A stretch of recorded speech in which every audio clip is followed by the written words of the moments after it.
Good evening, Santa Monica. Happy New Year, and welcome to the Tuesday, January 11th, 2022 meeting of the Santa Monica City Council. Will the clerk please call the roll?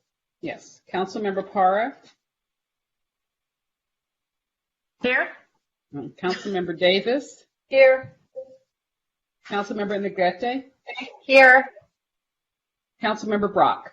Here. Councilmember De La Torre. Here. Mayor Pro Tem McCowan. Here. And and Mayor Himmelrich. Did you hear me? Here. Yes, we heard you. Yes. Okay. So we have the roll done, and let me just announce a number if you want to make public comment: 310-312-8173. And Madam Clerk, will you please call the first item? Okay, we have closed session. First, we have an existing litigation. It's Barbara Williams versus the City of Santa Monica. We have another existing litigation. It's unfair practice charge, Santa Monica Firefighters Association, Local 1109 versus the City of Santa Monica Public Employee Relations Board. Then we have another one. It's Santa Monica Bayside Owners Association versus the City of Santa Monica and the California Coastal Commission. Then we have a conference with real estate negotiator, and the property is 3021 Airport Avenue and 3025 Airport Avenue. And the city negotiators are Stelios Makridis, Chief Operations Officer, Airport Director, and Jennifer Taylor, Economic Development Manager. The owner of the record is City of Santa Monica. The person's negotiating with Monolith Studios under negotiation ground lease and building lease terms. Then we have another existing litigation, Oscar De La Torre versus the City of Santa Monica. Then we have Horan Yassari versus the City of Santa Monica. Bridget Cade versus the City of Santa Monica. And then finally we have Bonnie Kessner et al. Versus the City of Santa Monica. And let me see if we have any callers. And Mayor, can you please make an announcement to let people know that we will be opening the queues for callers, because we already have people on hold for item 13G. And so they should call when you make the announcement to open the lines. Yes, I will. So the way that we take public comment in these meetings for members of the public is we take public comment on a per item basis, which means that when we open the item, you will be able to make public comment. If you were sitting here to be on 13, what did you say, C? G, like girl, right? Oh, G, you are going to be here for a very, very long time. That is your choice to sit on the line for a very, very long time. But actually, what we'll do is we'll have our screeners let them know that they'll have to call back. But we don't want to offend people. We just want them to know ahead of time that they will have to call back. Oh, they do have to call back. Yes. So I'm sorry, you'll have to call back when we announce the 13 items. Is that about right, Denise? That is correct. And Esther, do we have any callers for closed session?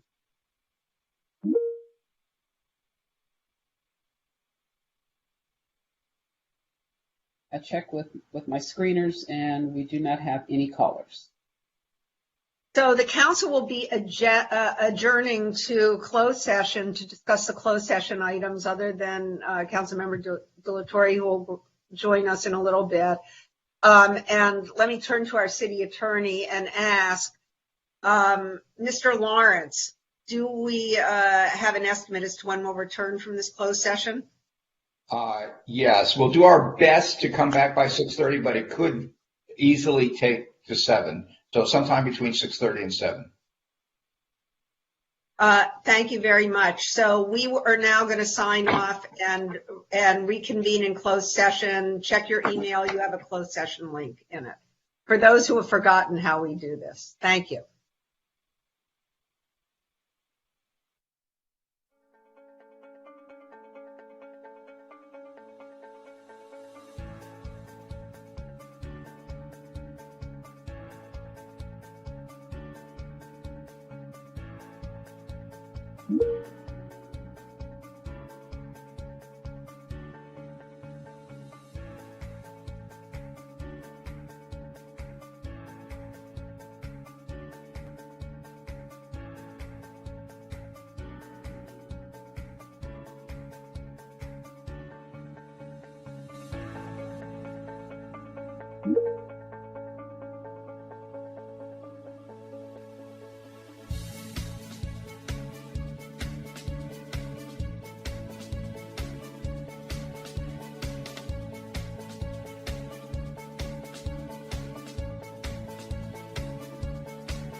Good evening, Santa Monica, and welcome back. I'm sorry for the delay to the Tuesday, January 11th, 2022 meeting of the Santa Monica City Council. We're coming out of closed session. Before I ask the city attorney to discuss any reportable results, I'm going to give you the call-in number if you want to call in on the two items, which are the next items on, and it is 310-312-8173, and this would be for items 2A and 2B. And on that note, I'm going to turn to Mr. Lawrence and ask him if we have anything for Yes. Excuse me. In closed session, the City Council discussed each of the items that were listed on the closed session agenda. There is no reportable action on items 1C, 1D, 1E, or 1G. Those items were discussed, but there's nothing to report. With regard to item 1, and I'll be quick on the others. With regard to item 1A, Barbara Williams versus the City of Santa Monica, the request is made that the City Council settle this matter in the amount of $320,000. This matter involves a woman who fell in the city parkway on San Vicente and suffered significant injuries to her head and back. There has been mediation in this matter, and the mediator has recommended that the parties settle the matter in the amount of $320,000. The city attorney's office has evaluated that settlement, and given the extent of the injuries, the city attorney office recommends that the city council accept the proposal to settle the matter for $320,000. Move settlement. Do I hear a second? I'll second. Let's take a roll call vote. Councilmember De La Torre. Yes. Councilmember Brock. Yes. Mayor Pro Tem McCowen. Yes. Councilmember Negrete. Yes. Councilmember Davis. Yes. Councilmember Parra. Is Councilmember Parra not back yet? No, she's not back yet, I think, but Okay. And Mayor Himmelrich. yeah, so that passes 6-0. Okay, so the next item would be item 1B, and that is unfair practice charge brought by the Santa Monica Firefighters Association, Local 1109, versus the City of Santa Monica. That's currently pending before the Public Employment Relations Board. And in this matter, the parties have reached a settlement, which the city manager's office and city attorney's office recommends the city accepts. The underlying claim is that the city made a unilateral change without meeting and conferring and negotiating in violation of the state's Myers-Milius-Brown Act. The change was to the practice of firefighters regarding the accrual and the use of compensatory time off. Under the terms of the settlement, the city will withdraw its memo that limited the use of the accrued time off.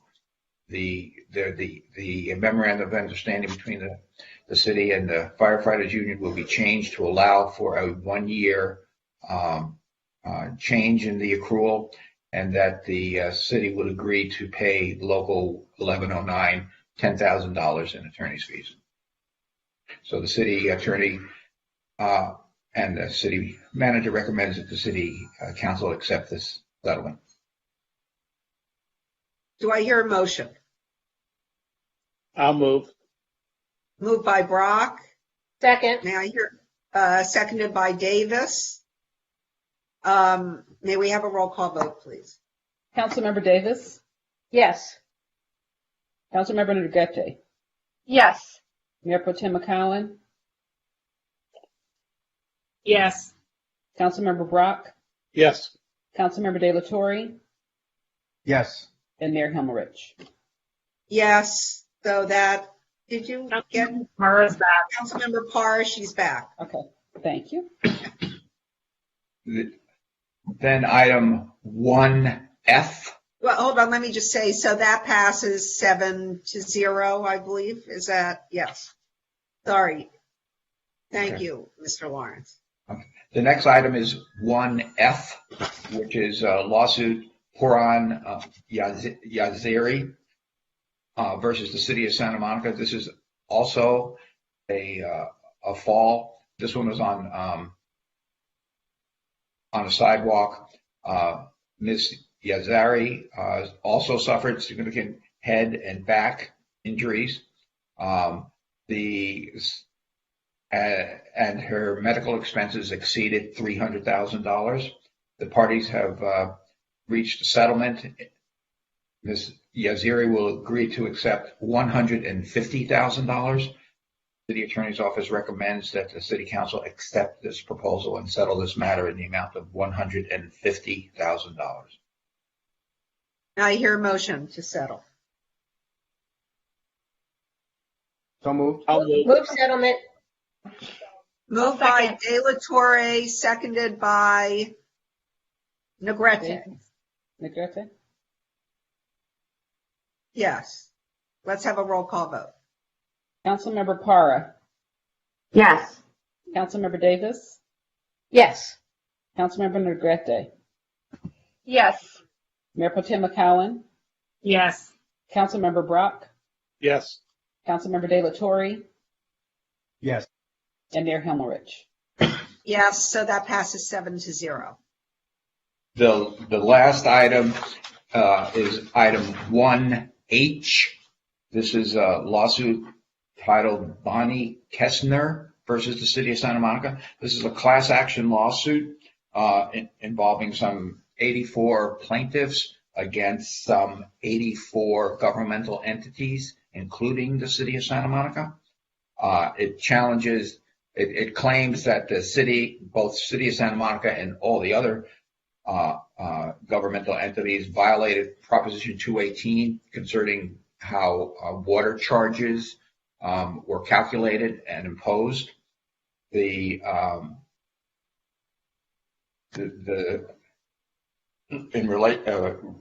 Because of various court rulings, the people who have brought the lawsuit have agreed to dismiss the lawsuit without prejudice in exchange for the various cities, including the city of Santa Monica, waiving their costs. The city attorney's office believes that the city council should accept it. In this particular matter, that would mean that the city would be waiving a total of approximately $1,000 in costs in exchange for the lawsuit being dismissed. So the city attorney's office recommends that the city council accept this settlement. Do I hear a motion to approve accept the settlement? Moved I by move. Brock. Do Second. I hear a second? Seconded by Para. I'm trying to spread it around. And let's have a roll call vote. Councilmember De La Torre, Yes. Councilmember Brock, Yes. Mayor Pro Tem McCowen, Yes. Councilmember Negrete, Yes. Councilmember Davis, Yes. Councilmember Para, Yes. and Mayor Himmelrich. Yes, so that passes 7-0. So that concludes the closed session report. Thank you, Mr. Lawrence and Madam Clerk. So now we go to our special agenda items. First, we have the proclamation. It's the homeless count week, and we have no callers on this item. And I will be reading the proclamation, but before I do, I want to say that this will be my 8th homeless count, I guess, since we didn't do it last year. I think that a lot of the members of the City Council will be participating. I have to say that it's a fascinating and rewarding event. I encourage all of you to join. We still have spaces for volunteers, and I hope to see you there because I certainly will be there. And now, and by the way, the date in Santa Monica is Wednesday, January 26th. Across Los Angeles, it will be on the 25th, 26th, and 27th of January. And for those of you who are concerned about these issues, I think that this is one meaningful way in which we keep track of how we're doing in terms of alleviating the problems of people experiencing homelessness. So let me read the proclamation. And don't forget, we have Maggie Turner to accept.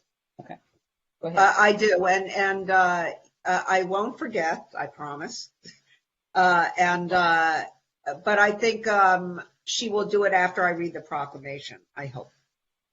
Whereas the Greater Los Angeles Homeless Count is the largest annual event that connects community shareholders in efforts to address homelessness, and I'm going to skip some of these. The count itself is federally mandated, but the purpose and benefits of conducting the homeless count goes far beyond meeting a requirement. The data gathered in January will be valuable to efforts to address homelessness across Los Angeles County. And whereas the homeless count will help service providers, policymakers, local governments, elected officials, and other interested parties understand the geographic and demographic diversity of homelessness so that the types of services and housing provided are responsive to the needs met. And whereas the homeless count data collection provides an opportunity to track changes in the numbers and characteristics of the homeless population over time and to monitor progress towards addressing homelessness. And whereas as a community member, we must make every effort to support the process and encourage greater volunteer participation in this important endeavor. Now, therefore, I, Sue Himmelrich, Mayor of the City of Santa Monica, on behalf of the members of the City Council, do hereby proclaim January 1st through, these are the wrong numbers, the week of January 21st, 2022 as Homeless Count Week in the City of Santa Monica. And now let me turn to our representative from, or a representative from LAHSA, Maggie Turner, who is here to accept this proclamation.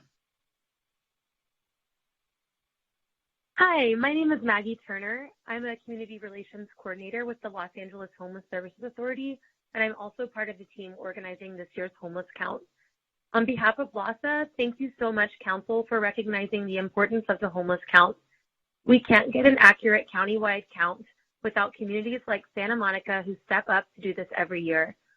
I just wanted to plug that there's still time to register. The site to register for the Santa Monica Homeless Count is www.santamonica.gov/Santa-Monica-homeless-count. Thank you so much for having me. Thank you very much for joining us tonight, and we're looking forward to seeing you, we hope, on the 26th, right? Absolutely. I'm a Santa Monica resident, so I will be there.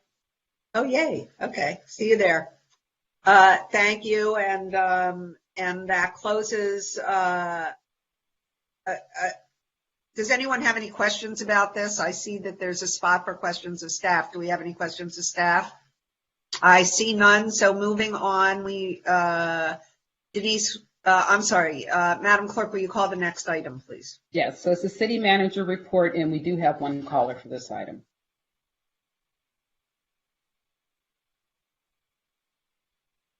Welcome, John Al. You're in the meeting and your time starts now. Good evening, City Manager. Your outreach and hygiene services report is incorrect with regard to the number of unhoused, number of functioning restrooms, and outreach services. The garages continue to be sleeping quarters, toilets for the unhoused. They serve as places for drug use and sex. Today in dumpster room of garage 6, there was a pool of blood. Blood stains on the floor still remain. I have the photos and video to verify. You and your assistant and all of you promised months ago you would obtain bids for security gates for the garages, all the garages. Nothing, no response. You have not responded to the letters from the UC system infectious disease doctors regarding their concern about human waste, possible disease from needles, syringes, feces. My group conducted all-night counts of the unhoused, one day in November and one day earlier this month. We counted an average of 2,025 men and women. People concerned says Sam O'Shell is closed until next Monday.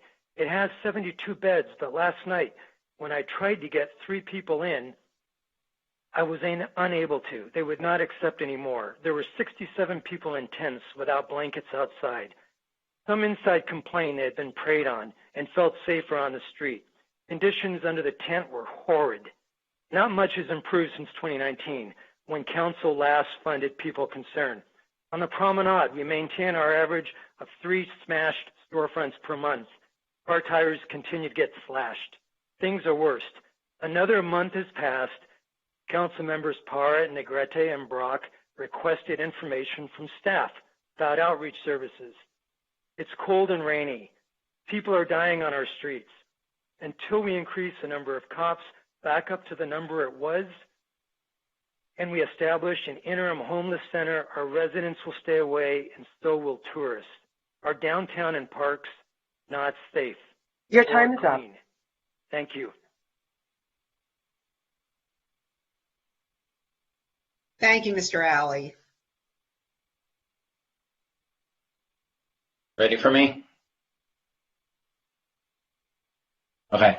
Good evening, Mayor and Council. And I'll just want to preface this. This will be a little bit of an extended report to you this evening because, as requested by Council, I will be providing some interim progress on our work to transition to unleaded fuel at the airport. So I'll read through some points for you this evening in anticipation or getting ready for the February 22nd meeting as well. So on November 23rd, 2021, the City Council adopted the following 13 item. Requested Council members Brock and De La Torre, the Council direct the City Manager to cease all storage, distribution, and sale of leaded fuel from equipment and storage tanks owned and operated by the City of Santa Monica at Santa Monica Airport on or before April 1st, 2022. Further, that the City Manager is instructed to determine and report back by January 11th, 2022, what agreements or obligations, if any, would hamper the implementation of the above. In addition to the above, any new leases that would involve the leasing of any current city-owned fuel tanks for leaded fuel be reviewed by the City Council before execution of any such leases. Passing this item and providing this direction, I indicated that I'd be able to come back on January 11th with a progress report in anticipation of a more thorough report on February 22nd, 2022. As a backdrop, the Santa Monica Airport stores fuel at 2 separate locations. The south side of the airfield has one 12,000-gallon self-serve fuel tank. This tank is owned and operated by the City of Santa Monica and currently dispenses leaded fuel. The north side of the airfield has a fuel farm consisting of 3 12,000-gallon tanks. 2 of the tanks store Jet A fuel, which does not contain lead, and 1 stores aviation leaded fuel. The fuel farm is owned by the city and operated by Atlantic Aviation. Also, staff estimates that about 50% of the aircraft that use the airport can transition to unleaded fuel. The aircraft that can transition to unleaded fuel are typically older and slower. Newer and faster aircraft at the airport are not designed for unleaded fuel that is currently available on the market. The most significant agreement that impacts our ability to only offer unleaded fuel at the airport is the consent decree that was entered into in January 2017 between the city and the Federal Aviation Administration. More specifically, the consent decree provides for the use of unleaded fuel at the airport, but explicitly prohibits the city from restricting the sale of leaded fuel as long as such sale is authorized to be used within the United States. And this is some language from the consent decree. The FAA is committed as a matter of national aviation policy to support the development and use of unleaded aviation gas appropriate to the operation of piston aircraft where commercially and technically feasible. The FAA agrees to consider any demonstration project the city may seek to implement pertaining to the use of unleaded fuel. Nothing in this agreement shall allow the city to restrict the sale of leaded aviation fuel for as long as the FAA authorizes use of such fuels within the United States. Despite this constraint, staff has made tremendous progress since the November 13th City Council meeting to offer unleaded fuel to aircraft users at the airport. We are cautiously optimistic that the city would be able to transition the self-serve fuel station that the city owns and operates on the south side of the airport from leaded aviation fuel to Swift UL 94 on or before April 1st, 2022. In addition to respecting the consent decree, staff is also considering several other factors in making this transition. And I'm just going to list off a few items because this is a bit of a complex process. We're working with our insurance broker to ensure that the sale of unleaded fuel will not impact the city's aviation insurance coverage. We are evaluating our point-of-sale software system and what changes to the system are needed to ensure pilot awareness of the fuel that is available to them. This work also includes developing and installing signage at the fuel farm to clearly identify the type of fuel that is being dispensed. We are also developing a program and outreach meetings to inform airport tenants, users, aviation organizations, and stakeholders of the city's intent to transition to alternate unleaded fuel product, date of fuel transition at self-service station, selling points, and other requirements. Also, we are ensuring that we abide by all regulatory steps that include notifying and coordinating with the FAA and Certified Unified Program Agency's AQMD permit. While this is not an exhaustive list, I wanted to paint a picture of all the work that is involved to make this transition in what is a highly regulated agency, and I look forward to sharing more with you in the near future. In addition to this update, I just wanted to also point out for council as well as the community that on the city's website, we've now posted a number of important information items. At the end of the year, because of timing, we posted an information memorandum regarding SB 9. And we'll be back in front of council with an implementation ordinance in March. And we're also looking to schedule a study session on this topic, probably in February, but that date is still in flux. And then also to the caller we had prior to my comments, we did also post an information item responsive to council on the request to address homeless outreach services and other matters. So that is available to council as well as the community at large as well. That's my report this evening.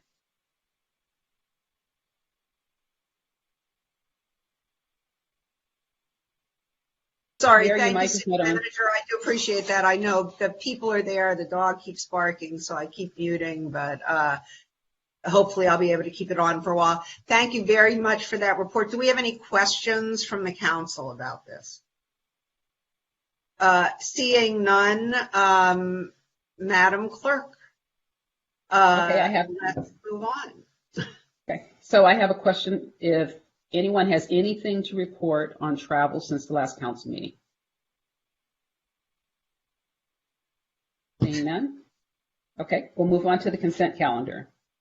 All items will be considered and approved in one motion unless removed by a council member for discussion. And we currently have no callers for this item, I believe.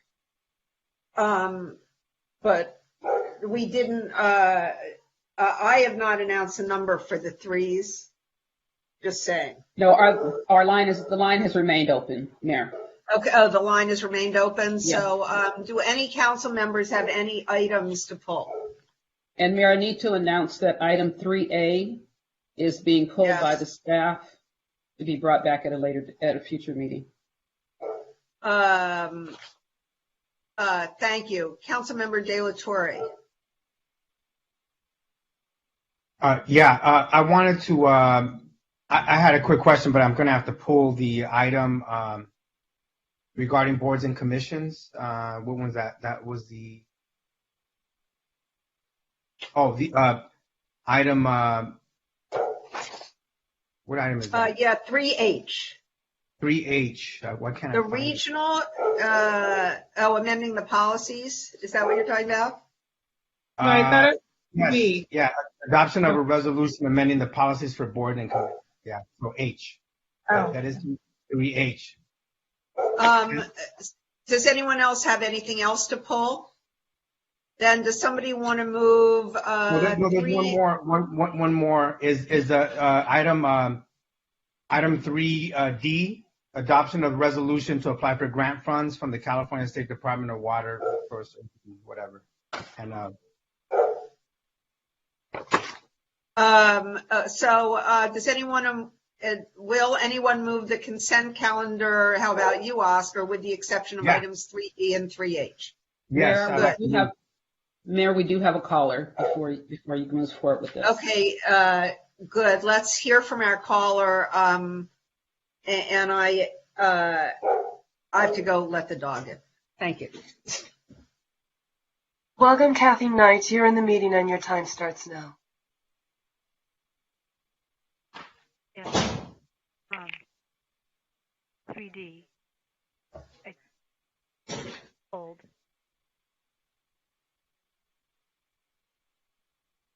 Kathy Knight, you're in the meeting. Not be approved. Money approved because this. Kathy, if you're on, I can't hear you. Correct. Kathy, are you speaking? Because I can't hear what you're saying. Okay. So try speaking directly into the phone and speak as loudly as you can. Okay, item 3D. Item 3D, I think it should be pulled, and it needs more work on it. The groundwater, Santa Monica Basin Groundwater Sustainability Plan is insufficient in terms of not including the impacts of the Ballona Wetlands Ecological Reserve. And more information needs to be gathered and put in there in terms of... Yes, I'm speaking. Can you hear me now? Now can you hear me? We've been able to hear you. Nobody is objecting. They can't hear you. You may have a thing on in the back, which means that you're hearing me in time delay. Nobody is complaining they can't hear you any longer, Kathy. Okay. So it Turn needs off more work. whatever you're listening to other than yourself.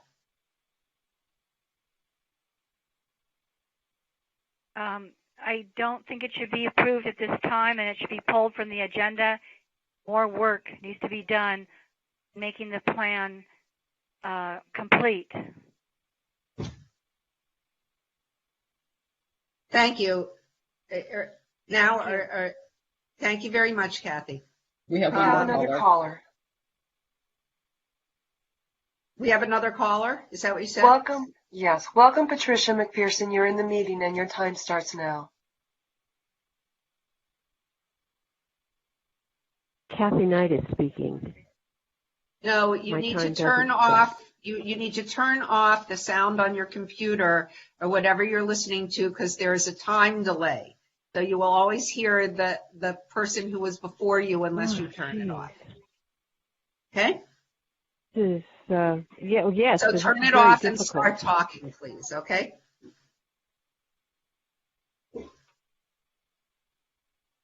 Hang on. Let me get rid of this sound. May I speak now? Yes, you've been allowed to speak. Okay, my name is Patricia McPherson. I'm president of Grassroots Coalition.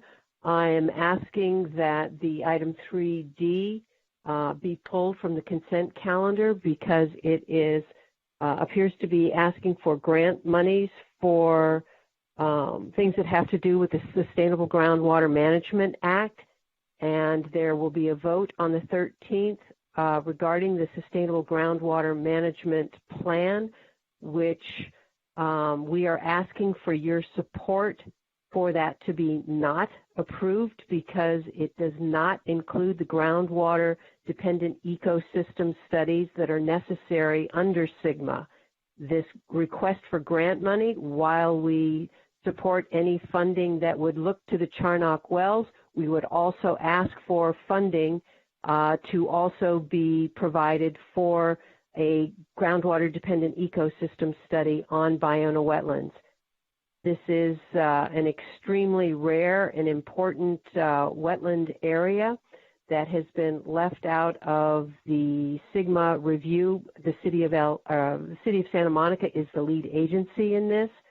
So we are bringing this to your attention for your support to ask that it be paused in both this item tonight for you to include the groundwater dependent ecosystem Ballona and funding for that to be done, but also for your support that the meeting with the GSA, the agency itself, that you ask that it include the groundwater dependent ecosystem study that is missing from the plan thus far. So therefore, it's not fulfilled its mission of including everything that needs to be done for groundwater sustainability plan.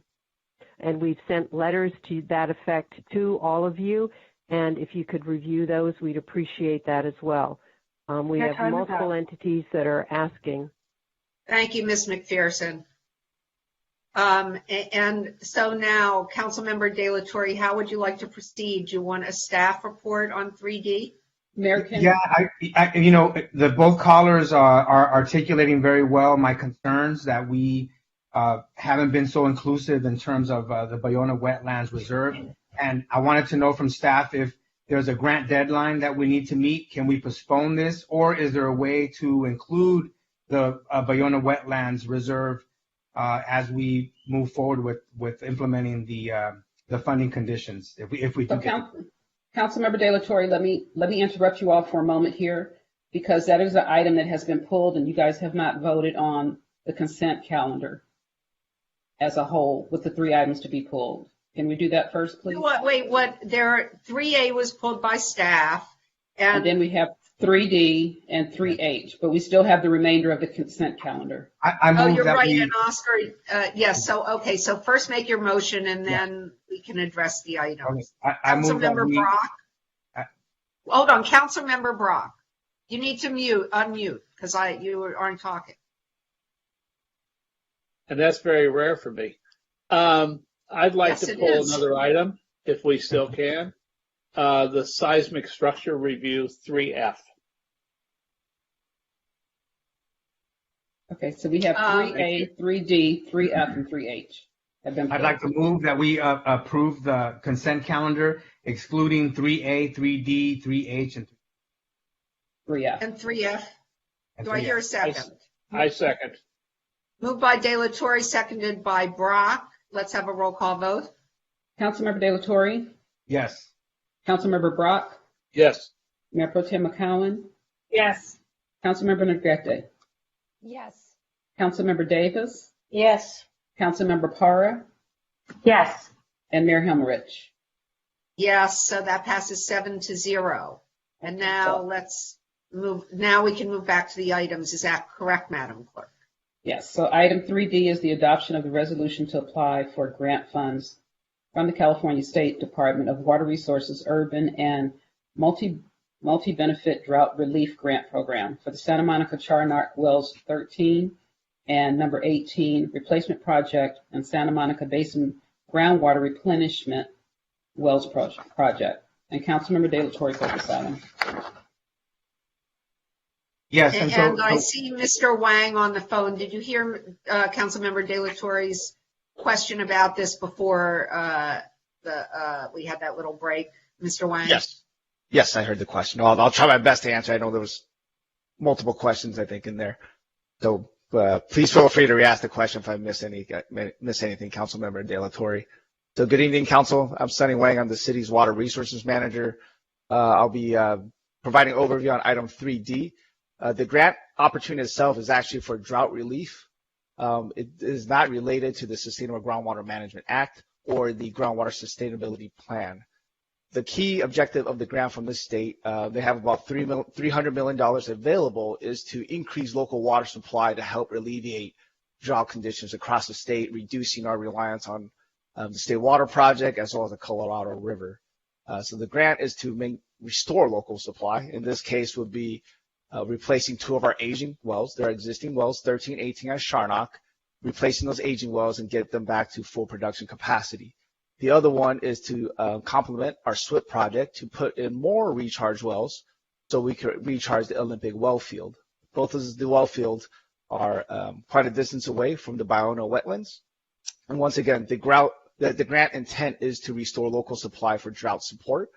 And it cannot be used to study anything related to the groundwater sustainability plan as well as the Sustainable Groundwater Management Act.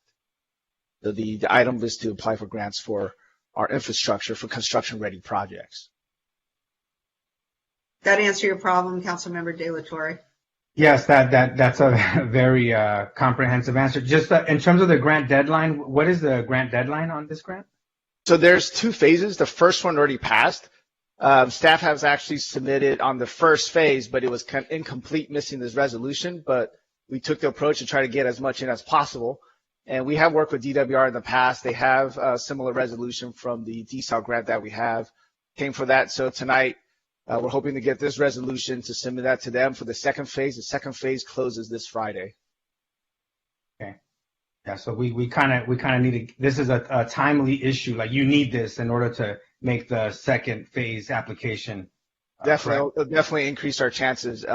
Just for FYI, the $300 million, I think they told us they received over $1.5 billion in requests for these funds, so it's highly competitive. Yeah. Okay. I hear you. Thank you. I'd like to move that we approve this item. Second. So moved by De La Torre, seconded by Himmelrich. Let's have a roll call vote. Councilmember De La Torre? Yes. Councilmember Brock? Yes. Mayor Pro Tem McCowan? Yes. Councilmember Negrete? Yes. Councilmember Davis? Yes. Councilmember Parra? Yes. And Mayor Himmelrich? Yes. So that passes 7-0. Next, we have 3F, which is approval of second modification of term extension for professional services agreement with IDS Group for seismic structure analysis and plan review services. And Councilmember, Councilmember Brock? I believe so, right? Yeah. And this, my questions on this probably are both for E and F, but I didn't pull E. So my questions really are, how far behind are we on our seismic retrofit program? And how do we catch up? And I know this is extending contracts by a year. Where are we in terms of the 100 and some odd buildings that are larger buildings in terms of getting them checked out? And my understanding is we have between 1,500 and 2,000 other buildings in the city that are either in the process of being retrofitted or haven't started yet. Since we're under constant threat of another large earthquake, where are we? Thank you, Councilmember Brock. Good evening, Mayor Pro Tem, and other council members. Ariel Sakaris, Building and Safety Manager. As mentioned, the item tonight is to extend the contract for engineering services to augment staff's ability to do structural analysis review and plan review.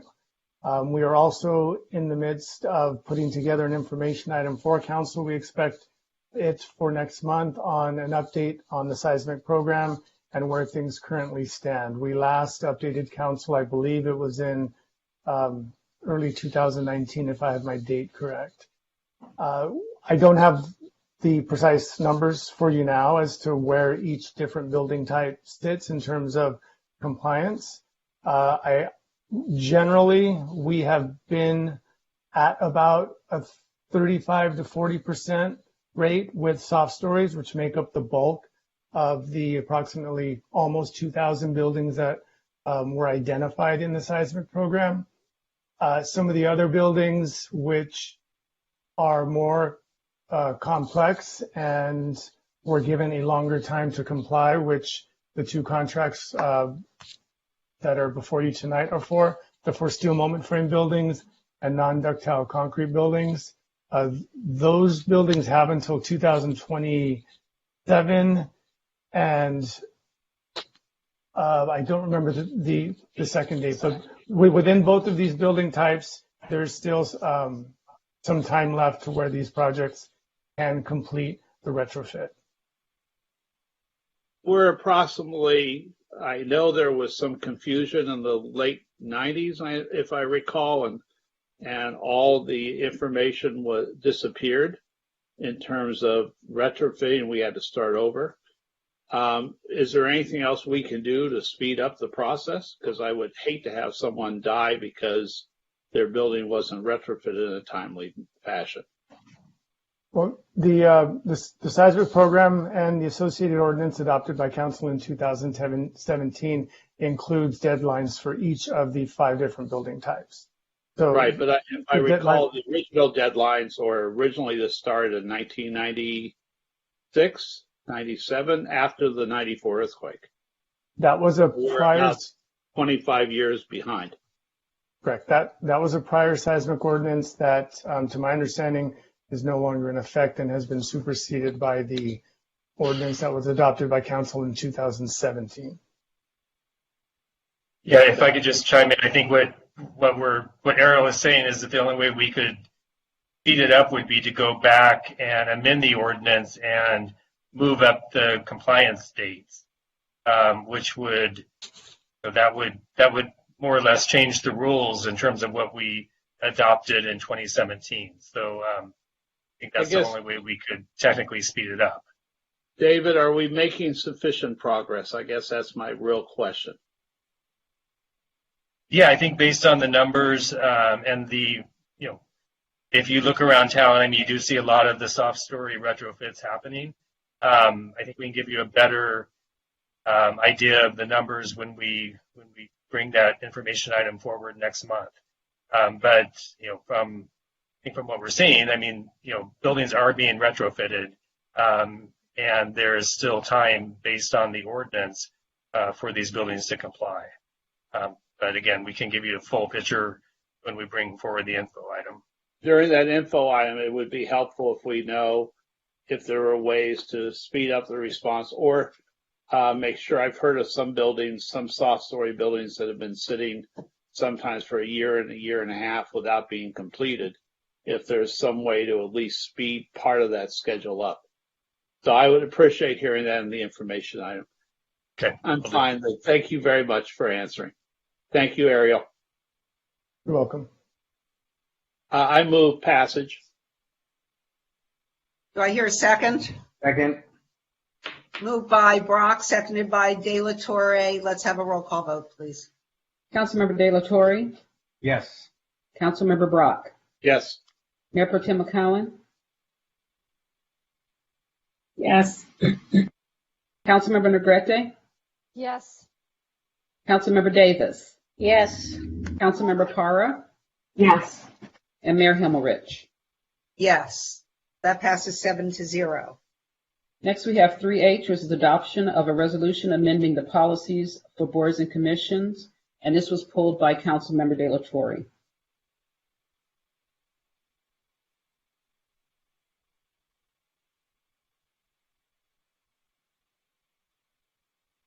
Yes, I know we had this discussion in the past, and I want to find a way to codify sort of a resolution. And really, it's about how we document the demographic profile of our boards and commissions, so we understand where our gaps are. So I don't know if we need to include language, but I know our city clerk was looking into how we might be able to do maybe an annual report. Like, do we need to codify this in the resolution where the city clerk would provide an annual report to inform the council on the demographic profile of each board and commission, including race, ethnicity, gender, age, sexual orientation? I mean, whatever categories the council believes is necessary for us to get a good picture of where we have deficiencies in terms of our appointments.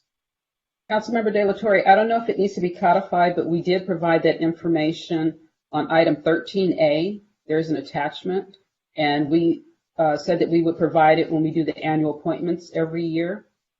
So it goes across the board for all boards and commissions. It's not specific as to individual boards and commissions. So we did provide it. It's on the pack. It's in the packet on item 13A if you look. And Okay. we will again, and we'll go back out again. And when we come back in June, we'll have an updated look. So if when you look at that, when we get to 13A, if there's something that is missing or something that you want different, then let us know.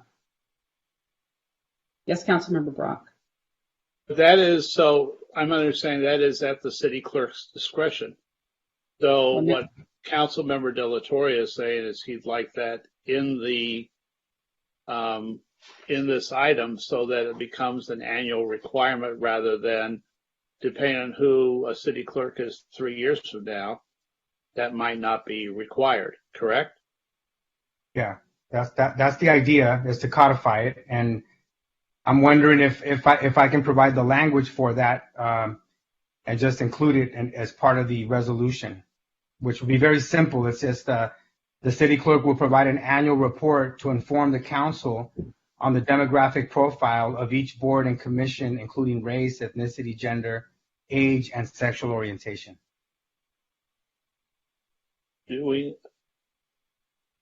Alan, would that be Alan? So that's just an amendment to the. Alan, you're on mute. Or Joe. This is Joe. Yeah. Obviously that precise thing is not agendized, but the general policy is. So I think it's an appropriate amendment. Read that again, Councilmember De La Torre. Yeah, I'll read it. Yes. It says city clerk will provide an annual report to inform the council on the demographic profile of each board and commission, including race, ethnicity, gender, age, and sexual orientation. I'm a little concerned about a few things, including Prop 209, privacy laws, et cetera. I think they can report it, but I think that some of the things you're asking for are private to the, I mean, think about it, Councilmember De La Torre. There are certain, sexual orientation is something that, for instance, could be personal, right? I mean, we don't ask people that on the forms. I don't know, but can you leave it at demographic information? Yeah, we can say demographic information. That would be fine. Yes, Councilmember Davis, I'm sorry, I saw you. Yeah, can we take out the word each? Because I don't have a problem with reporting this in the aggregate, but the current language suggests that it has to be broken down by each board and commission, which would actually allow people to identify who was responding how, because our boards and commissions are relatively small. And I think that would implicate privacy concerns. So I think aggregate numbers are fine, but saying, okay, here's the airport commission, here's how many people, report, self-report as this, that, or the other, would put, I think, a burden on people and be a greater invasion of their privacy. Okay, that makes a lot of sense. It could read like this. City clerk will provide an annual report to inform the council on the demographic profile of our boards and commissions. The aggregate, would it aggregate demographic? Yeah, just stick aggregate in and on the aggregate demographic profile. How's that? I think that's good. We're all good. I mean, that's what's already attached effectively. So I think that's fine. That's great. Okay. That could be section. Go ahead, Joe. That could be the. Trying to figure out. I'm looking at the resolution, trying to find a place to put this in. I was doing the same thing. I think it could be the new section 15, and then renumber 15 and 16, because I didn't see a good harbor for it in the other sections. And I also just want to remind all the council members that this is an optional survey. So the information that we provide, people, everybody doesn't want to respond, so it's optional. I just want to make sure you're aware of that. Okay? Yeah. Okay. So I guess staff can decide where to place it, but right now I'd like to move that we approve this resolution and the item with the language that states city clerk will provide an annual report to inform the council on the aggregate demographic profile of our boards and commissions.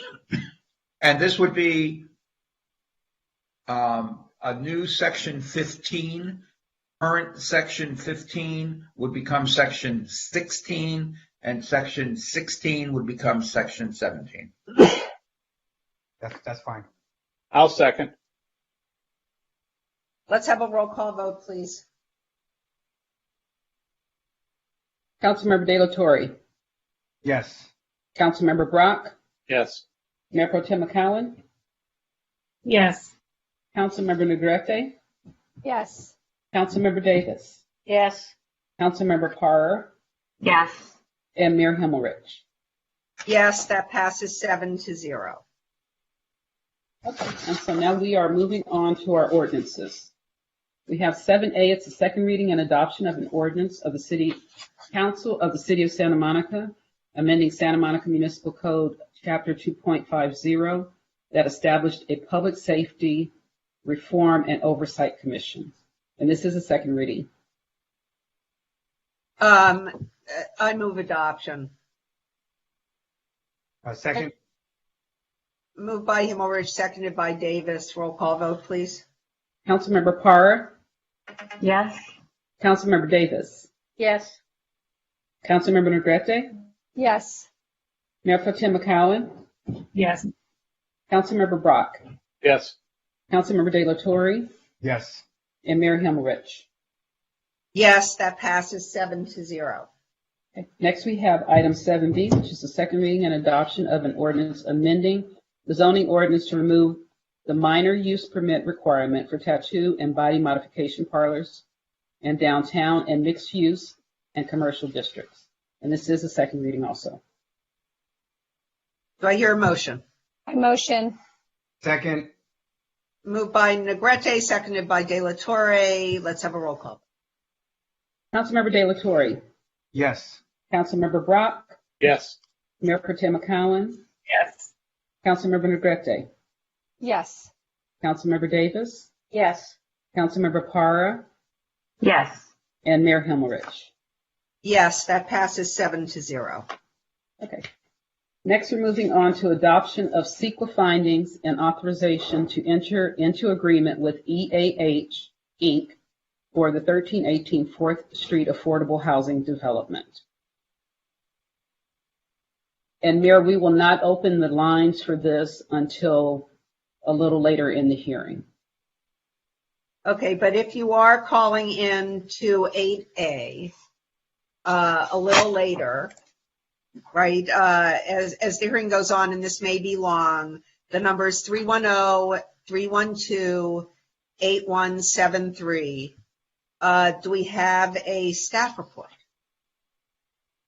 Good evening, Mayor and Council members. I'm Andy Agel. I'm the Director of Community Services, and before you tonight is consideration of selection of a development team for the creation of affordable housing at the city-owned site at 1318 4th Street. I want to start by giving you some background on what led us to release the request for proposals for affordable housing at the site. The process started with a multi-year evaluation completed by the Housing Commission to look at opportunities to reduce the city's cost of creating affordable housing. The Commission looked at a variety of aspects that make housing, including affordable housing, expensive. One of the Commission's key conclusions, which was similar to a conclusion that all of you came to in adopting the housing element, is that the most effective way to stretch our limited affordable housing dollars is to create affordable housing on city-owned land. The conclusion recognizes that buying private land is, by far, the largest city expense in the creation of affordable housing. Once the Housing Commission drew that conclusion, they went then through a process of identifying appropriate city land. The process started by developing an interactive map of every city-owned site, then discarding those sites that had parks or fire stations, etc., as well as discarding sites for which other plans have been developed, such as the Fisher Lumber site. The Commission then looked at a select set of sites and considered existing encumbrances that could slow the city's ability to pursue affordable housing.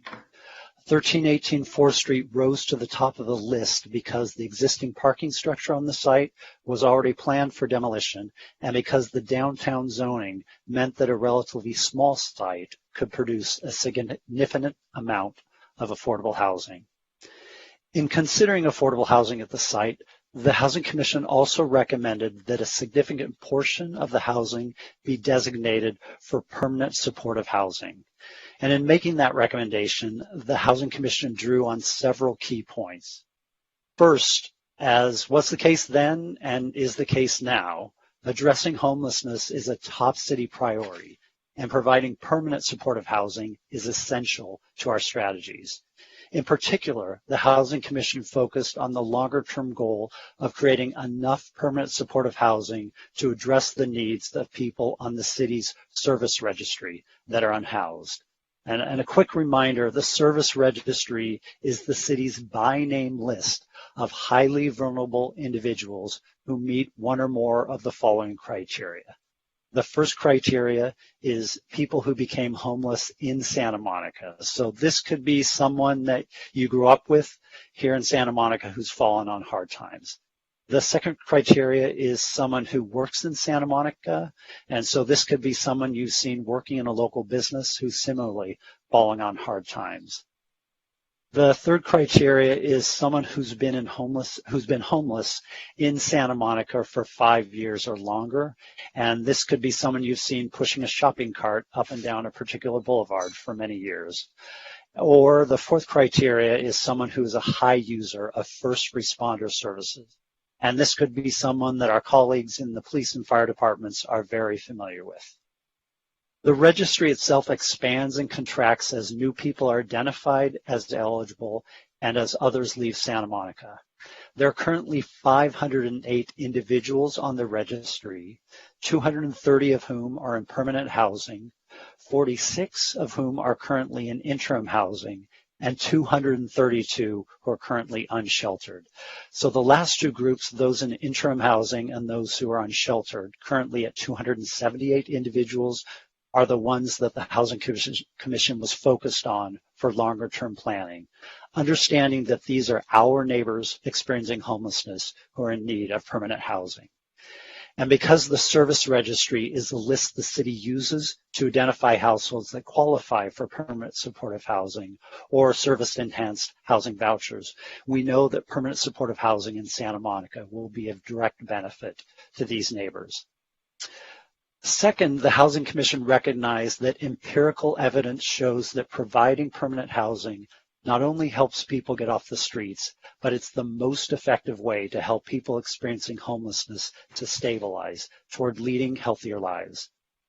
Lastly, the Housing Commission recognized that investing in permanent supportive housing is a smart public investment.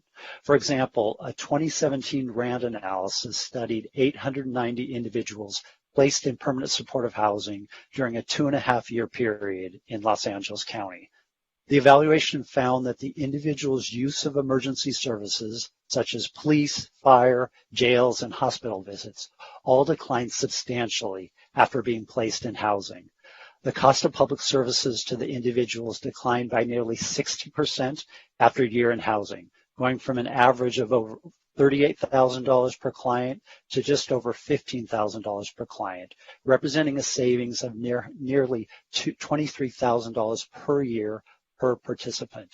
And if you escalate that figure over 55 years, which is the standard length of an affordable housing deed restriction, it's more than $3 million in nominal terms and over $600,000 in real terms per apartment.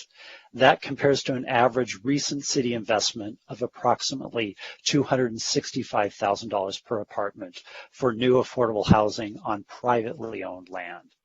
When you consider that our city investments in affordable housing typically extend well beyond 55 years, and certainly will in a situation like this where the proposed affordable housing is on city land, the return on investment only grows.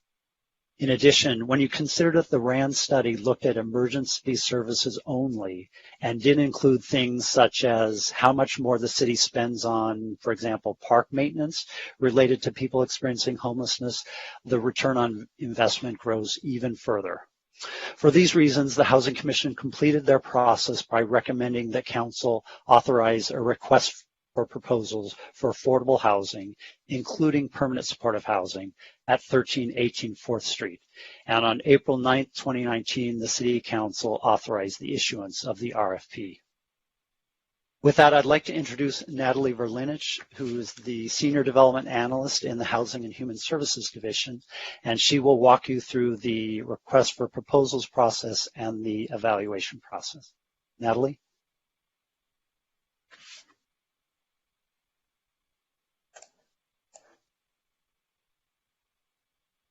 Pardon me. All right. Thank you, Andy.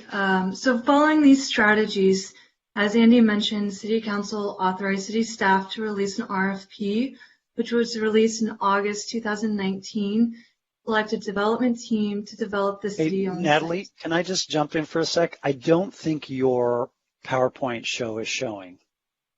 Oh. Can you, Apologies. council members, you can't see it, can you? No, I didn't know there was one. I didn't real. I mean, I saw your screen, Andy, but I have not seen Natalie. So there you go. All right. That's it. Can we see it now? Thank you so much. Yes, Perfect. we appreciate Okay. it. Thank Perfect.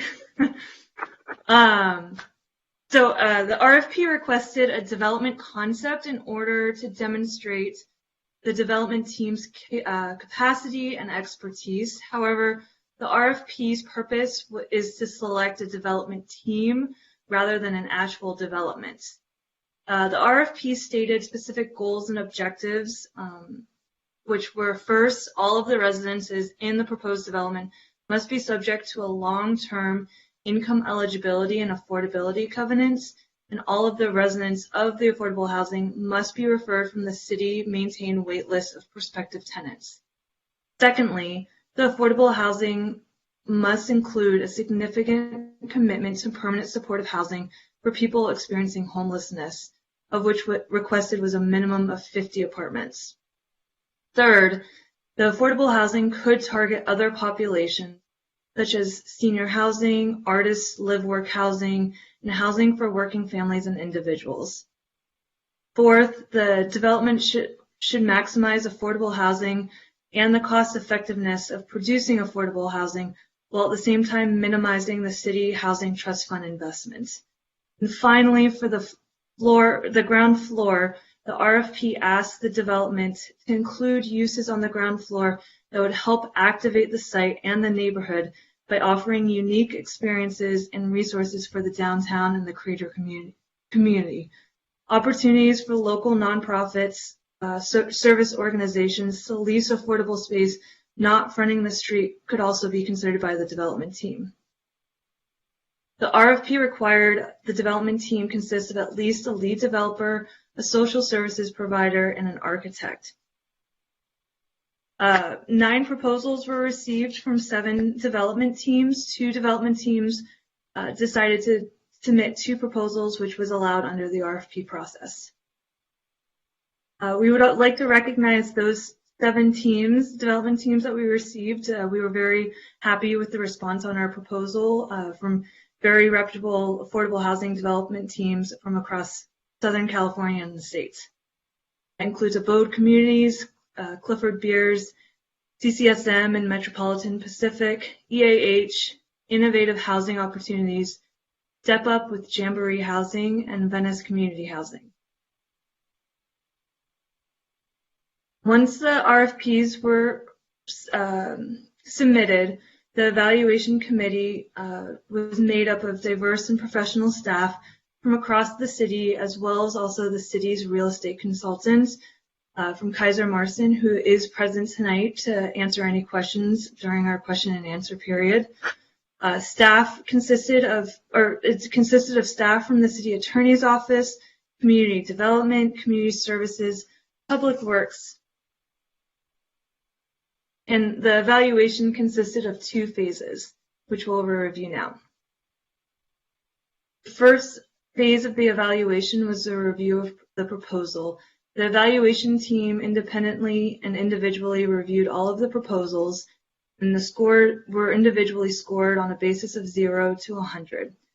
Those scores were based off of the overall development for a development concept for a maximum of 25 points, the development and operational experience for a maximum of 35 points, the design experience for a maximum of 10 points, and the financing analyst and capacity for a maximum of 30 points. Individual scores were then combined to identify an average for each proposal. Those development teams with a score of 70 points or higher were qualified to proceed on to the phase 2, which consists From the first phase, 3 development teams qualified to move on, which consisted of Abode Communities, CCSM, and EAH.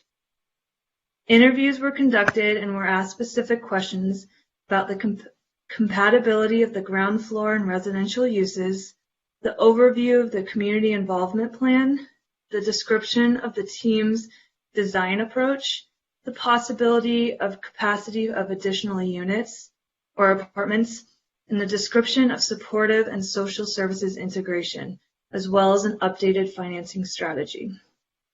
After the interviews were conducted, each team was asked 3 follow-up questions regarding, first, the mixing of funding sources in their strategy, second, a strategy for success of the ground floor component and to identify a possible alternative, and lastly, about the physical and visual connection between the project and the surrounding area.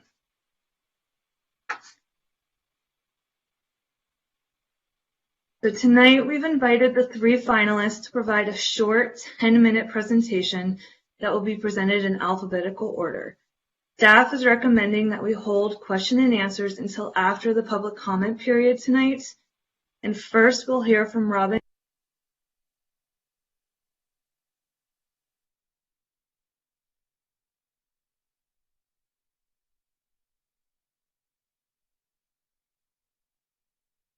And Abode Communities will be able to share their PowerPoint slide. Robin, be able to share their PowerPoint slide. Robin, are you there? I am here, Natalie. I believe we thought this. While Natalie's doing that, I'll do my introduction. Good evening, Mayor Pro Tem, and City Council members. My name is Robin Hughes, and I'm the President and CEO of Abode Communities.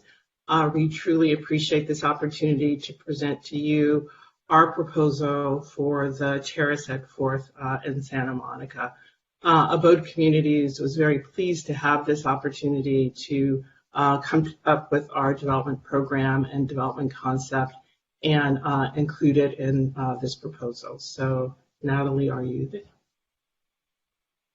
One moment. No worries.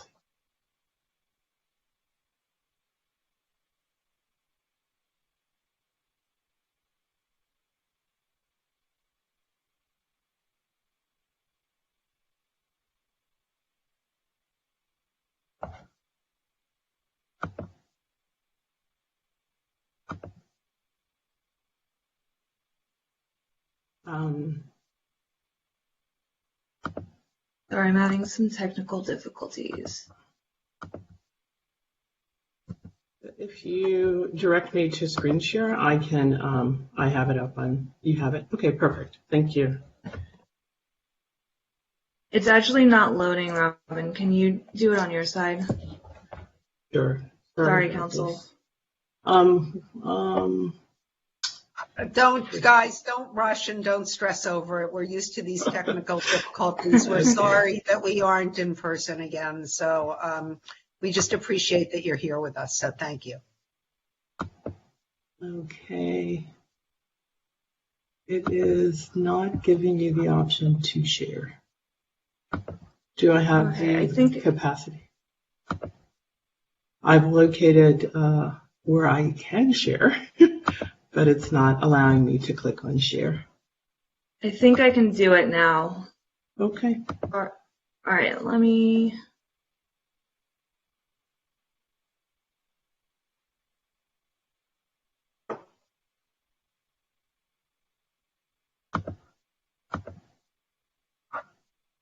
Do we need outside help? Yeah, if there's an issue, then I can probably try to share it on my screen. That would be so great. Thank you so much. I don't have the presentation though, so. I understand, but maybe we can. Yeah, if you could send it to me, then I can. Or put it on SharePoint, right? Because you have, right? I mean, yeah. Oh, can I do? Is it on SharePoint? Maybe it is on SharePoint.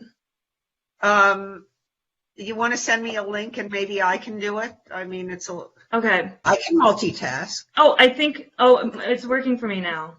Oh, yay. Natalie, I was going to send it to you again, and then you could send it. Okay.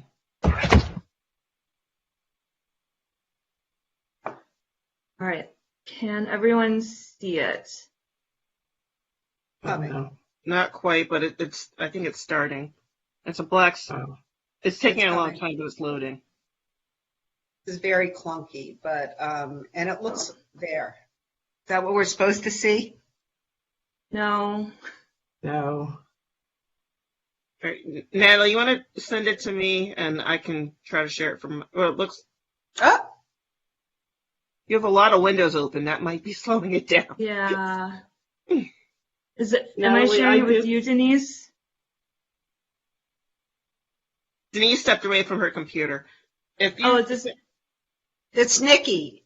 So, Nikki. Oh, okay. Do you need her email? Are you okay? I know I have it. I'm sending it to thank you right so now. much. Okay. And I don't want you to get stressed out about this because we do sort of expect this when we're doing this virtually.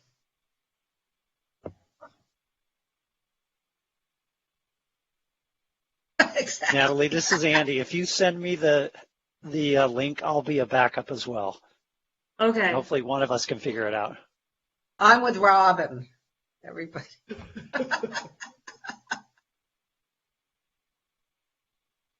It's large on my computer, so I think that's why it's not working.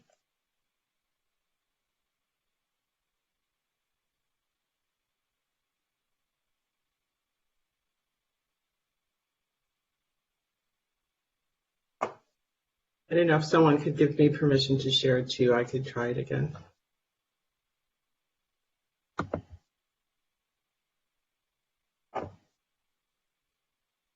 There it is. Is that it? Mm-hmm. I think I got it. All right, there we go, Perfect. Robin. Thank you. Bravo. My apologies. No worries. Okay. So you can advance to the next slide. So for this proposal, Abode Communities is a fully integrated multidisciplinary firm, and we would serve as the architect, developer, property management organization, as well as the resident services provider. And in addition, we have brought on a premier service partner who is headquartered in your community, St. Joseph Center. And in the gallery with us today from Abode Communities is our Vice President of Business Development, Sarah Tsai, and Senior Vice President of our Architecture Studio, as well as the President and CEO.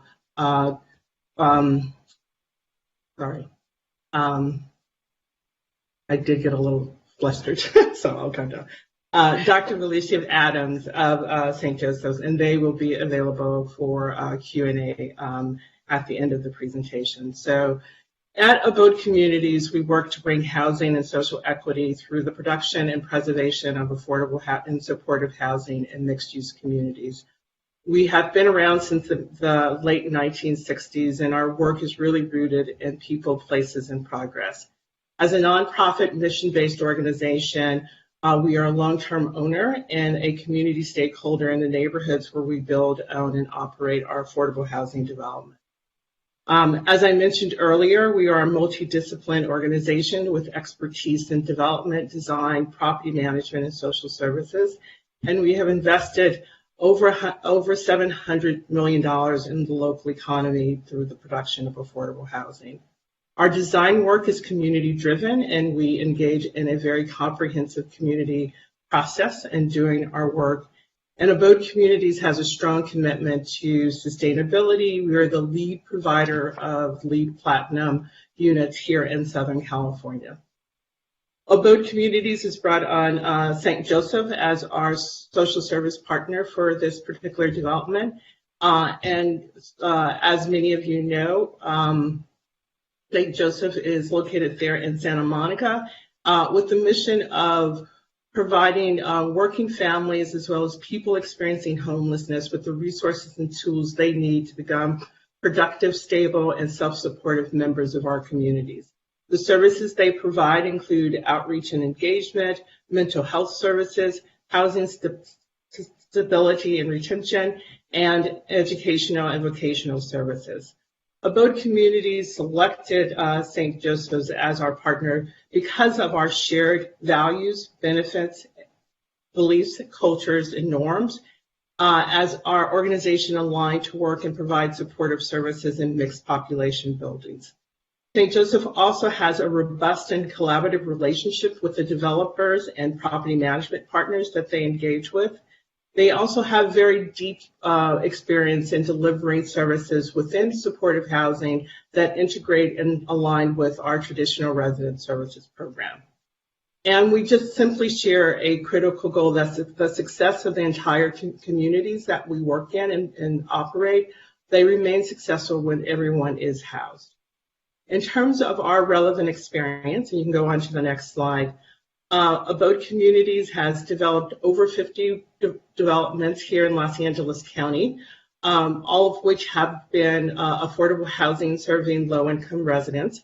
About 16% of our portfolio, which is about 430 units, are permanent supportive housing units. But we have a pipeline of over 20 projects, and within those 20 projects, about 30% of the units, or 625 units, are permanent supportive housing units. And our developments range in size and magnitude, and we've definitely done projects very similar to this one in Santa Monica. As I mentioned earlier, St. Joseph Center is rooted there in Santa Monica. They are the lead for the coordinated entry system in SPA 5. They provide outreach and engagement, housing retention, and use case management within your city. They also provide a range of wraparound services to house and keep chronically homeless individuals and families in Santa Monica and homes. And they have a very comprehensive case management program that supports young adults and children in your community and ensuring that they have access to education, vocational training, substance abuse programs, mental health programs, as well as housing.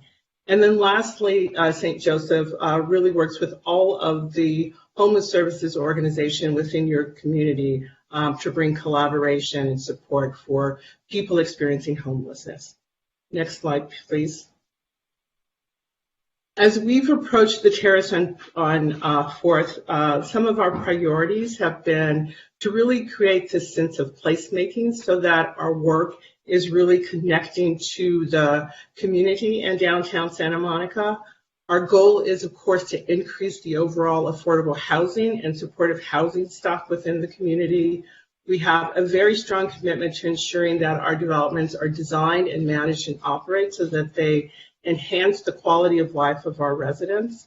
As mentioned earlier by staff, this is an important asset in the city of Santa Monica, and we hope to leverage the city-owned property to ensure that we leverage the financial resources to develop the site, but also ensure that the affordable housing that's built on this site is maintained long-term affordable. We also promote equity through this project. The opportunity to bring high quality, affordable, and supportive housing to downtown Santa Monica, which is a high resource area, ensures that people who are experiencing homelessness will also have access to these resources. Next slide, please. In terms of the development program, and later on, if we have an opportunity to present more of our design work, I think our architecture studio did a fabulous design approach to this particular site and really connecting it to the surrounding community. But in terms of the overall program, Abode Communities is proposing, we actually did two different proposal concepts. One was 107 units, 7 units, with 60 of those units being supportive housing units, and another more dense concept that was 153 units, with 80 of those units being supportive housing. Within the residential program, we also included offices and community spaces and community rooms for the support services, our manager's office, resident services center, as well as ample open space and parking for our residents. Next slide, please. The ground floor commercial, as expressed in the RFP, was really a way for us to provide a connection to the surrounding community. And so we were proposing to provide a unique and hyper-local retail experience, not only for the residents who live here, but also for the visitors and residents in Santa Monica. On that ground floor, we were proposing to include a bookstore, a cafe, boutique retail, and we also incorporated either artist space or nonprofit workstations there. This is truly an opportunity, again, for us to not only link to the street there, but also to activate the alley on the rear side of the property. And we're also acknowledging that there would be economic benefits for the community, and we were hoping to provide, we would be able to provide below market commercial rents if needed to ensure that we were able to secure the local retail uses, community uses desired by the community. Next slide, please. In terms of the project financing, the overall project, it was just under $80 million, and Abode Communities is proposing to utilize our traditional affordable housing funding sources, all of which we have extensive experience in securing funding from these very competitive programs. So it included leveraging private financing with public subsidies from the state of California as well as Los Angeles County, and utilizing the low-income housing tax credit program to bring about $28 million in equity to the development. And again, Abode Communities has extensive experience with these programs, having secured IIG funds and cap and trades funds from the state of California just last year, as well as low-income housing tax credits awards. I'm sorry, your time is now up. Okay. I'm sorry I didn't have an opportunity to talk more about our goals as well within our property management company, as well as our services with St. Joseph, but I am available for questions at the end. Thank you. Thank you so much. We really appreciate your time, and thanks for being here with us tonight. Thank you. Thank you, Robin, for the presentation. Next, we'll hear from Tara Baraskis from Community Corporation of Santa Monica. Tara, do you have your presentation available, or do I need to pull that up for you? I do. I'm just not sure if I'll be able to share it, but let me try. Can you hear me okay? Yes. Okay. Yes. Let me try sharing and see if it works. Yeah, it seems to be working. Can you see that okay? We can.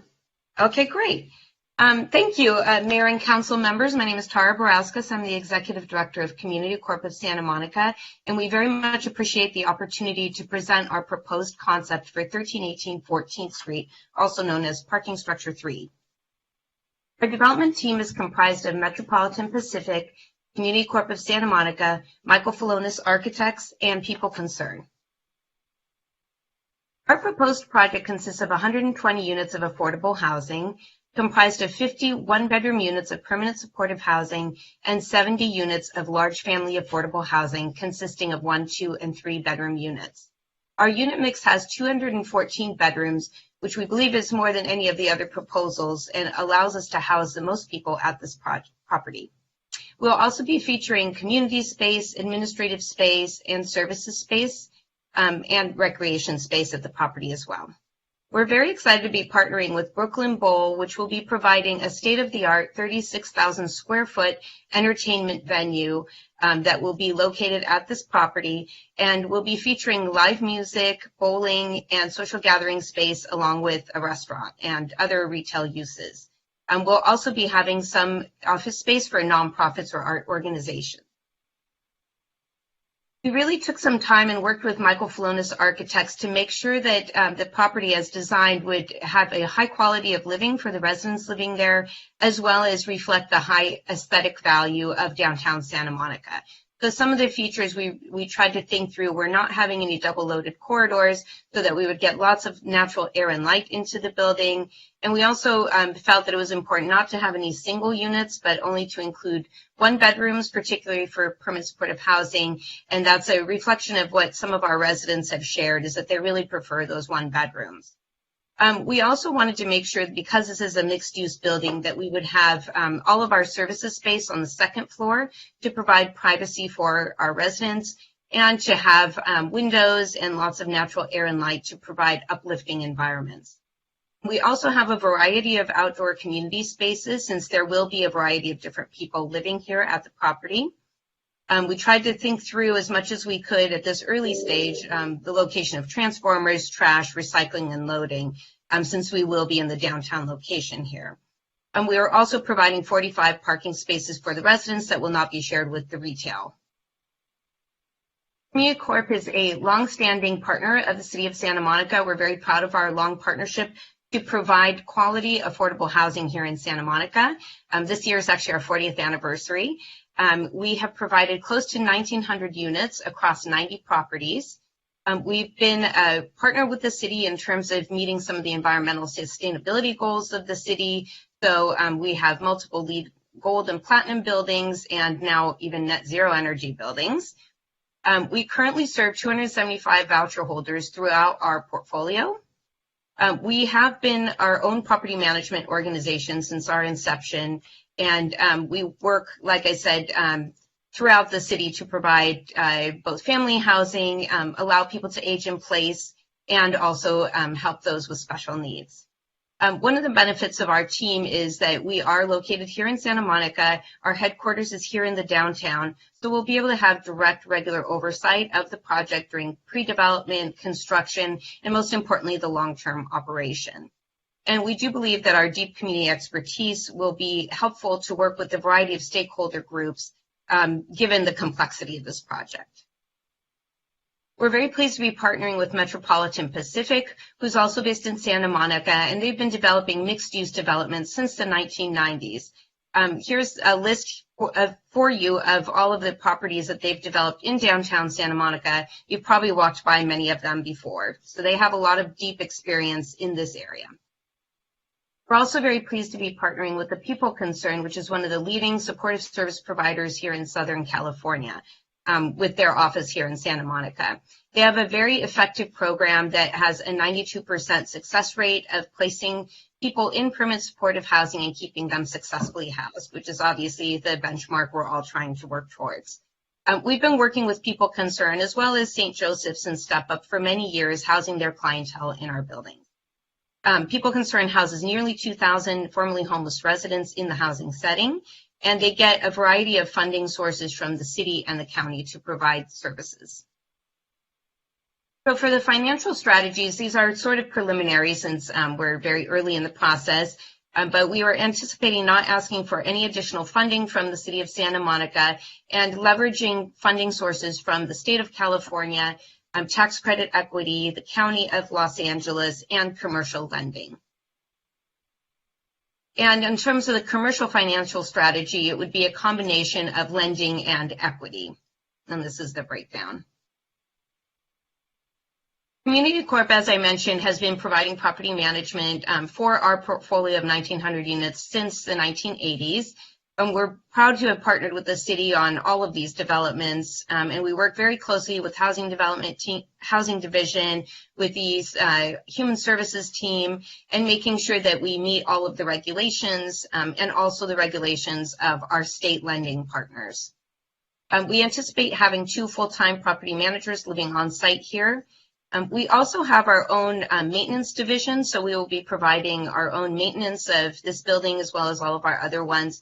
And what's good about that is that we're able to be quick and responsive to our residents' needs, as well as making sure we have a lot of eyes on our portfolio and this project as well, making sure that it's maintained to a high standard of excellence. All of our management team has had decades of experience developing and operating affordable and permanent supportive housing.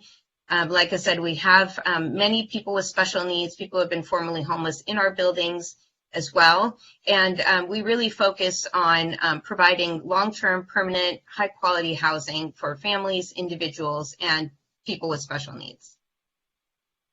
The People Concern has deep expertise in working with unhoused individuals. They have full service partnership teams that have been working closely with the City of Santa Monica and with us, as well as some of the county departments such as Department of Mental Health and Department of Health Services. So we anticipate for this project we would have the same model whereby we work collaboratively within our own departments as well as with the city and with People Concerned staff to make sure that everyone who's living here remains stably housed. We also have a variety of our own service programs that we would be providing here as well. And there's a variety based on the needs of the residents living there. So we have after school programs, fitness and wellness programs, art programming, civic engagement, and resiliency programs. So again, because we do all of our own property management, maintenance, services, and development, we work seamlessly and collaboratively to make sure we're really trying to address the needs of our residents. In terms of community involvement, because of the complexity of this project, we do anticipate a robust community stakeholder process, starting with smaller focus group meetings, doing larger community meetings. We anticipate a project website where we can provide regular updates. And we will have a design committee comprised of stakeholders from downtown Santa Monica, as well as residents, to make sure that we're really thinking through all the different aspects of this project to make sure that it's one that everybody can be proud of. And again, this team has been developing these types of projects, throughout the city of Santa Monica, and we feel like we have the expertise to do this here. And one of the highlights of this development will be our partnership with Brooklyn Bowl. They're a very well-known, reputable organization that's been providing arts and entertainment throughout the country. And I'm particularly excited about their rock and roll playhouse and their family programming, as I think that will really work well with this development. So in conclusion, we really feel that our team is very well situated to be able to provide a very high quality development here at Parking Structure 3 because of our deep expertise in building these types of developments as well as operating them long term. The long-term investment that we have with the City of Santa Monica, both Community Corp, Metropolitan Pacific, People Concerned, and Felonis Architects. And we also believe that the Brooklyn Bowl will really enhance the economic vitality of downtown Santa Monica. And in some of the downtown stakeholder meetings that we've participated in, we've definitely heard the need for bringing more engaging, entertaining aspects to downtown Santa Monica. So we really feel like Brooklyn Bowl would enhance the area. And we are really appreciative of our long-term partnership with the city and believe that we have helped the city to meet its affordable housing goals for close to 40 years. So thank you very much for allowing us to present our project, and we will have our team members available, John Warfel with Metropolitan Pacific, ourselves, Michael Felonis Architects, we have Charlie from the Brooklyn Bowl, and John Masseri with People Concern. So thank you very much. Thank you, Ms. Barauskas. Nice to see you. Thank you, Tara. Thank you for the presentation. Last, we'll be hearing from Steven Spielberg from EAH. Steven, do you need assistance with your presentation tonight? I should not. Let me see if I can share it.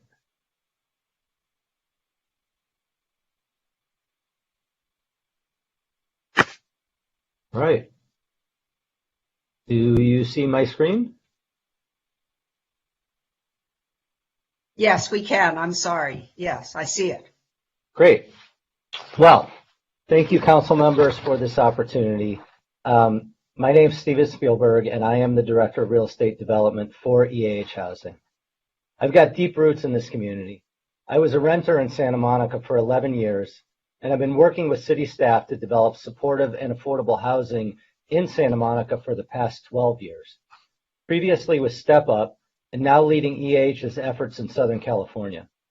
With that as a background, speaking for myself and all 700 employees of EAH, I can say that we feel honored and thrilled to have our team unanimously recommended by the selection committee to develop and manage such an amazing project.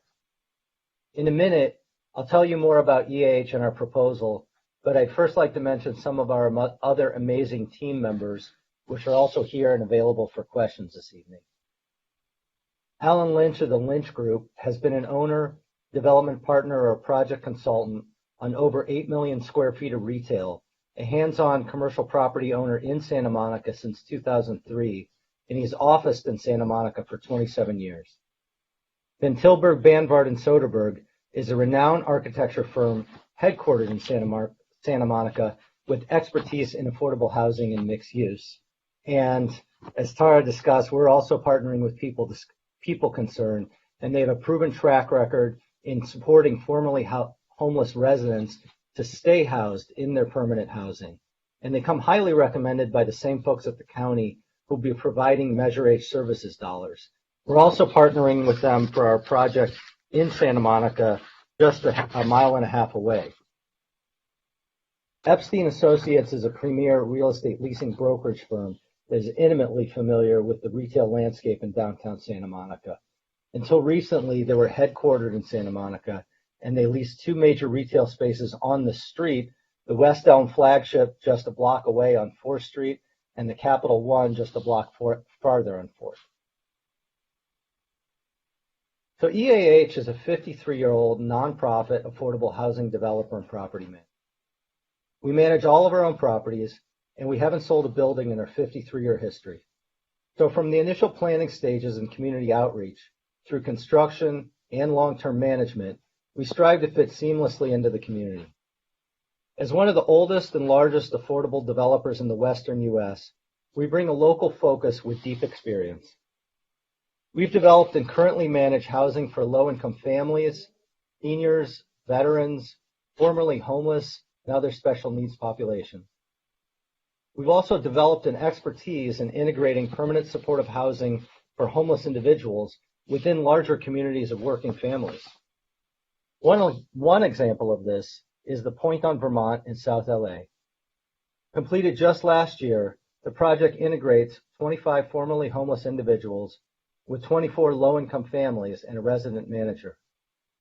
Residents of the Point on Vermont live in 3 residential floors on top of ground floor retail, a meeting room that serves the local community, and a recording studio that will offer music lessons to local low-income youth. Our projects range from low-density, low-rise rural community to the 380-unit, 32-story Kukui Tower in downtown Honolulu, and everything in between.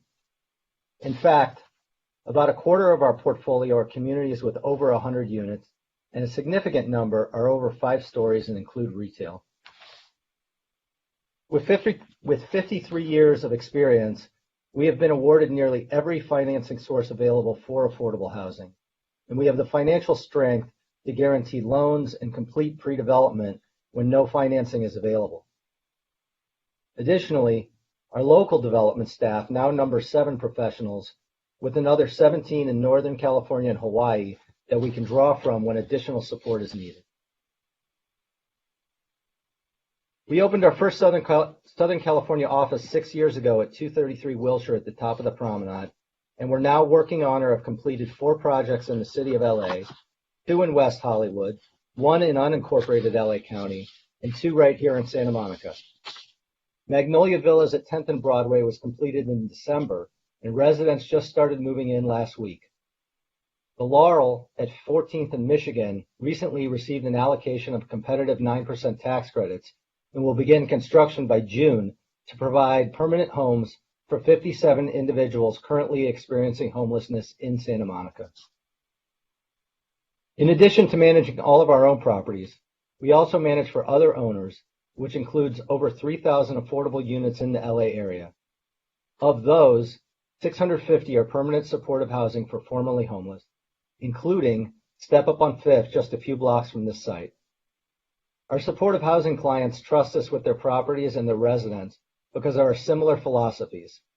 In fact, our trauma-informed care approach enables synergies with service providers that enable over 95% of our formerly homeless residents to thrive and remain stably housed. For 1318 4th Street, we submitted a 150-unit proposal, and a second with 120 units that integrates additional 3-bedroom units. For the ground floor, we're proposing a full-service grocery store with ample subterranean parking and an additional space for a local nonprofit. While we're flexible and open to what council and the community feels is the best fit, we believe that grocery is the perfect complement for the families and formerly homeless individuals that will be living upstairs. A market provides healthy food options, job opportunities, and a basic need to others in the downtown area. Additionally, over the past 2 years, grocery has proven to be one of the few pandemic-proof retail uses. In fact, we've recently had discussions with both Sprouts and Grocery Outlet, who each confirmed their strong interest and offered to write letters of support. While parking is not required, we felt it was important to include ample parking for both residents and retail. While we believe in and support the reduction of traffic and greenhouse gases, we also understand that working families need to commute and drive their kids places. Also, while many homeless residents will not have cars, we strive to help them achieve their goals, which may include eventual car ownership. In our interview with the selection committee, we were asked to look at maximizing the number of low-income Santa Monicans we could serve, so we created an additional design showing 239 units of housing.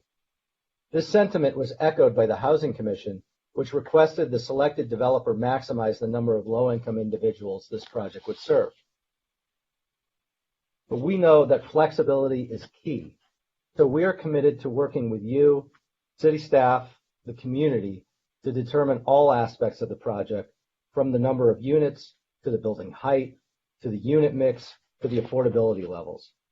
We're also open to other retail uses, and if grocery is not selected, our brokerage partner, Epstein & Associates, stand ready to find a tenant the neighborhood most desires. Also, while we believe that providing space behind the grocery store to a local nonprofit is a great idea, we've heard that a police substation may be desired, and we've already had talks with the Santa Monica Police Department about creating something that would work for them as well as the future residents of the project. Whatever the direction, we're committed to doing extensive outreach and community engagement to deliver a project that is desired and welcomed by the community.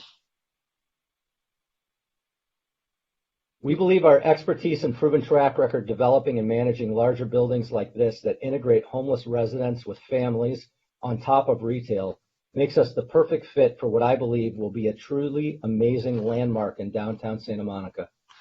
Again, we're thrilled at this opportunity and are very excited to begin working with you to create a model for affordable housing in downtown Santa Monica.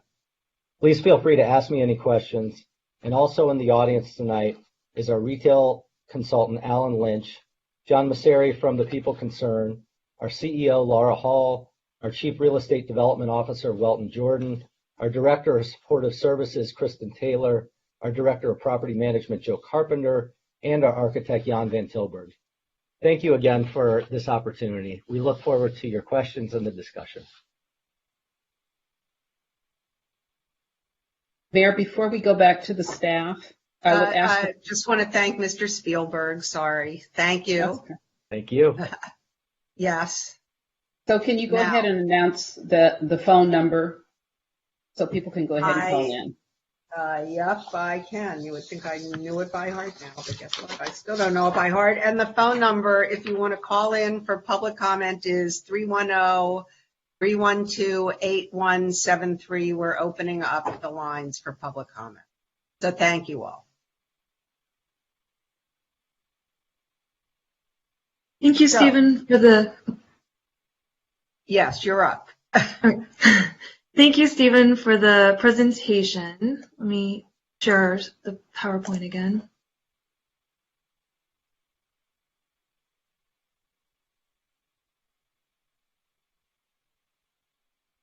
We were really pleased that the city received 3 strong development team proposals. At this point, we're now going to discuss the staff recommendation.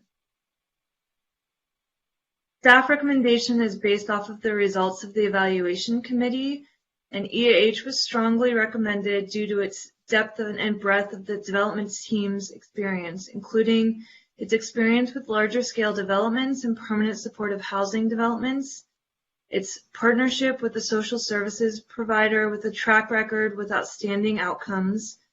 It best satisfied the requirements of the RFP evaluation criteria. They would be able to develop the project site successfully with a process that would appropriately solicit community input and would satisfy the city's objectives for the development. EAH and its service provider, the People's Concern, have a proven track record of working with vulnerable homeless individuals and the local unhoused individuals. As mentioned, EAH has 2 developments in Santa Monica, one which was just completed and one that's currently in the pipeline. EAH has developed and acquired 98 properties with over 7,900 residences in Southern California. They also have 5 decades of experience, including mixed income housing buildings incorporating special needs with other low-income populations. And they currently have 2 communities in LA County which blend supportive housing and family housing above ground retail, which is similar to the RFP request. The People's Concern has decades of experience working in Santa Monica and has a proven track record of working locally with extremely vulnerable homeless individuals. The People's Concern was founded in Santa Monica as OPCC over 50 years ago and has grown to become one of the most well-respected homeless service providers in the region. Santa Monica alone, the People Concern operates over 150 interim housing beds for single adults, as well as shelter and services for survivors of domestic violence and a regional access center. Across LA County, the People Concern operates 3 additional interim housing programs with a 156-bed program in Lancaster about to open, as well as several Project Room Key sites.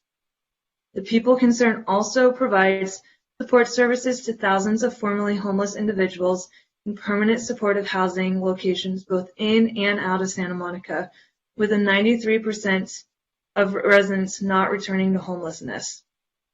In doing its due diligence, the city reviewed 14 audits conducted by 7 government entities between April 2019 and March 2021, and every audit was clean with no outstanding findings. The committee valued EAH's management philosophy of strong communication and collaboration between the project property management and the tenant services management to ensure positive results for all residents. Council selects a development team tonight. The city will enter into exclusive negotiating agreements and will start the community participation process and project concept process, which is anticipated to start in spring 2022 and last into fall 2023. City staff will then return to City Council with a recommended ground lease, and at that point you will see a much more detailed project. This is anticipated to occur in winter 2024, and then we anticipate that financing will be secured in spring, summer of 2024 with the construction start later that year. But tonight, City Council is being asked to select a development team and authorize the city manager to negotiate and enter into an exclusive negotiating agreement. As mentioned previously, this is just the start of the process. At this point, I'll hand it over to Andy with our recommendations of how to handle the public comments and question period. Thank you. So, Council, because we're doing this virtually, we want to recommend how you might flow the item from here. So our recommendation is first that you immediately go to public comment, because we anticipate that public comment may spark some questions, and then would like to have each of the development teams come before you in sequential order to answer questions. Given that we're virtual, we think if we're jumping back and forth, we're all going to get confused. So if you could sort of hold your questions, all right, these are for Abode, these are for CCSM, these are for EAH. And then, of course, staff will be available afterwards or before, whenever you've got questions for us, we are available to answer those. Thank you, Mr. Agel. That sounds like a good idea. Does anyone object to that? We'll hear public comment now, and then we'll move back to the development teams in sequence for questions. I'm seeing no objections. So, Madam Clerk, are we ready for public comment? I believe we are. Esther, do we have any callers? Yes. Welcome, Nancy Hamilton. You're in the meeting and your time starts now. Hello, my name is Nancy Hamilton, and I am the on-site property manager for an EAH housing property in South LA named Point Vermont.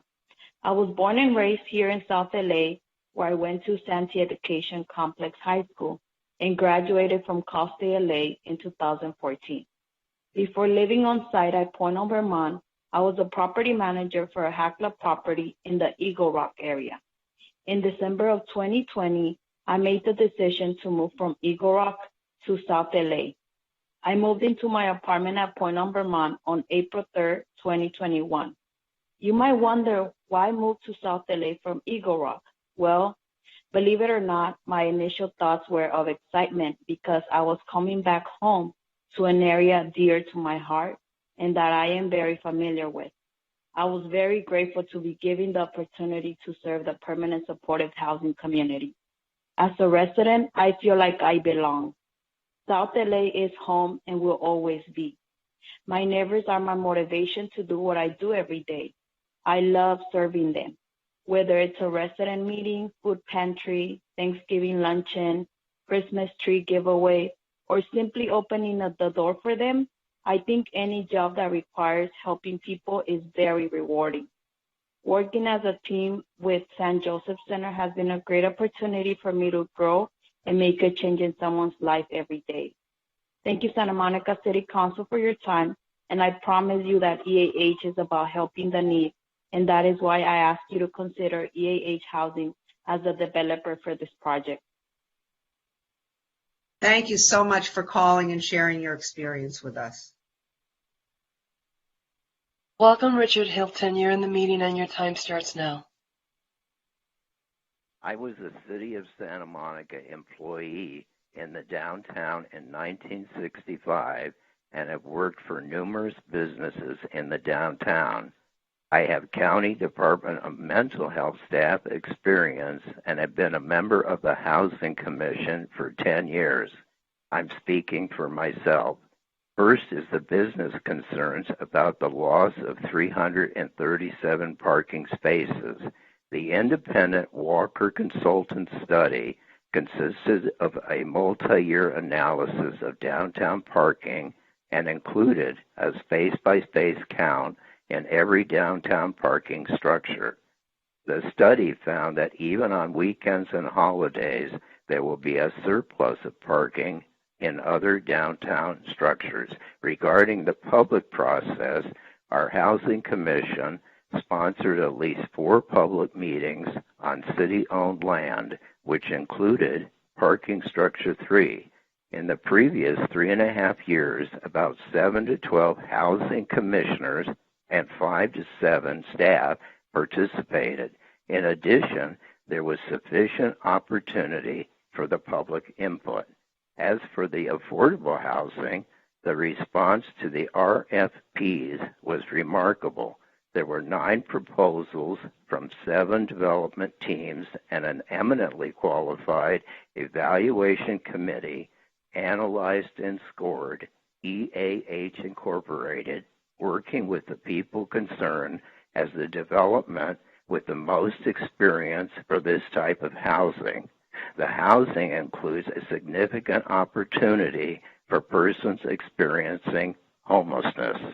The land subsidy and tax credit financing lessen the cost for the development. Your time is up. Community. Richard, thank you very much, and thank you for your service. I really appreciate your service on the Housing Commission. Thank you, Richard. Welcome, Laura Hall. You're in the meeting and your time starts now.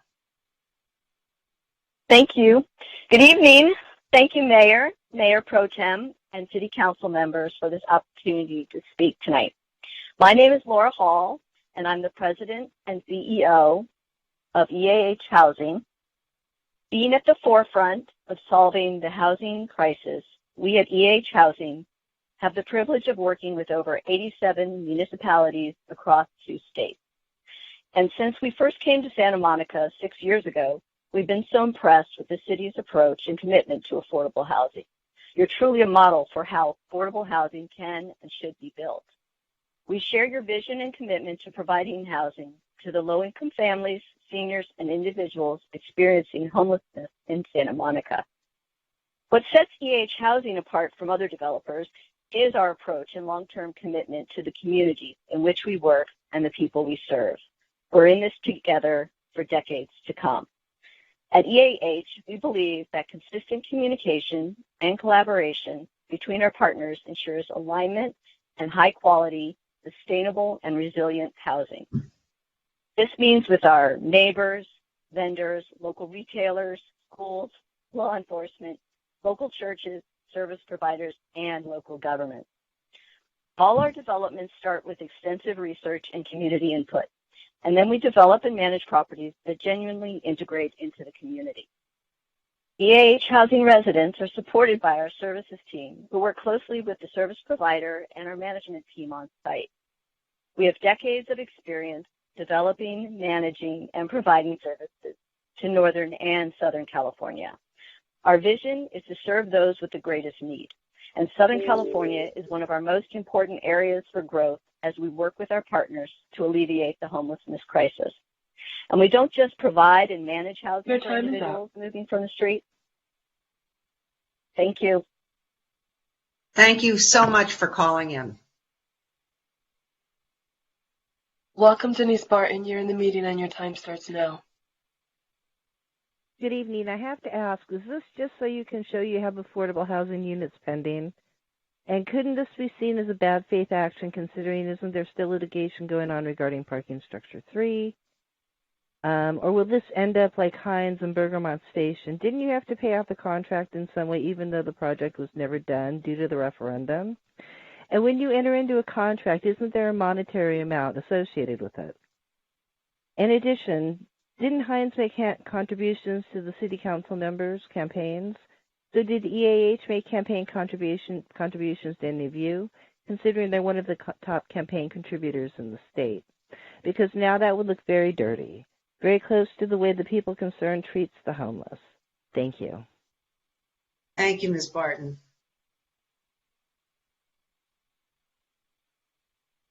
Welcome, Alan Lynch. You're in the meeting and your time starts now. Good evening, council members. I'm Alan Lynch. I'm president of the Lynch Group. I have officed in Santa Monica for over 27 years, and with 40 years of retail development experience, I've been thrilled to serve as a consultant to EAH for the ground floor, helping to identify retail uses most compatible with families and those formerly unhoused individuals who would be living upstairs. We determined a small format, well-parked grocery store would be ideal, complementing the housing and providing a basic need, healthy food choices, and potential job opportunities. We reached out directly to multiple grocers and have strong interest from Sprouts and Grocery Outlet. Ironically, we made this determination before the pandemic, which has shown that grocery continues to be one of the most successful retail options in this new world. To help evaluate other retail options, we enlisted Epstein & Associates, one of the leading U.S. retail brokerages and a longtime Santa Monica corporate citizen. While not able to be here tonight, the principals of Epstein asked me to make the following statement on their behalf. Epstein has a long history in the city that shaped our company culture and DNA. Our offices were located at 1429 4th Street, just down the street and above the former Michael's Arts and Crafts for over 40 years. We take pride in our Santa Monica roots, and if given the opportunity to bring an exciting new retailer to the Bayside District, we will do so with the same passion the city of Santa Monica requires of its partners. As a grocery alternative, as an alternative to grocery, we would focus on larger retail uses that complement the dynamic success of TJ Maxx and REI. We are confident we will find the highest and best use. My company also worked with EAH to reserve space on the ground floor for a local nonprofit. We recently learned the community may want an SMPD substation, so we've met with one of the police captains to confirm their interest. Your time Once is up. EAH is selected, we stand ready to work through the community involvement plan to determine the best use for the ground floor. Thank you for your time, and I'm available to answer any retail questions you may have. Thank you so much. Welcome, Olga Zarwaska. You're in the meeting and your time starts now. Good evening. The reputation of the people concerned should be enough to prevent the City Council from awarding the contract for supportive services to this questionable organization. For anyone unaware of this reputation, I direct you to 2 YouTube videos. One is called Santa Monica Funding Abuses of the Homeless, and the other one is called Measure H Atrocities.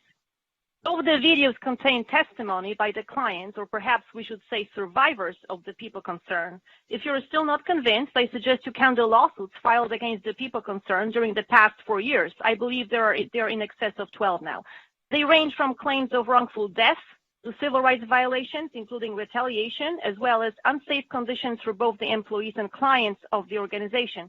Some members of the change slate on the dais have mentioned an interest in taking Samushel, the only homeless shelter on city land, out of the hands of the people concerned. But now the city is considering awarding a new contract to this questionable organization. I don't get it. A couple years ago, the people concerned told its clients, the residents of Samushel, to refrain from publicly giving negative feedback regarding this organization. Yes, it was a gag order. The city attorney's office had to send an email reminding the executive director, Mr. John Masseri, that everyone in the United States of America, including the clients of the people concerned, has the right to free speech. Clients of the people concerned suffer neglect and abuse with no prospect of getting housed or otherwise be assisted by the organization. A friend of mine died, what some believe was a preventable death, due to the negligent care of the people concerned in their fraudulent respite bed program, which exists on paper only at Samushel. If the council, and especially the change slate, would like to help the vulnerable clients to die or be subjected to neglect and abuse and civil rights violations, by all means, award the contract for supportive services to the people concerned. Thank you.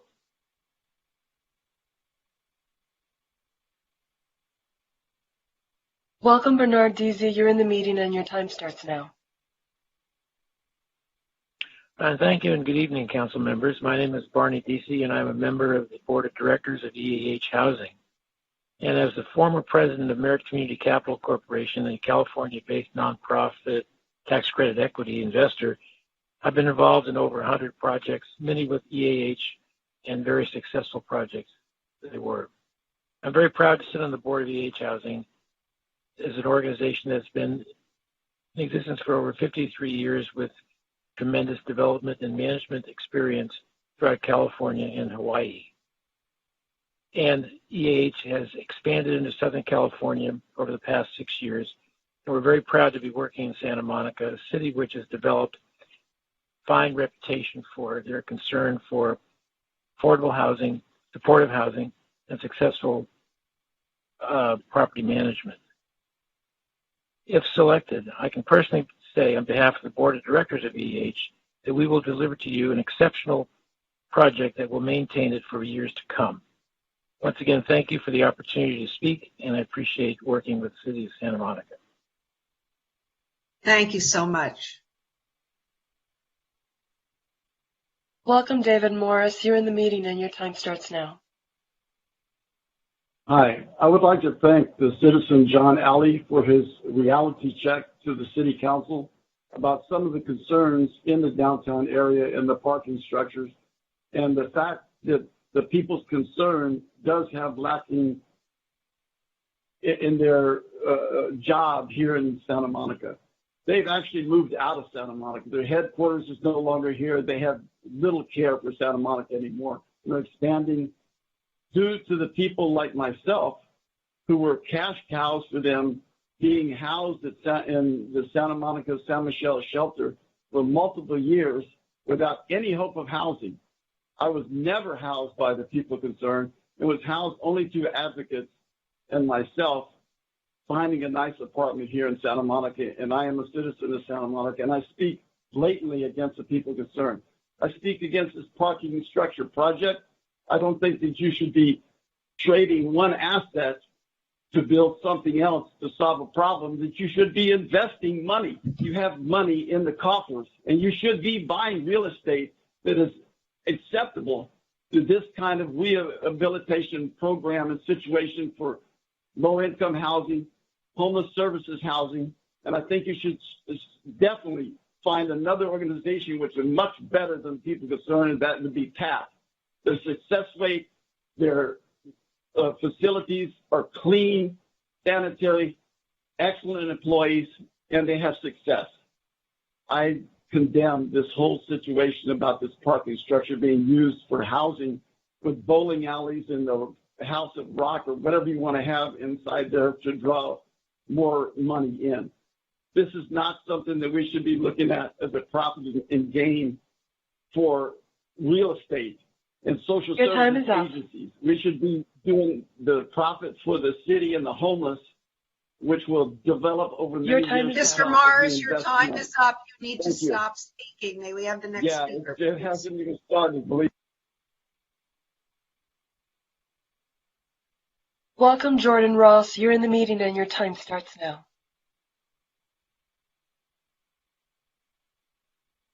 Good evening, City Hall. This is Jordan. I am the property manager at Step Up on 5th, managed by EAH. I have a couple residents that are speaking on behalf of EAH and Step Up on 5th. My name is David Lucarelli. I've been at EAH Step Up on 5th for going on a year now. It's been a great experience. I was homeless for about a year and a half in Pasadena, and then I got sober. I have a little over 4 years sober, and their services have been great. Thank you. And thank you for supporting EAH. Hi, my name's Kevin Hayes, and I'm a resident of Step Up on 5th. I actually, my journey came. I actually came out to Santa Monica. I came out to Santa Monica about 10 years ago.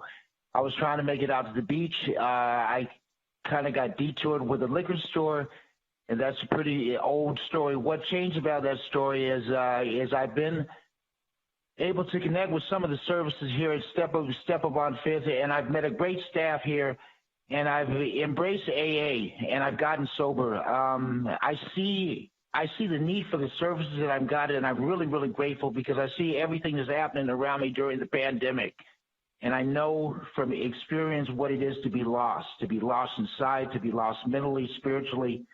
I haven't gotten all of that, but I know what having housing, what having stability, and with having resources. And with the staff here at Step Up on 5th, particularly with Gerardo, with Jordan, with Melanie, with Karen, these are like family. We don't always get along, but that's what you expect from family, right?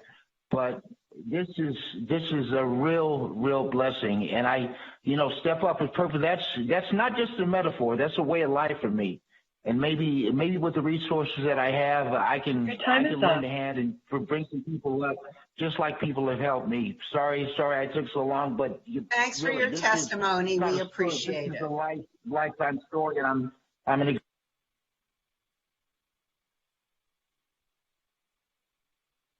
Welcome, Jonathan Foster. You're in the meeting and your time starts now. Hi, Jonathan Foster. The good, the bad, and the ugly. I wanted to say, though, I appreciated the gentleman that was working in 1965 about when the Doors and Jim Morrison were getting together and the Grateful Dead were getting together in the psychedelic 60s. We're about to come through. Wow. Had to be a great experience.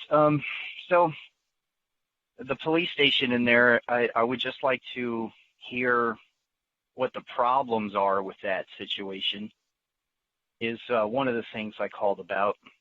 2, why is the city of Santa Monica becoming the homeless resource city? It's which is really a federal problem, right? So the money really should come from the federal government, not the taxpayer of Santa Monica. I don't know exactly where the money's coming from, but I'm just putting those concepts out. And now to address something that I'm seeing here where you're going to take our comments and then you're going to hear 2 10-minute speeches, and then you're going to talk about stuff, and no one can address what you all talked about unless it doesn't really pass or this gets kicked down the road, and we can talk about what goes on that way. The procedures of this stuff is really not, serving the public to not be able to hear what everybody speaks to, really, and then we don't get to address it.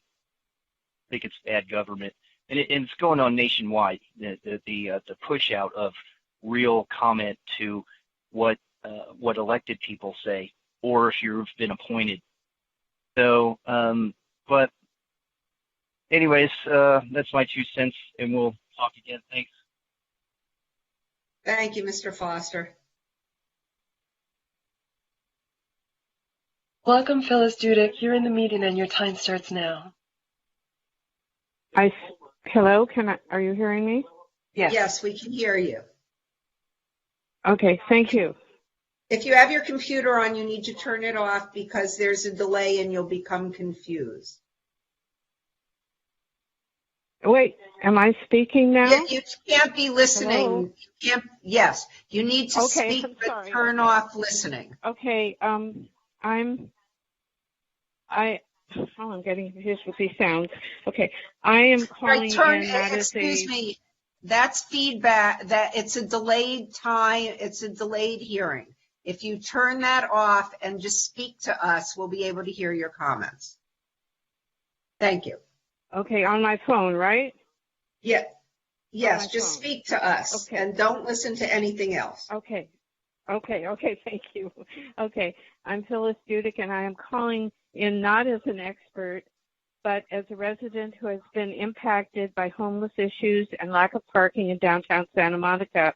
I've advocated to place the unhoused in interim housing through Project Lotsky, and I'm in favor of affordable housing, but I'm confused as to why this well-conceived project would be placed in downtown downtown Santa Monica, and wonder what impact it will have on commerce and our economy as well as tourism, and wonder why we would gut a valuable parking lot rather than restore it.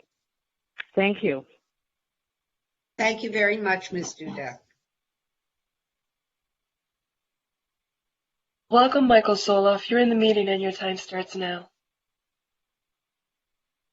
Thank you. Good evening, City Council. For anyone who doesn't know, I happen to be the husband of Sue Himmelrich, the mayor of Santa Monica.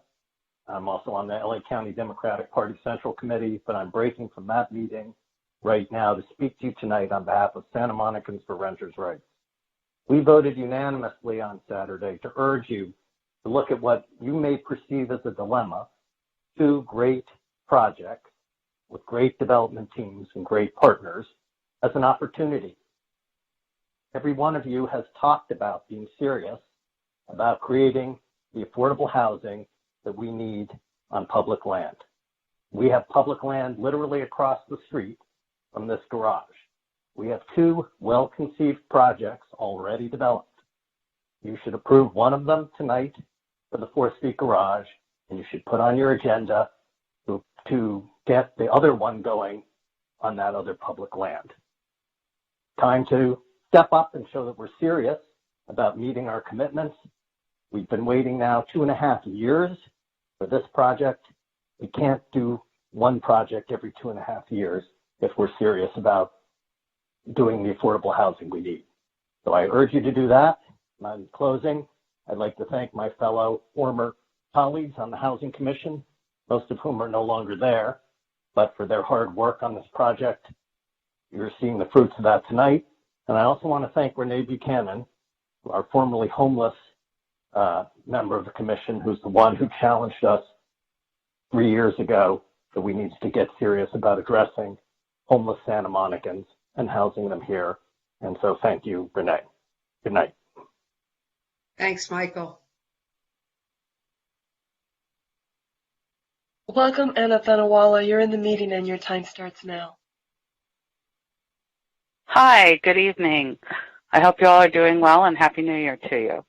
I am calling because I have some questions about this proposal and how, number one, it's going to impact the revenues that the school district receives from the parking, because as we all know, the promenade's not doing well with the businesses that are there. So there's no guarantee that anything that you're going to put there on the ground floor is going to do as well as the parking revenue that we're now getting. The other questions I have about this I understand that there are at least 50 housing vouchers that the Housing Commission is sitting on in preparation for building this housing, which, from my understanding, is still under litigation. So why are we not dispensing of housing vouchers when we've got over 1,000 unhoused people on our streets today? How many years is it going to take if, in fact, the litigation clears for this housing to be built so that 50 more people can get housed? This is kind of ridiculous. Aren't you guys putting the cart before the horse?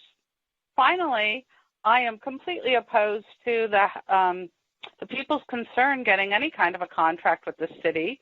It's great to say that 93% of their people that they do find housing for remain housed, but what does that mean in terms of a percentage of the number of people that they've actually warehoused? I mean, is it like 2% that they actually house? We don't know because we give them millions of dollars, but we've never done an audit, and that's shameful. Thank you so much. Have a good evening. Thank you. Welcome, Danielle. You're in the meeting and your time starts now. Hi, everyone. Happy New Year.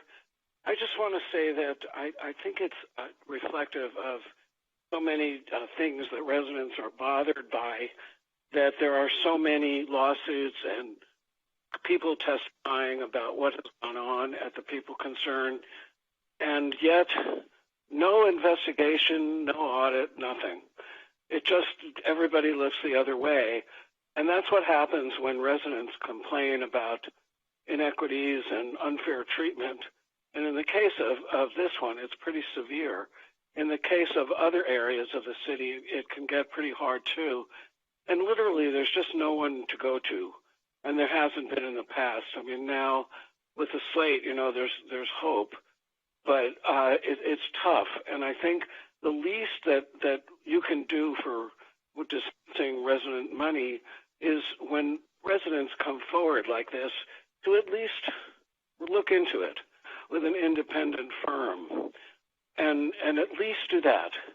I think that's the minimum, because we talk about how great we are and this and that, and it's sort of like America talks about how great they are with education and healthcare, and we're not. We're way beneath other places, and we are with how we deal with this as well. And I think we're an incredibly nice town.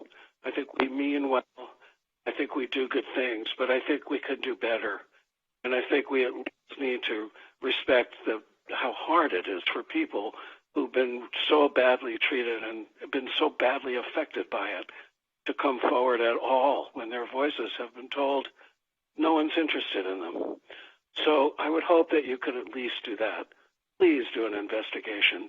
At least do that. Thank you very much, and Happy New Year to all. Thank you. Welcome, Denisia Malone. You're in the meeting and your time starts now. Hi, yes, my name is Denisha Malone, and I'm a mother of two daughters and a granddaughter.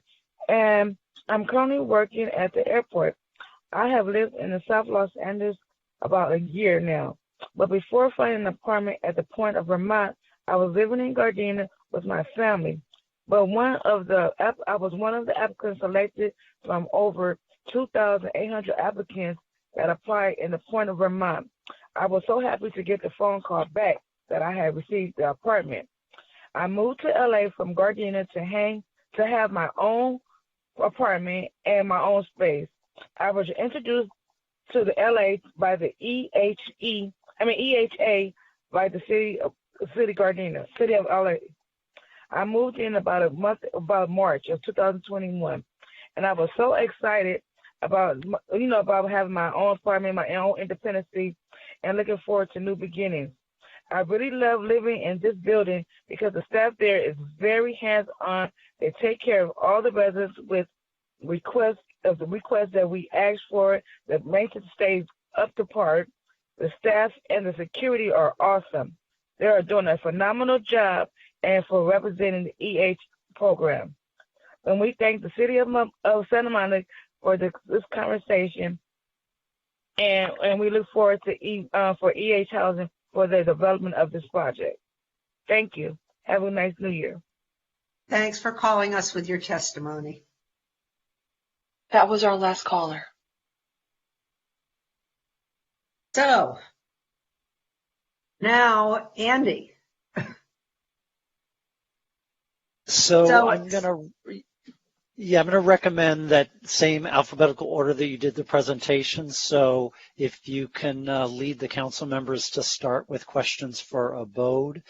And I think Robin is still here, and she may want to pull in some of her team members to answer questions as she needs. Great. Who has questions for Abode? Well, this is your luck. Oh, Councilmember De La Torre. Yeah, I just want to know, in terms of the, I'm calling it the mixed use component, but the ground floor. Can you just explain to us what plans you have, for that ground floor, and what amenities, specifically what amenities can residents expect with your project? You're muted. I'm sorry. Robin, you need to unmute. Words we've all heard too many times in the last year. Right. Thank you for that question. I will respond, and if our principal architect, Gio Aliano, who's joined me, would like to have some few words, he's available as well. But based upon our preliminary outreach with a local broker and from what was in the request for proposal, we were proposing to include on the ground floor, in addition to the support space for our social services program, including the supportive housing programs and our resident services program and our property management office, we were also incorporating uses that included a bookstore, and we had at the time 2 years ago talked to a potential operator for the space, as well as space for nonprofit operations. But we also structured the space to provide small retail components as well, if we found that there was a local market for those uses as well. Again, as I mentioned earlier, part of our community engagement process and engagement with the city would also help to define what those ground floor uses would incorporate. Thank you. So if no one, yes, thank you. Councilmember Part and then Councilmember Brock. Hi, Robin. Thank you so much for your presentation. I really appreciated all the great information. I really appreciated the open space. I think it's really important, especially for families and especially in downtown when there isn't a lot of open space. And so I loved seeing that in your design. I also liked what you presented for the ground floor in terms of I took a bunch of notes before your presentation about you indicated a bookstore, potentially a cafe, some retail space for local entrepreneurs, potentially some community gathering space or workshop space you indicated, potentially for nonprofits. And so some of my questions too that I didn't see, is there any parking allocated not only for the ground floor uses, but any for the renters or people that would live there? Yes, and I'm going to ask Sarah Tsai, who is the business development person in this that worked in the detail, to go over the parking both for the residential and commercial. So Sarah, if you could join me and unmute yourself, that would be great. Thank you. Hi, can you hear me? Yes. Okay. Yes, we can. Thank you. Yes, so Councilman Parra, we did include one level for parking. We also had a lot of bicycle parking in the subterranean level, so all of that was below grade. The parking was at about 0.5 per unit, so certainly lower, but I think recognizing that it's very close to transit, and a lot of our residents, from our experience, wouldn't be coming with cars. but we did want to include some parking. And, we also know that while the project was taking out a parking structure, there is also still a lot of parking in downtown Santa Monica. And we imagined that and anticipated that a lot of the people coming to the retail uses might be going to other places in Santa Monica and parking elsewhere and coming. So I think the parking would serve both some of the residents and some of the retail, but certainly not a one-for-one, which we didn't feel like was appropriate in a downtown setting. And then also in terms of, it says 153 service enhanced affordable units. What does that mean? Like, what is the breakdown of units? Like, is it one bedroom, singles? Can you give me the breakdown of what you envision? Sarah, I'll start and then you can provide the specifics. But, based upon our research and outreach that we did during this process, in particular with our partner, St. Joseph, we determined that there was a high need for this permanent supportive housing for individuals or small households. So we did include a number of 1 and 2 bedroom units in the development, which was important for us. But Sarah can give you the specific numbers in terms of actual breakdown. Sure. So in our original proposal, which was the 107 unit proposal, we had about half of our units were studio units. We also, and then the remaining half were primarily 1 and 2 bedroom units. I believe in our higher density proposal, it was a similar distribution with a little bit higher percentage of 2 bedroom units. We had 30% 2 bedroom units, 45% studios, and 22% 1 bedrooms. And like Robin said, that really came primarily from input from the city in terms of the wait list, from St. Joseph Center. But we also, like Robin mentioned, and she didn't quite get to our engagement process, but we do a lot of community engagement with all of our projects. And so one of the first things we do is, talk with our city partners and our community partners and the residents in the area and people we'll be serving to really determine the right unit mix. And on, some of our projects, we have actually changed the unit mix to meet. So we really see it as a starting point, and then we would work with the city to really determine the right program. Thank you. Thank you. Yes, Councilmember Brock. So I have 2 questions. Let me first follow up on Councilmember Parra's question. How many affordable units, how many supportive units are you planning for the project at your higher density level? Because I'm not really getting a delineation. So give me exactly how many affordable units are going to be built versus supportive. And I know this is preliminary, but give me that first. Okay. I'll start and then Sarah can give you the more specifics, which is under our higher density proposal, we included a total of 153 units. And of that, that's 100% affordable.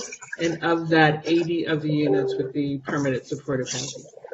So David, whoever David is, you need to stop washing your dishes. Hear water? Does somebody hear water running? That's not my house. Whoever David is. That was not me. David's going to the bathroom or washing his dishes? I was on mute. That was not me. Oh, there's another David who was up a minute ago. So my question is maybe, so you're saying you're going to provide 80 supportive units and 70 affordable housing units. Of those 70 affordable housing units, what is the mix of those 70? Because I'm very concerned not only about supportive housing, but I'm very concerned about affordable housing that will long-term add to the mix of our downtown. Mm-hmm. So 100% of those would be affordable, serving households at or below 60% of area median income. And those are the 70 units, okay? That's correct. Mm-hmm. And are those bachelors, 1 bedrooms, 2 bedrooms, 3 bedrooms? What's your mix? So in this case, we included studio 1 and 2 bedroom units. How many can you break that 70 down a little bit more? Are you talking about 20 studio, 10 studio? There's a reason I'm asking. Okay, so Sarah's looking at. Sure, Robin, I can give those numbers. Yeah. So of the It ends up being, I think in our higher density, it ends up being 72 non-supportive, so affordable units. We had, and forgive me, this was about 2 years ago that we did this. We had 11 studio units, had 21 one-bedroom units, and we had 27 two-bedroom units. And then we had a two-bedroom manager unit.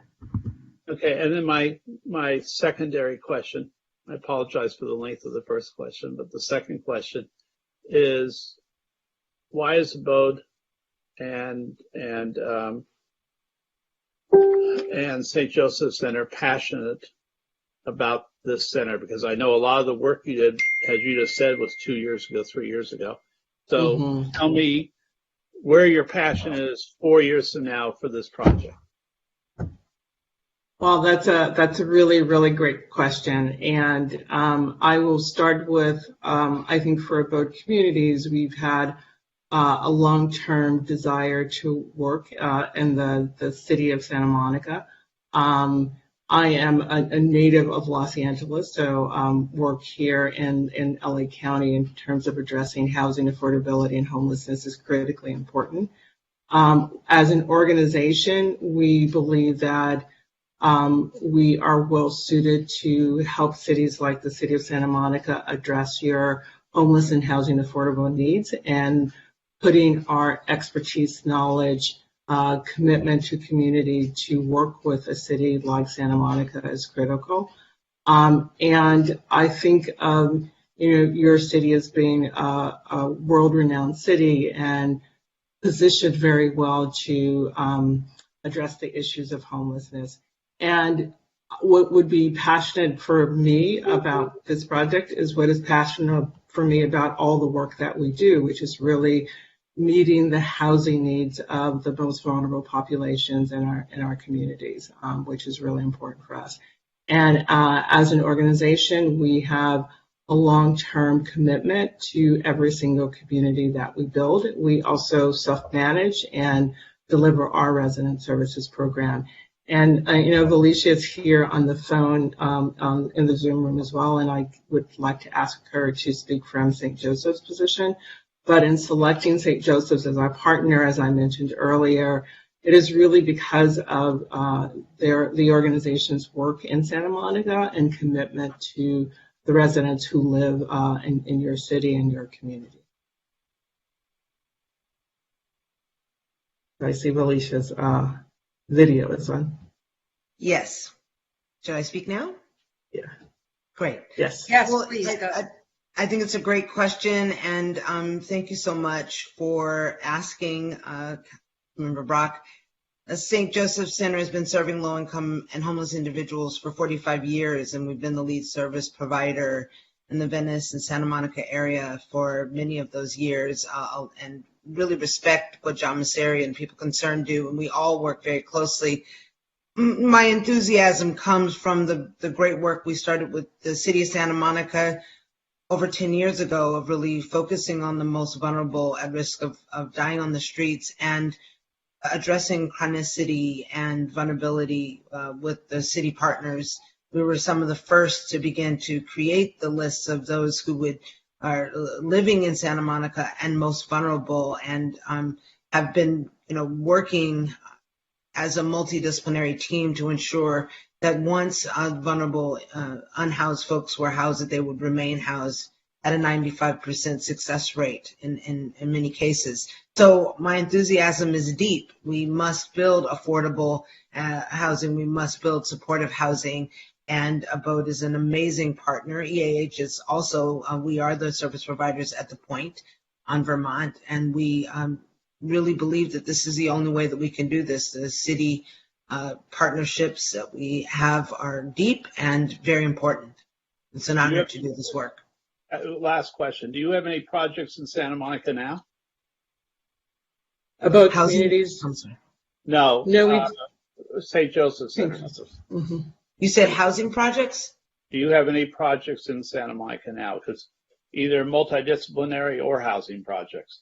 We have we are housed in Santa Monica, and we are part of, Oh, you're on the border. Yes, right. You're halfway between you're in Santa Monica and Venice. Got it. Well, we literally have housing provider base in Santa Monica. Yes. And we also do some work both right on the border of Venice and Santa Monica. So both. Always have. Okay. Thank you very much. Thank you. More questions? Well, I do have one question. Thank you all very much, and I do want to appreciate your presentation. My question is this: it has been 2 years since you applied for this. A lot has happened in the last 2 years, and I wonder what, with 2020 hindsight and now the idea that we're moving forward, you might do differently going forward than you would have done 2 years ago. I will start with that. We are very, very proud of the proposal that we submitted, and I think, Mayor, at the moment in time, it was the absolutely right proposal, both the residential component and the commercial component for the site. I think perhaps the only thing that we sort of might think about differently that may have changed is where the housing needs are. Perhaps there might be a greater presence or need for family units, which we have done permanent supportive housing for families and transition-age youth, and that would be a place that we would evaluate. I still feel like the commercial uses, once we're back in a normal state, would definitely continue to be appropriate and meaningful for this downtown community, and particularly for the residents who would ultimately live in this housing. So, in retrospect, I think our proposal could quite well be evergreen and pretty resilient even as our environment changes around us with a little bit of adaptation. But I don't think that there would be an overhaul. So I really hope, I just want to say to you too, I'm sorry, before, and you'll go last, Mayor Pro Tem, but let me just say that I hope you stay in touch with us regardless of the decision we make tonight.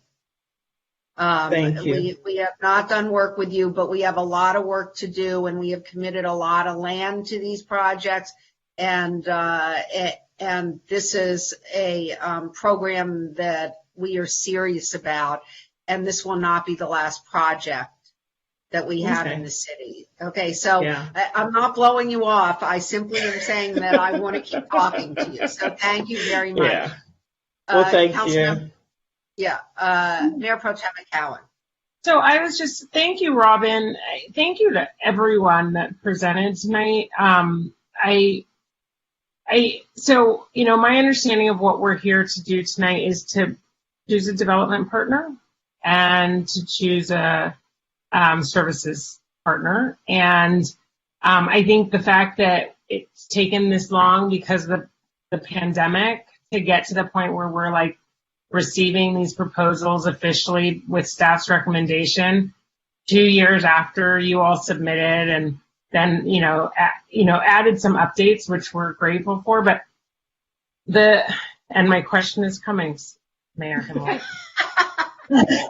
But I guess I'll pose it to you, and it'll be the same for everyone else, and so I'll just let the others sort of address it. It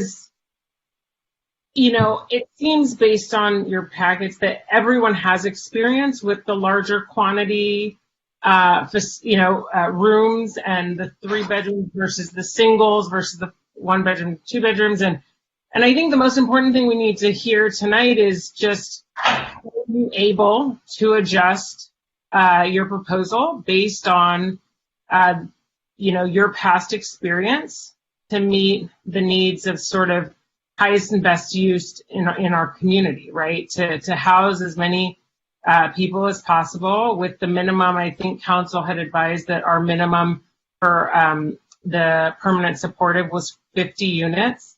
And I think a lot of that still remains to be articulated, like what we want, how many beyond the 50 permanent supportive we want, and like what sizes the community wants to see those are, and same for the affordable. And so the question is simply, can you just articulate to the community that's listening tonight, beyond what was in your cover letter and your proposal, sort of what your experience is in adjusting after the proposal, your ability to acquire the funding necessary, and do you think that you would be able to meet sort of the goals that we have for the community? Sure. So the short answer is yes. And I'll start with, I think, the approach of selecting a developer that can work collaboratively with the city and the city staff and the community to come up with a project that meets the needs of the community and its residents, including those that are experiencing homelessness, is a really great approach. And we have a history of working very closely with local government to, we may come in with an initial proposal that is right for the moment in time, but as things change and evolve, our development plan changes and evolves. And I think Abode Community has a really strong track record of being, of listening actively with our city partner, of responding in a respectful way that is also grounded in project feasibility. We're never going to say yes and not be able to deliver on that yes. We're going to say, well, it could work if we tweaked it this way or another way. So we have that ability to be adaptable. And we are a premier developer of affordable and supportive housing and have deep experience in all the funding programs out there. So we would work to find the program that works right for the city. And I feel like over the last few years in particular, we've had to evolve and adapt our projects based upon all of those things that I've talked about, but more specifically around the funding sources that are available out there for affordable housing. So absolutely, if you look at our portfolio, we have a depth and range of housing types that we build, mixed-use projects, very complex projects. So we have the capacity and the ability and the willingness to work with the city to meet your needs. Thank you very much. Thank you. All right. Well, thank all of you. We appreciate the opportunity to be here tonight to talk about our project. And again, we continue to be very proud of what we've presented to the city of San Francisco. And we will speak to you again, I promise, regardless of the outcome tonight. So thank you very much. Thank you. And our traffic director is back. Yeah, so I'm going to recommend that we next invite CCSM and Tara to answer questions, and she's got her team with her as well if you've got more detailed questions. Thanks. Welcome back. Okay, who's going to start? Any questions? Well, let me start, Tara, with a question that I just asked, because I do understand that that you all submitted your bids 2 years ago, and we were in very different times 2 years ago, and a lot has changed. So what would you do differently? I mean, is there anything you would do differently going forward? Are there any thoughts you have about how, you might rethink this now after the last 2 years and after sitting on this for 2 years? Yeah, well, the world has definitely changed, as we all know. Certainly just in our own organization, so much has changed because of the pandemic, because of George Floyd, and so many other things. In terms of the actual affordable housing component, I can't say that I would change anything there. I think we stand behind what we proposed. But that being said, obviously, we know that there's still a community engagement process to do. So we want to hear from stakeholders and figure out if we need to make some tweaks there. But I do want to ask John to speak to the commercial component, since this is really his area of expertise, and possibly even Brooklyn Bowl, because that was a question that came up for me, is how have things changed for them? So John, do you want to chime in here? Sure. Am I on now? You are. We see you Great. and hear Great. you, and we see Mr. Ryan too. Okay, great. So I think as far as the different outlook, retail was changing even before and certainly having Brooklyn Bowl as our anchor, we would not change. They are a natural fit for downtown, and I think as we come out of the pandemic, they will be, in high demand. And because of their strength, they're still with us. We have the exact same commitment we had over 2 years ago. It's probably closer to 3 years ago when we started all this. And we see Brooklyn Bowl really as our anchor. And with them activating 4th Street, we feel, I guess what I'm saying is we need to get the ground floor of this development has to be gotten right. The last thing the city wants is vacancies or retail that's not working on the ground floor. So we have Brooklyn Bowl as our anchor. They will activate that whole area of 4th Street because of they're not just in the evenings, they're all day long. And on the ground floor, we'll have their entrance, their restaurant. That'll take up a piece of the ground floor. We have space for nonprofits. And what we expect with them driving, with them as our anchor, in today's environment, we would see wellness-oriented tenants. That's the kind of demand we're seeing. This would be exercise, that kind of thing. We also expect to see a coffee and pastry kind of tenant that would take up some of the space. And as I said, possibly nutrition. That's the kind of tenants that we see now. And that's the kind of thing that this particular location works well with. And our price point, our rent points will work well with. We have a lot of experience with retail and ground floor commercial in the downtown. We've done 11 buildings in and around downtown, and that includes the building that Victoria's Secret and we work in, where Anthropology is, where Book Monster is. So we know downtown really well, and we thoroughly are behind having Brooklyn Bowl in as our anchor to activate that whole section of that 200 feet of 4th Street, and believe that this is really the retail mix has changed slightly as far as the demand, but the way we're designed, the flexibility we have on the ground floor, we wouldn't change it at all. Thank you. And would Brooklyn Bowl, Mr. Ryan, are you the representative of Brooklyn Bowl? Yes, I'm a co-founder. Oh, you are. Are you in Brooklyn? Because it's pretty late there. He's also still awake, yes. Yeah, I'm impressed. Thank you for that. Yeah, so how's business?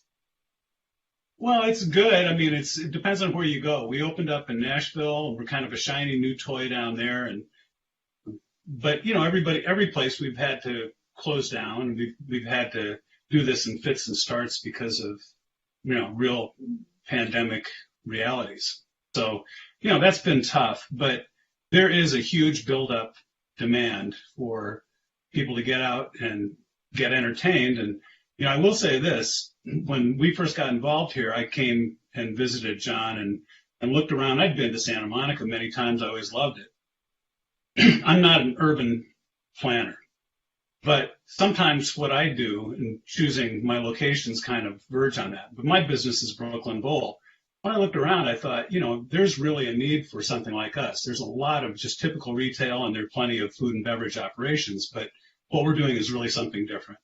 And I thought it was, not only good for our business prospect, but also good for the city.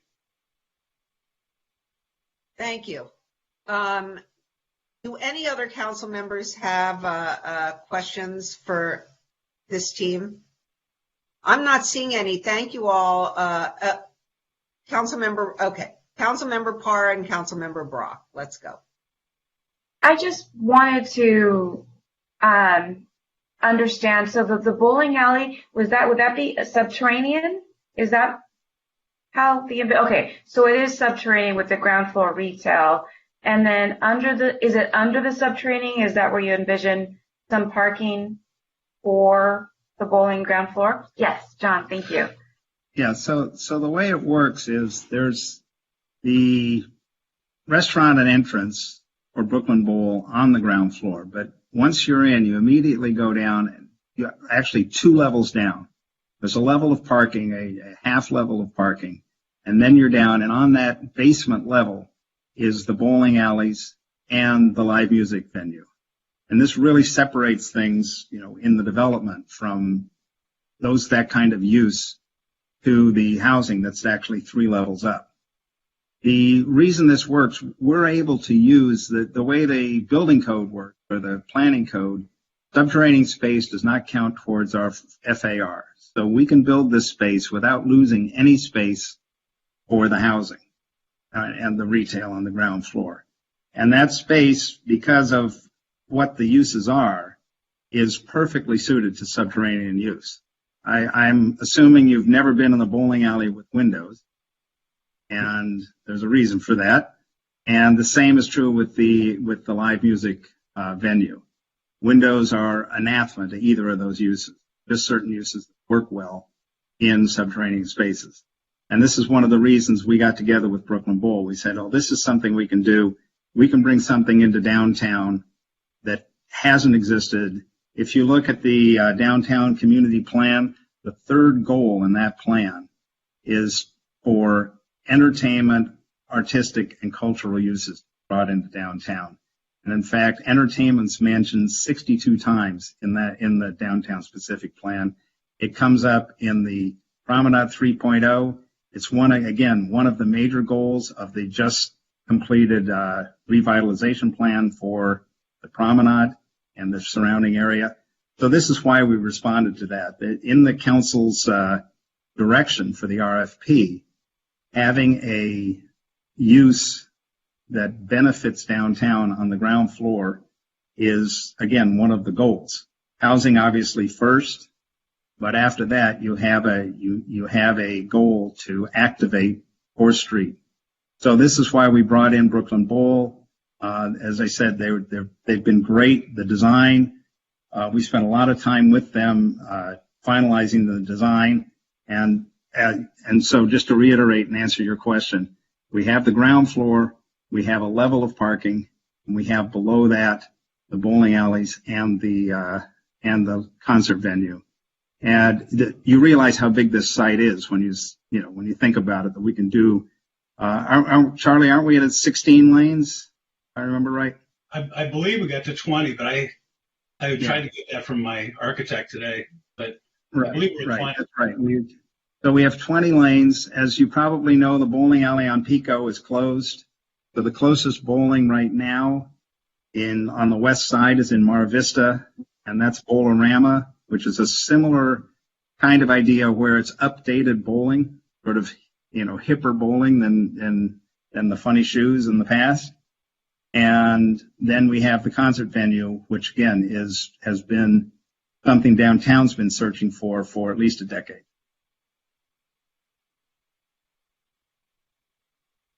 Thank you. So, okay. So, first question, Tara, give me that mix again of not the supportive. I understand that was about 50 units, if I recall. But give me the affordable housing mix and price range for that again. Yeah, so it would be 120 units. We would have 55 one-bedrooms, 35 two-bedrooms, and 33 bedrooms. What's your largest development in Santa Monica right now? Right now, our largest one is the High Places, which is about 89 units or so. So this would be your largest development in the city? Yeah, 120, a little bit bigger, but the process of development is the same, whether it's 80 units or 100 units. Okay. And what was your other question? Oh, the rent ranges. Yeah, our rents for the 1 to 3 bedrooms range from anywhere from about $500 a month to about $1,200 or $1,300 a month, depending on the income level. And you're planning on featuring, I know there's a children's playground within your project, so you're planning on featuring children or accommodating families. Yes. in that affordable housing mix. As you do that, and I know that I had conversations with your development partner about on-site parking to make sure that there was at least some. I think above one of the other developments said they had 0.5 per affordable housing unit. Are you close to that? So we didn't anticipate parking for the 1 bedrooms, just for the 2 and 3 bedrooms. So yeah, we're a little bit over that ratio. So, all right. So how many 2 and 3 bedrooms? We have 35 2s and 33s. So we're not quite at 1-to-1. We're about 0.75, which is actually about the utilization rate we see in our affordable housing. Okay. And I'm going to ask the two of you the same question I asked them both. This project was originally started 3 years ago, 2.5, 3 years ago. Tell me how passionate you are about this project 4 years from now when it's almost ready to open and under construction. John and Tara, both. Go for it. Well, I can start first and just say, I think one of the things that's really exciting for us about this project is that it is in the downtown. It's very hard for us to find property for affordable housing in the downtown and coastal area. So we really are excited about having this specific location.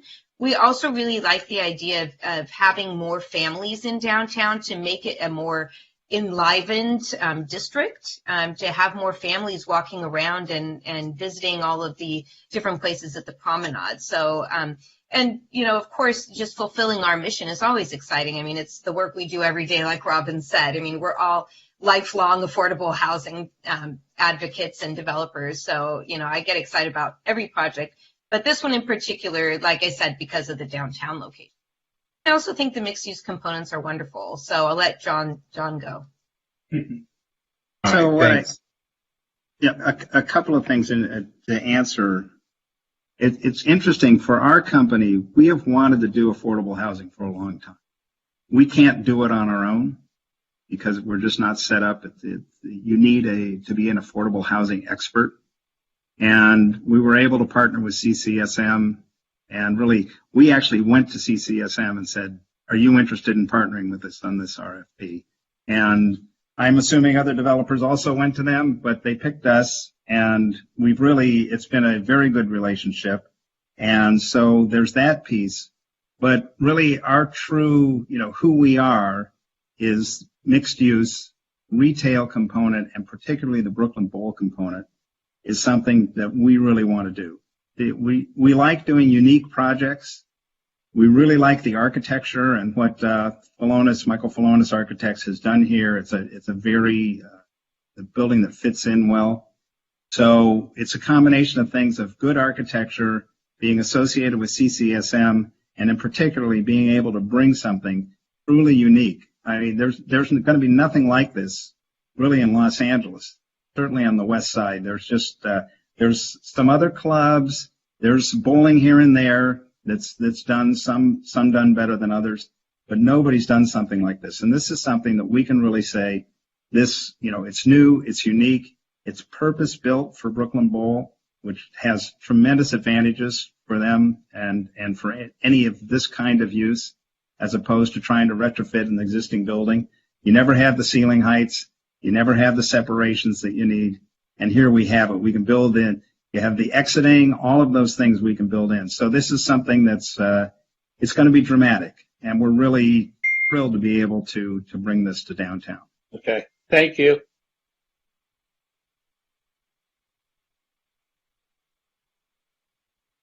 Yeah, I'm sorry, Kristen.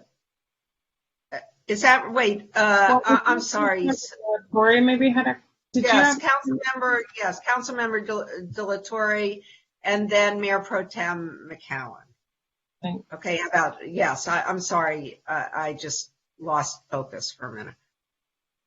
Surprise. The last question, the answers were fine. It answered the question I had. Oh, good. Thank you. Okay. Can I say one more thing? More things. So one of the things, again, with Brooklyn Bowl that we're going to see, they have a strong local hire program, a strong internship program, and these are entry-level kind of programs where you can work your way up through into management. And if you look at the other communities they're in and the testimonials from where they are, it really is the idea behind Brooklyn Bowl is more than just, a bowling alley that's got some entertainment. It's a whole way they look at things.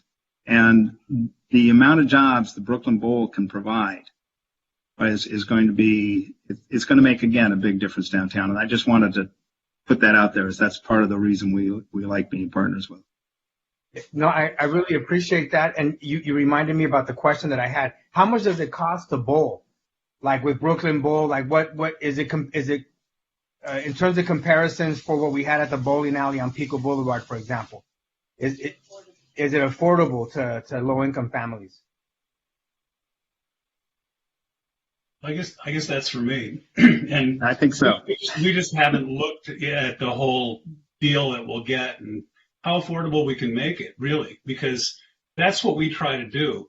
For example, because we have different ways to ring the cash register, now I'm really sounding like a capitalist here, but because we do that, we're able to charge lower prices at the door, ticket prices for the entertainment that we have, than those people get from any other club in town.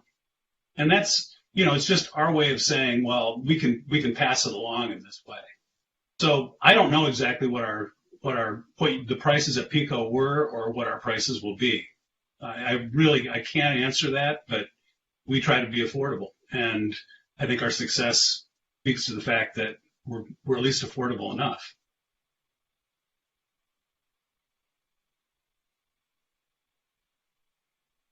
So I was just going to say, well, Tara and everybody, thank you for your proposal. And the design, in keeping with CCSM practices was really great. And I think sort of touched on a lot of what we've previously talked about for the area. I'm just curious, the Housing Commission put an emphasis on as much as possible on the site. But I'm curious, given some of the financial constraints and some of the challenges, and in keeping with your understanding of being so involved in this community and having such a good sense of Santa Monica, what additional density options you would have that would still allow for the amount of light and the configurations and the open airway, halls and everything that you guys put into your design and the thoughtfulness of that, if there was the goal of increasing the number of people housed and the number of units specifically, because recognizing that you guys did maximize the number of people in the units you proposed, how much more do you think is possible given also the financial challenges, because the cost per square foot would increase exponentially if you were allowed to go up even higher? So, yeah, I'll go ahead and start, and then I'm going to ask our architect, Michael Falonis, to chime in. But I'll say that we provided this concept based on what we think would be, meet all of our philosophies, and you hit exactly on one of the ones that is really important to us, which is quality of life. So we try to balance maximizing as many units as we can, because we know how desperately they're needed, but also making sure we don't sacrifice quality of life. And so we've made those decisions on many of our projects not to go as high or as dense as we need to. And we also specifically chose this unit mix to make sure that it meets the needs of the people that we think will be best suited here. So that being said, we did study doing additional, and we can do additional, and that's certainly something that could come out in the community stakeholder process. I think we could add probably a couple more floors, but I think Michael Falonis would really well answer how does that impact our light and our airflow. This is Michael. Can you hear me? We can, Michael. Thank you. Okay, thank you. Let me answer the question in a couple of different ways. I've been doing housing here in Santa Monica and the greater Los Angeles area for, next year will be my 40th year in practice. Housing. That's basically, people ask me what you specialize in, and I say architecture, but we do a lot of housing. And my first goal is habitability for the people that are going to live there. Would I want to live in a building that I designed? Would I want someone else to live in a building that I designed? Natural light and ventilation or on two sides of your unit is to me is critical. If you live in a house, you can open a window on one side, a window on the other side, and you can, and in this climatological zone, you can get light and air from both sides. We try to avoid as much as possible, and we did with this project, to eliminate double-loaded corridors, which you can't accomplish that with a double-loaded corridor. So that to me is incredibly important. When I was in school in the 70s, we didn't call it sustainable design. We called it passive solar design. And it was, and we looked at historical pieces of architecture that did this stuff, primitive architecture that did this stuff, because they don't have all the mechanical things like we do today. So, but we can reduce by doing some of the things I just described. We can either reduce or eliminate mechanical systems. We'd have mechanical systems in a building, but we could reduce the use of them. We don't have to mechanically ventilate and heat or air condition double-loaded corridors. We also look at a variety of open spaces that are located on different levels within the building. And if our charge was to add another floor or two to this building, I can guarantee you those same principles and ideas would move us through that process. The character of this building might change a little, but the principles and ideas that we adhere to on a daily basis in this office would not change.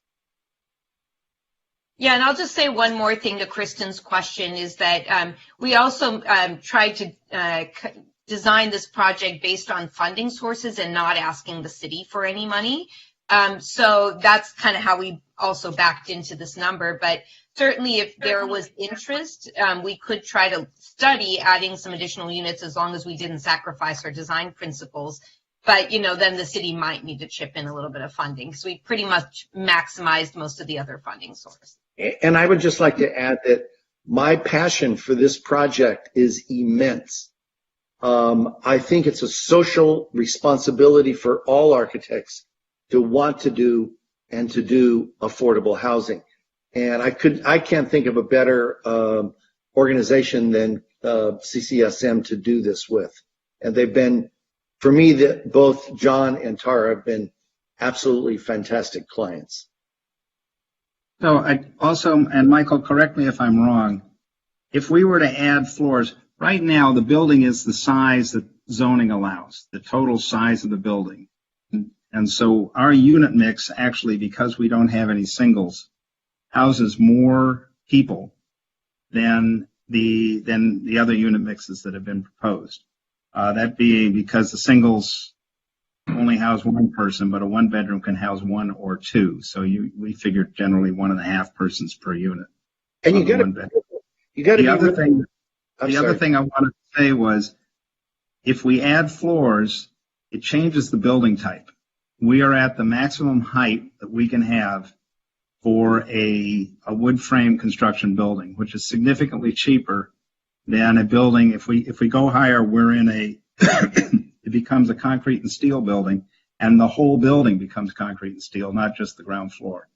So we can do it, but then the cost of each particular unit goes up. So even though the land cost per unit goes down, the actual cost to build the unit goes up significantly, and it may not prove to be the financially the best thing to do. We certainly would consider it, and as Michael has said, given his design philosophy, we would do it in a way that keeps the livability. But we have looked at it, and just sort of with the first round of looking at a denser building or a taller building, the costs go up significantly. Yeah, it does go up because we now be into a type 1 high-rise structure, even though it won't feel like a high-rise, but when you reach a certain height limit, it kicks into high-rise requirements. So that's certainly a consideration. Thank you all, and thanks for the honesty about the fact that increasing the density would potentially lead to a need for the city funds that isn't currently in your project as proposed, and also the statements in your answers about the what is it, NLPH or did I say that right, or NPLH funds? I can never get the acronyms right and the challenges to that. So thank you guys. This has been great. I'd just like to add one last parting comment, and that is you have to be careful about when you hear numbers, unit numbers. It's more about unit mix, because if you did a building with all studios, we could probably do a 250 unit building. If you do the unit mix that Tara feels is appropriate because she's in the business, then you end up with somewhere around 120, 125 units with 1s, 2s, and 3s for families. So anyway. And if you had a 250 unit building, you would only house 250 people. That's right. They'd all be single. That's right. They'd actually house less. Would have 150 units or 200 units would house less people than the mix we have. Yeah, they would have to be all studio units in order to accomplish that, and you're absolutely correct. But I would like to thank you all for the time and effort and energy you're putting into this, because this is a really important decision for the city and for the homeless population here in Santa Monica. Well, before you guys go, let me just say to you, as I'm going to say to everybody, that this is just the beginning of what I hope is a very long line of projects. This is an issue that I think we need to deal with. We have our housing element, and so there is going to be lots of opportunity for everybody, including that big lot across the street. So thank you all. Thank you. Thank you.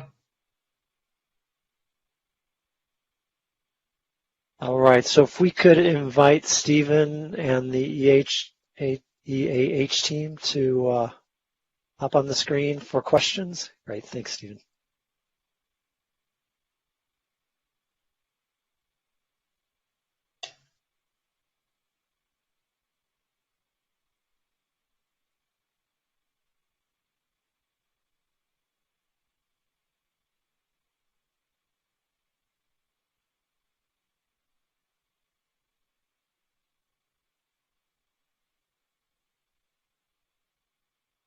Are we asking questions? Yeah, I see. So we have, yes. So we have Lana, we have Christine. Who else? And John, you need to, I think that you are you on this project, John? John Warfel. You want me to Yeah, please turn your camera off. That would be great. We get very easily confused, and this way we only have to look at 2 more people than we already know their names. So, okay, so, so Lana, I'm sorry, Councilmember Negrete, Councilmember Para, Councilmember Brock. Anyone else have questions? Okay, if you do, then let me know. Yes, Councilmember De La Torre. And Kristen, could you cover for me for a sec? Thank you. I'll be back. I can still hear. I'm getting a couple asks. I'm sure I won't have to do anything. I'm here. Should I start? Yes. Okay, so I just wanted to follow up, since it was the last item discussed with CCSM in terms of the number of units and sizes, which I know is all in your packet, but just since we're discussing it publicly and how there's these different options, I do appreciate the mix that leans towards families as well, right? Providing families the opportunity. So those would be the 2 and 3 bedroom units. So my question to you is, the same question that's been posed to the others in terms of the number of units that are 2 and 3 bedroom and your different proposals. And then so I'll let you answer that. So we've got the 2 proposals. One was 150 units, and it's a mix of studios, 1s and 2s, and the 120 unit proposal is a mix of studios, 1s, 2s, and 3s. And so in each of them, it's approximately split evenly with about 30 units each. We gave both proposals because we're very open and flexible. A lot of times in affordable housing, it does come down to financing, and also a lot of it will be determined by, I guess, the general desire of the council and the community stakeholders on the number of supportive housing units. I happen to think that the mix that we've provided is a great mix of supportive housing to general affordable and family. Okay, and then I've got a couple more questions. And to follow up on what Mayor Pro Tem McCowan was asking about light, as somebody who lives in an apartment building, same question. I don't know if you were listening to her. And by the way, I just want to point out that I realize we're picking the developer, that the project that ends up unfolding is secondary to this. But I would love for you to answer the same question, if you can, in terms of light, like she was mentioning, and airflow and whatnot, as it relates to energy and all of that. Well, I actually, I'm going to see, I know that our architect had trouble logging into the video, but he's on there on a phone number. I don't know if you can unmute Jan Van Tilburg, the one phone number in the participants. I can probably do that. Hold on, give me a sec. He's in the yeah, I see him. Mr. Von Tilburg. And by the way, I just want to point out that I really thinking the developer, the feedback. Is that his number? Or is that someone else? Yeah, that's him. Well, so why don't you text him before I let him in, because he clearly is. Jan? You might have to mute him now. Yeah, I am muting him, but when he gets back in, let me know and I'll let him in. He's probably going to catch up to. And tell him to turn off the background noise, right, or something, whatever. Thank you. And so I can move on to my other question if you like, or unless you're. Yeah, why don't you do that and we can go back to the architect? Is that okay? Yeah, sure. Sorry, and I apologize for that. That's okay. And, not a big deal. I think that he's most qualified to answer that, but I will give my answer if for whatever reason. I think he's here. Is this Tim Welton? No, Welton's actually our Chief Real Estate Development Officer for EA. Oh, okay. Jan Van Tilburg is the one on the number ending in 9766. Okay. Well, the other question I had was a lot of people made comments about the people concerned and the service provider, but I know that you also work with other service providers as well. And I was just wanting to ask the question of flexibility in the service providers that you're working with. And I'm asking that question for the community, or is this a done deal in terms of who you're packaged with on this development? We really like the people concerned. Clearly, we really like St. Joseph Center too, because they're on our Point on Vermont project. We think that they're a great option to work with on this. John Masseri is here on this, this call. I'm sure he'd be happy to answer individual questions about them. To your direct question, I'd hate to walk away from them. EH can work with a number of different service providers. I think staff picked us because of the synergies with them, but if council was pointing us in a different direction, we're open to that. Okay.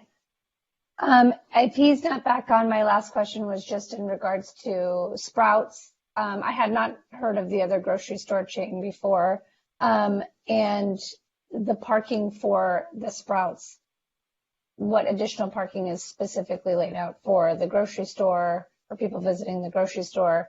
I think it's a great idea. It provides a service to the community and jobs to the people living there, and obviously access. It's a resource, right? You live above a grocery store that's convenient.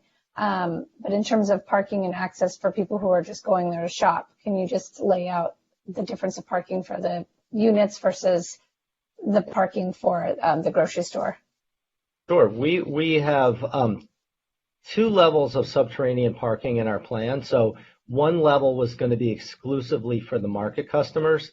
And then in addition to that, we had planned behind the market for some additional quick stop parking specifically for that kind of thing. And I see it looks like you might be frozen, but Alan Lynch, our retail consultant, I think if you could unmute yourself, I think he could talk more about how the parking in the back would function as quick drop-off pickup type of stuff. Yeah, and when you say the back, are you referring to the alley entrance? Yes. I think, hi, this is Alan Lynch. Appreciate your question. Excited to be able to talk about this. I think this is a great concept and a great project. Just to give you some background, the 2 grocers who have expressed interest, both are very large national chains. Grocery Outlet is a public company that operates over 400 stores across the United States. And Sprouts currently operates about 360 stores across the United States. So both very well capitalized, very successful companies. The idea, in terms of how we conceptualize the parking, there's a project at 6th and Bixel in downtown Los Angeles where Grocery Outlet operates a store in a mixed-use project where there is a floor of dedicated parking for the grocery with immediate tie-ins for customers and carts and things like that. It's very well conceptualized, and we looked very closely at that and some other similar projects throughout California where there is residential over retail and specifically over grocery. So we feel we have, by dedicating one of those floors specifically to serve the grocery store, if we go ahead with grocery, we think we can accommodate the convenience needs of the customers as well as make it an inviting experience, well lit, easily accessible, and easily traversed with carts. And then you mentioned the quick stop parking. Can you just? Yeah, absolutely. So one of the things we've all learned through the pandemic is that retail has become an omni-channel, whether it's delivery from through the van that comes to your house, or whether it's order and pick up on store. All of the major grocery chains are providing for customer pickup locations that are easily accessible to primary arterials. We thought that was one of the best ways to tie in the alley, take some pressure off of 4th Street, but also provide that convenience pickup that grocery stores are finding is a huge draw for their success right now. And then the parking ratio per unit, just since I know that's probably one of the questions, maybe I can answer for Phil. Steven, I'll let you do that one. I don't have that exact number, and while the other presenters were being asked that, I was trying to scramble and find the proposals we put together. I think there was about 75 parking spaces per subterranean level. So for the, assuming I'm right in remembering that make, and plus about, I think 7 to 10 spaces that Alan was just talking about that would actually be parked in the alley for quick drop off and pickup. So that would be about 80 spaces specifically dedicated to grocery, and then about a half a space per unit for the residential units. Got it. And then did your architect come back on? If not, we can move on. Just to add real quick on the grocery, a typical grocery ratio tends to be, particularly in an urban area, 3.5, 4 per thousand, which is about what we would be proposing here. Per 1,000 square foot, yeah. Yes, ma'am. Okay. And you were mentioning also the possibility of a substation, and that has the alley entrance. I'm assuming whether it's a organization that's nonprofit that would use that space or a substation, which would put a sub police station in the alleyway of the promenade, that there would be parking designated for that as well. Yeah, and that originally our thought was the nonprofit space would be for the service provider. And, I happen to think that's an excellent use, and that was what we thought was the main concept. More recently, it's come to light that might be something the public desires, and so we've explored it. And, if that's what people want to see, we'd be happy to continue our discussions with SMPD about that. Okay. I'm going to let the other council members ask their questions, and maybe we'll circle back to the other one. But thank you so much. Thank you.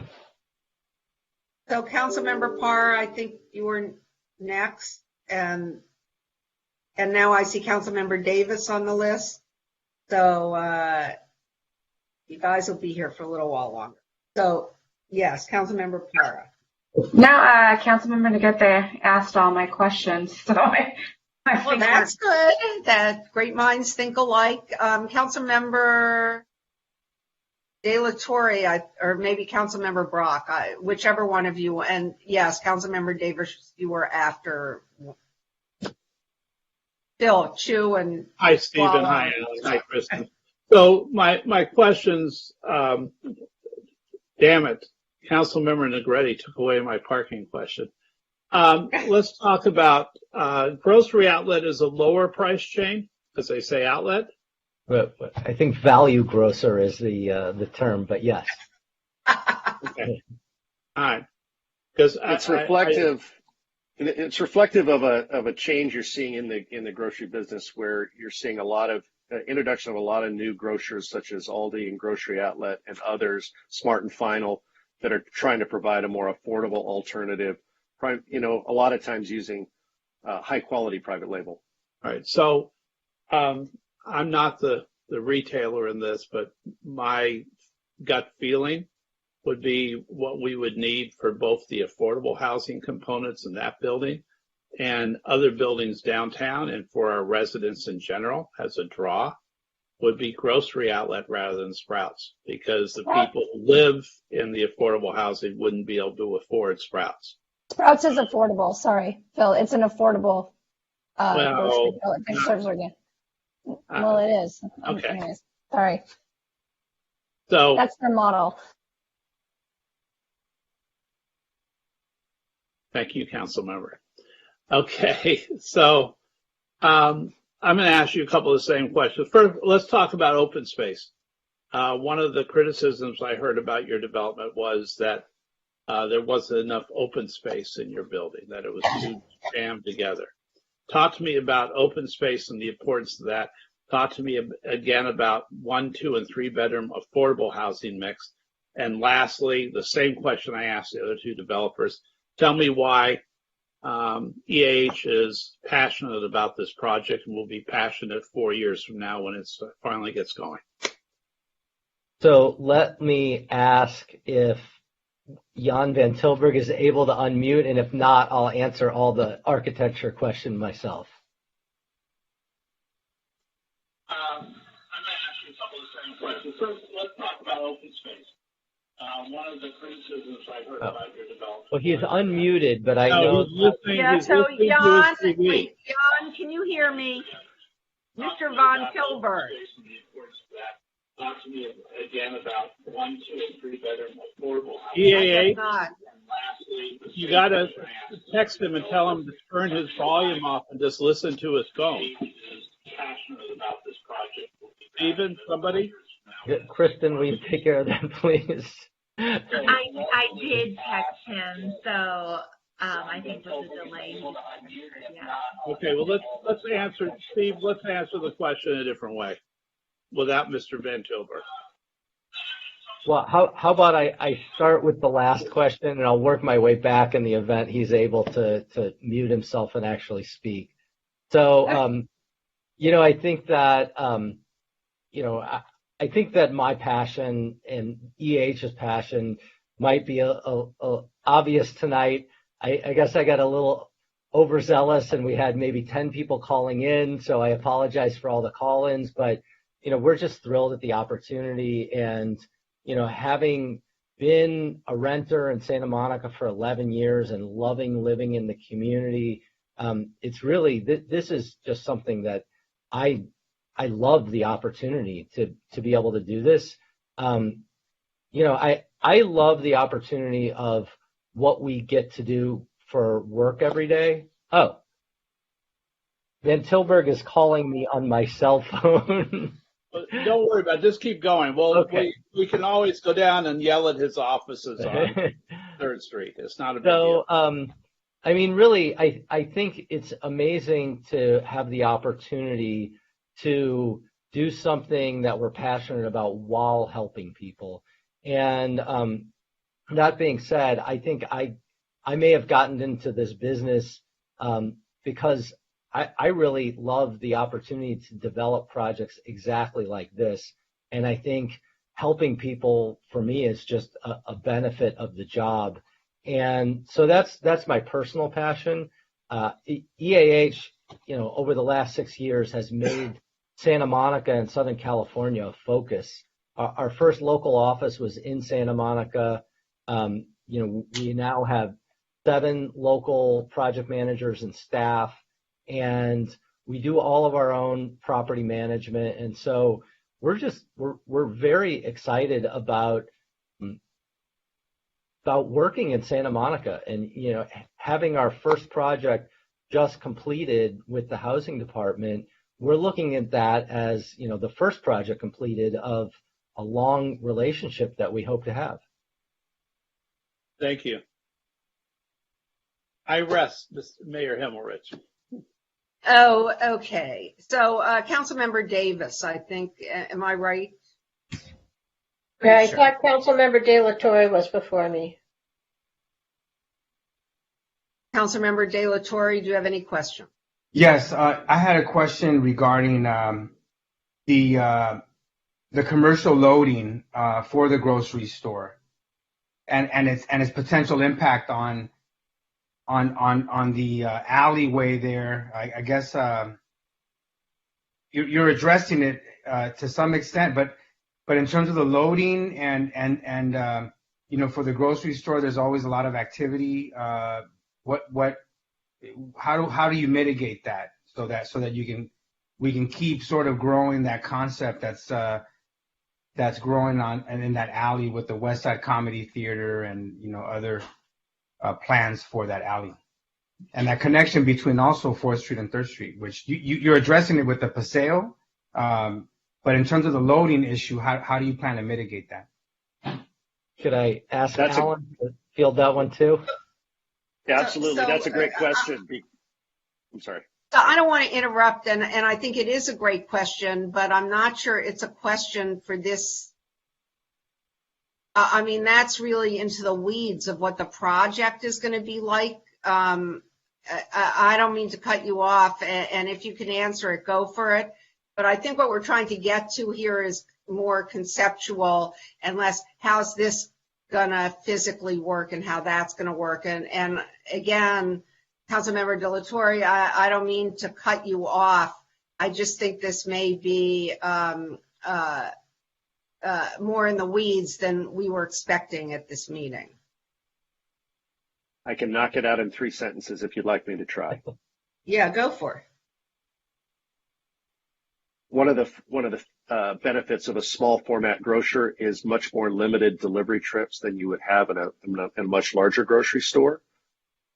Mr. Van Tilburg did a great job of creating shielding and a dedicated loading area that would not impact, that would not delay traffic through the alley.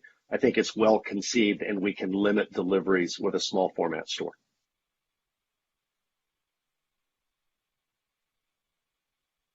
Hopefully that addresses your question, sir. Yeah, that's fine.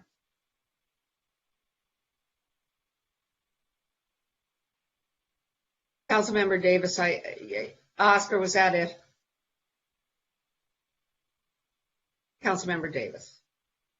Yeah, so I did notice in the middle of both the last group's proposals and in this one that Mr. Masseri from the People Concern is here. And we did get some testimony about them. And I was just wanted to give him the opportunity, if he wanted to address that. The People Concern has a long history, previously known as OPCC, working here in Santa Monica. And, I think some things have been said, we're not deciding those things tonight, but I thought that if Mr. Masseri wanted, and I don't want to put him on the spot, but if he wanted to give him the opportunity to introduce himself to people who might not know him and discuss, what the People Concern is and their history in the city and address anything that was said. Yeah, thank you, Councilmember Davis. Can you hear me? Yes, we can hear you. Hi, John. Okay, thank you for the opportunity and appreciate the opportunity to answer some of the questions. Obviously, specifically, I don't want to get into all of the public comments. I will say, let me answer the question about why we're passionate about being involved in this project. We have, despite some of the comments that have been made in public comment tonight, next year will have a 60-year history in this community. We started in this community. We provide services not only to people experiencing homelessness, but to victims of domestic violence. We've pioneered a lot of the work in homeless services that have become best practices. And we are passionate about providing both affordable housing and permanent supportive housing because we know that the solution to homelessness is housing people. And so this project provides an opportunity to make a significant and substantial dent in people living on the streets in Santa Monica, as well as expanding affordable housing. The comments that we have never been audited, that we've never been investigated, are simply not true. This council and councils before you have been provided with numerous staff reports, information that we provided. I would say that we have been scrutinized more than any other city grantee, probably in the history of the Human Services Grant. And we have been more than willing to make available to the council and the community any information that's been requested. We have been, and unfortunately, we have been the target of some of the speakers here tonight for over 5 years of a very well orchestrated smear campaign against us. Numerous complaints to federal, state, city, and local authorities, all of which have been investigated and all of which we have been cleared on. So I will just say it's disappointing and disheartening, and I will say to our partners at EAH and CCSM, I apologize to you. It's not fun to be sort of dragged through the mud publicly, and it's especially not fun to have to address accusations that simply aren't accurate or true. And so I'm happy to answer if you have specific questions about our organization. I'm happy to answer them. I will say that in terms of experience, we've been doing permanent supportive housing, which we started here in Santa Monica back in 1994 in collaboration with the Santa Monica Housing Department. We were one of the first Shelter Plus Care grantees in Los Angeles County. We've been doing PSH continually since then. We have over 2,000 units of permanent supportive housing where we're providing the supportive services, working with 19 different developers, and we have almost 2,500 units in the pipeline that are leasing up over the next 3 years. Almost 750 units of those are coming online this year. So the idea that we don't have the competence to provide quality services in permanent supportive housing, again, is not true. We are one of the largest providers of PSH services to the Department of Health Services. Again, you don't have to take my word for any of this. This is documented. These are facts.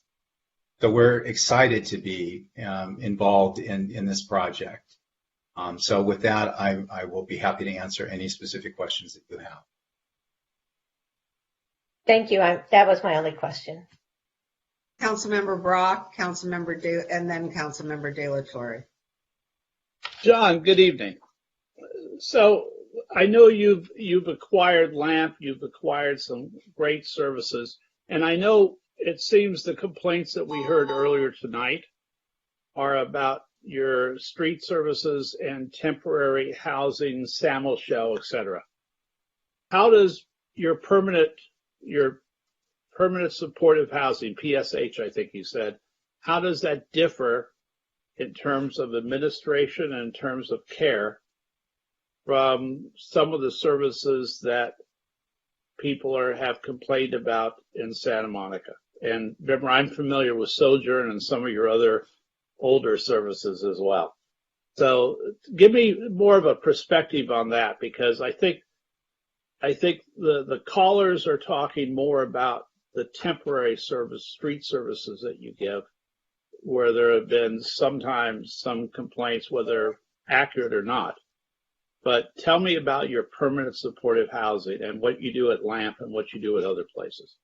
Well, as I said, our permanent supportive housing, so currently, as of today, we're supporting over almost 2,100 people in permanent supportive housing units, both in project-based, which would be a building that's built specifically with units in it, as well as scattered site. So our portfolio now is about 2/3 scattered site. These are units that are in individual buildings throughout the community, some in Santa Monica and many not, throughout Los Angeles County, from North County and the Antelope Valley down to Long Beach. The services that we provide include access to mental health services, substance use, domestic violence, primary health care, mental health care. Those are the primary drivers into homelessness for the people that we serve.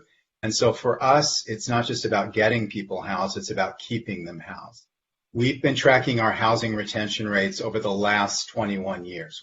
And in that time, we have a 93% retention rate in permanent supportive housing. That means that 93% of the people we house never become homeless again. Of that 7%, about 5% of those individuals actually die in their unit. So they can't be counted as housing retained. So that leaves us with about 2% of people that leave their housing units. So why are they dying? They're dying for natural causes. I mean, we work with very high acuity individuals. So people have cancer, they have heart attacks, they have strokes. I mean, all the reasons. I was a little worried. No, what I'm saying, and I'm sorry if that wasn't clear, I don't want to alarm anyone. They're not dying because they're in our housing. They're dying because people die in their homes. So the good news is that they're dying with a roof over there. So I guess we hear the complaints from a segment of the population in Santa Monica about your street services and temporary housing. And my question, I think, is more along the lines of, you've said you keep 93% of the people that you house in their housing forever. EAH, and they're not the supportive housing person, but they had people calling in saying, we love EAH, right? We're managers, we're this, that, the other. I love those recommendations. My question is, if we had a night where John Masseri's managers and the people, the 21 people in the supportive housing, would we get the same type of positive response? I believe you would. Does that make sense to you? Yeah, absolutely. And I believe you would. And if you'd like to put that to the test and have a council meeting, we'd be happy to have as many residents in our PSH units call in and tell you what their experience is like. In fact, we survey the residents in our permanent supportive housing, and we're happy to share those results with you. Okay. I just wanted to, and I thank Gleam for putting you up to speak, because I hadn't thought about that right then. But I think it is necessary, because you've been in Santa Monica so long as OPPC and now the people concerned, that you end up like a restaurant does. You know, a lot of people will love a restaurant, but then one person will have a horrible experience there. So, I hope that more people have great experiences with the people concerned than bad experiences. So, and I know that I know over the years you guys have done great work. I just want to make sure that there's a differentiation between what happens at San Michelle or what happens with your street intervention teams versus what would happen in you're the service provider in two potential developments that we could choose. So I want to make sure that that experience will be exemplary for those people who need it most. Thank you. Well, thanks. I appreciate that, Councilman. I would just say that I think it's debatable. You've heard from a small but very vocal few people in the community. I dare say that I think there are many other people that have had very positive experiences with our organization. We are not perfect. We work with very difficult people in very stressful and traumatic circumstances, and I'm not going to represent, nor can any service provider represent, that every person who receives services from us is absolutely happy with everything that we do. But I would put our work in our street teams, in our interim housing programs, and any work we do up against any other provider, and can tell you in my now 23 years at this organization working in this community that the good far outweighs the bad, and there's a reason why we've stood the test of time. And frankly, it's no coincidence that 2 of the 3 top proposals have the people concerned as the service provider. Thank you very much, John. I appreciate your time. Thank you, Councilman. Councilmember De La Torre. Yes, John, thank you very much for your service in the community throughout all these years. Do you recall when was the last time that that your organization applied for city funds through the grantee program? The grant cycle has been renewed a couple of times. I don't know exactly. I believe it was probably about 5 or 6 years ago for all the grantees when there was a competitive process, because it's been renewed, I believe, twice. You would have to verify that with the city staff, Councilman, yeah. But I believe it's been about 5 or 6 years for all the human services grantees. So that means that before the grant cycles were, I think, 3 years, correct? Every 3 years, maybe, or every 4 years? Correct. That's correct. So it's fair to say that the city hasn't, and it's not your fault, right? It's not the grantee's fault, but in terms of the city having a robust sort of competitive bidding process for the purchase of social services, that hasn't happened, let's say in the past 5-6 years, correct? Well, it's correct. There hasn't been a competitive process. That's correct. Okay, so that's real important to note right there, because I think it's like I said, it's not your fault, but it's something that I think the city needs to do a better job at, so that we can stand by any contract that we have with any social service provider. But one question that I have in regards, how many individuals, I don't know if you know this offhand, but what's the percentage of Santa Monica residents, like people that used to have a residence in Santa Monica, that you provide services to? It's relatively small overall, because there are some people that have become homeless in Santa Monica, and you heard Andy earlier give you a breakdown on the service registry. So, and I haven't seen those numbers recently from the city's tracking perspective, so city staff could provide that for you. Our experience overall is that for people who became homeless in Santa Monica, that number is fairly small. We see a larger number of people when we look at the priorities that are laid out, certainly see a lot more people who have been on the streets in Santa Monica for a long time, or are high utilizers of first responders, so police, paramedic, hospital emergency rooms. Those numbers are fairly large. compared to the numbers of people who became homeless in Santa Monica, who lived in Santa Monica and lost their homes. Although over the years we have served many of those people, as well as people who have been part of the Santa Monica workforce who are unhoused. Is there a way that someone that's homeless, let's say in our city, can become a Santa Monica resident in terms of how you collect the data? Like after so much time or a couple of years of services, like how does that Oscar, I work? think Andy can answer that. I mean, I don't, but I think that our city policy and the people on the registry go on the registry both by being high utilizers, but also having been here for 5 years or more. Correct. That's correct. That's the short answer to your question, Councilman, that to be a priority for Santa Monica services, it's on the streets for 5 years or longer. That's one of the Here, on the streets in Santa Monica, not anywhere but here. Correct. Yeah. There's some who criticize the city, and some in the city, and I've heard this, and I want to get your feedback on it. They believe that if Santa Monica provides sort of a lot of social services or homelessness type services, and other cities don't do their fair share, then we attract more of the problem. Do you agree with that sort of theory there?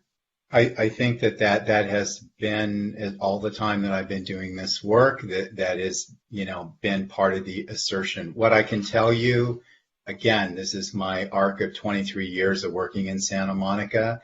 If you shut down every service, whether it's provided by the people concerned or any other services to people experiencing homelessness, there would be a certain number of homeless people that would leave the city. And the vast majority of them would stay here for all the reasons that people want to be in this community, whether they're housed or unhoused, because you have a very robust tour, not in the last 2 years, obviously, with COVID, but pre-COVID, very robust tourist industry. For the women on the streets, Santa Monica is a very safe community. It's easy to navigate on foot. The weather is fairly temperate. There are all kinds of reasons that people want to be in the beach communities. And I can tell you, we work in the Palisades and we work in Malibu, and your neighbors to the north don't have any of the services that we have here other than outreach. There is no interim housing. There's no access center. And the numbers are growing in all of the beach communities as well. And our neighbors to the south, we're surrounded by the city of Los Angeles. So would some homeless people leave the city? Absolutely. Would most of them go? They would not. And the quality of life would be degraded substantially for the rest of the community. If let's say we were not providing services for homeless individuals within this project, what other type of service do you think would be like second most important, aside from, let's say, the housing component and the case management and wraparound services? What other type of service do you think would be sort of like really a key important thing to provide to people that are experiencing homelessness or struggles, poverty and so forth? I mean, what other service? Like who are the partnering agencies that you utilize the most? So if I just want to make sure I understand your question, because you started off by saying if there wasn't housing for homeless people. So are you talking? So is your question, if you're including permanent supportive housing, which is housing specifically for homeless people, what are the services that are necessary to be effective in that housing? Yes, is that correct. your question? Yeah.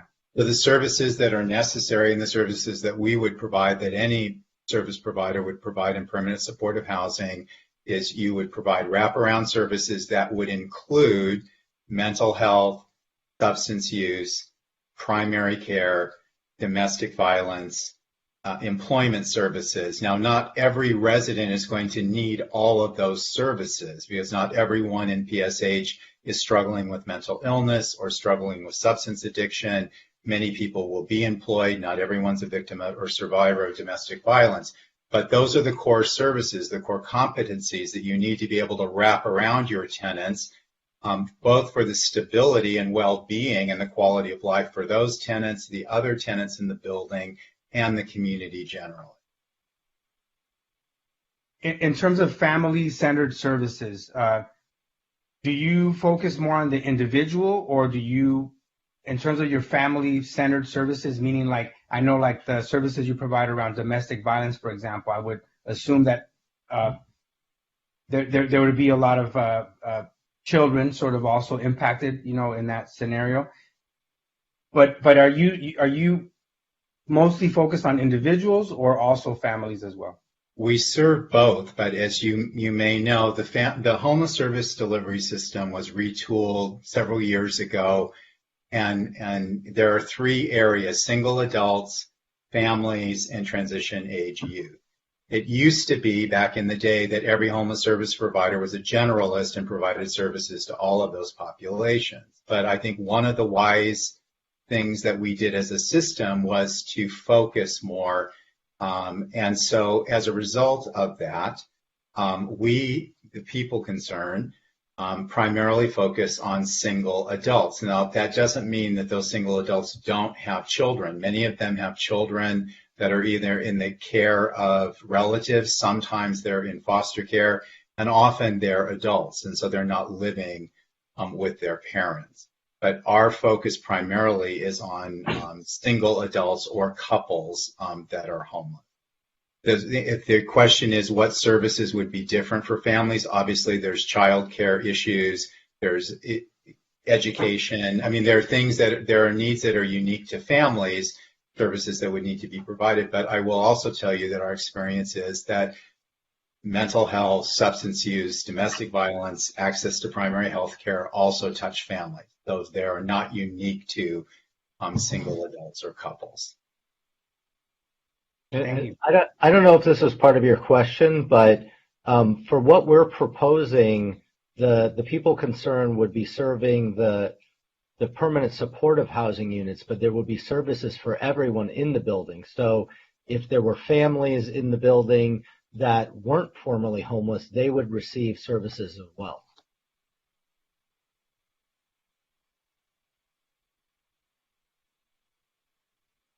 The other thing I would just remind the council is all of the services that are provided are not paid for by the city.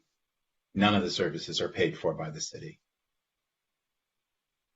But that's the leverage that we bring to the project. Yeah, but the city provides, how much money does the city provide in grant funds right now to your organization? About $1.5 million across all of the programs, but none of those dollars are going to be used in this project. Okay. I just think it's important to clarify that the services in this project are not being paid for by the city. And so you have a separate fund, like the city funding that supports your organization is not that money. Why wouldn't you use that money for this project? Because that money's not allocated for services in this project. So you have a separate fund specifically for the services for this project? Correct. These services will be paid for primarily by the County of Los Angeles. Okay. All right. Thanks. By the state. Or by the state, right? I mean, they're a combination, but we have Measure H. I'm talking about not on the capital side, Mayor. I'm talking about on the services. Primarily, so it comes from DMH, it comes from department. You're talking about the supportive services that's what we're talking about, the permanent supportive services? Correct. Will be paid for primarily by the County of Los Angeles. Thank you.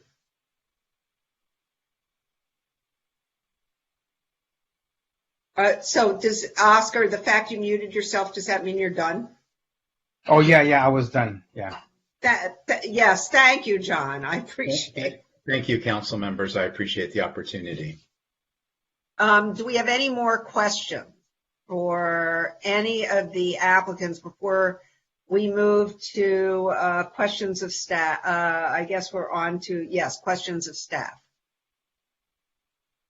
Councilmember Brock. I have one question because I had residents querying me today. I want a clarification just from either City Manager White or from someone else in development. the ground lease for this parking structure stays forever in the city ownership, or does at some point after 55 years it's a transfer to the developer? It's not my question, but I want people in the community to hear this. Andy? So no, there would be no transfer. This would be a ground lease for a specific period of time. At the end of that term, we could all call a day. More likely what would happen is there would be a negotiation around reinvestment and the continued affordability of the property. But this is specifically, the request for proposal specifically said this will be a ground lease. We are not selling the property. The city owns the property in perpetuity.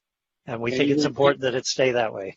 Andy, can you repeat that last sentence for the people who may not understand that? I just want clarity for the Sure. So the RFP specifically said this will be a ground lease and that the city will own the land in perpetuity, giving us long-term control of what happens on the site. Thank you so much for clarifying that. So when there's a follow-up to that question that I will ask, and that is that what would happen if the lessee stopped abiding by our affordability covenants and the terms? So there would be remedies within the lease. We would have to give them notice. We'd give them time to cure those. If they ultimately were unable to perform, we could ultimately sort of pull, our ultimate default is we say we're taking it back. I think it'd be highly unlikely that we would ever get anywhere close to that with these teams. These are all mission-oriented organizations. But if we had that situation, obviously we haven't negotiated the lease, but in other leases like this, ultimately, if there's a complete failure to follow the rules of the agreement, including the affordability covenants, then the city has the option to call default and take back the land. And indeed, we do that in all of our 100% affordable projects that I'm aware of. Am I correct? Yeah. So depending on when they're negotiated, different deals. Sometimes there's a $1 sort of buyback. Sometimes there is a huge loan that has to be repaid, which affordable housing is not going to be able to repay. So that enables us to extend the affordability. But yeah, when we look at these deals, we're in for the long haul.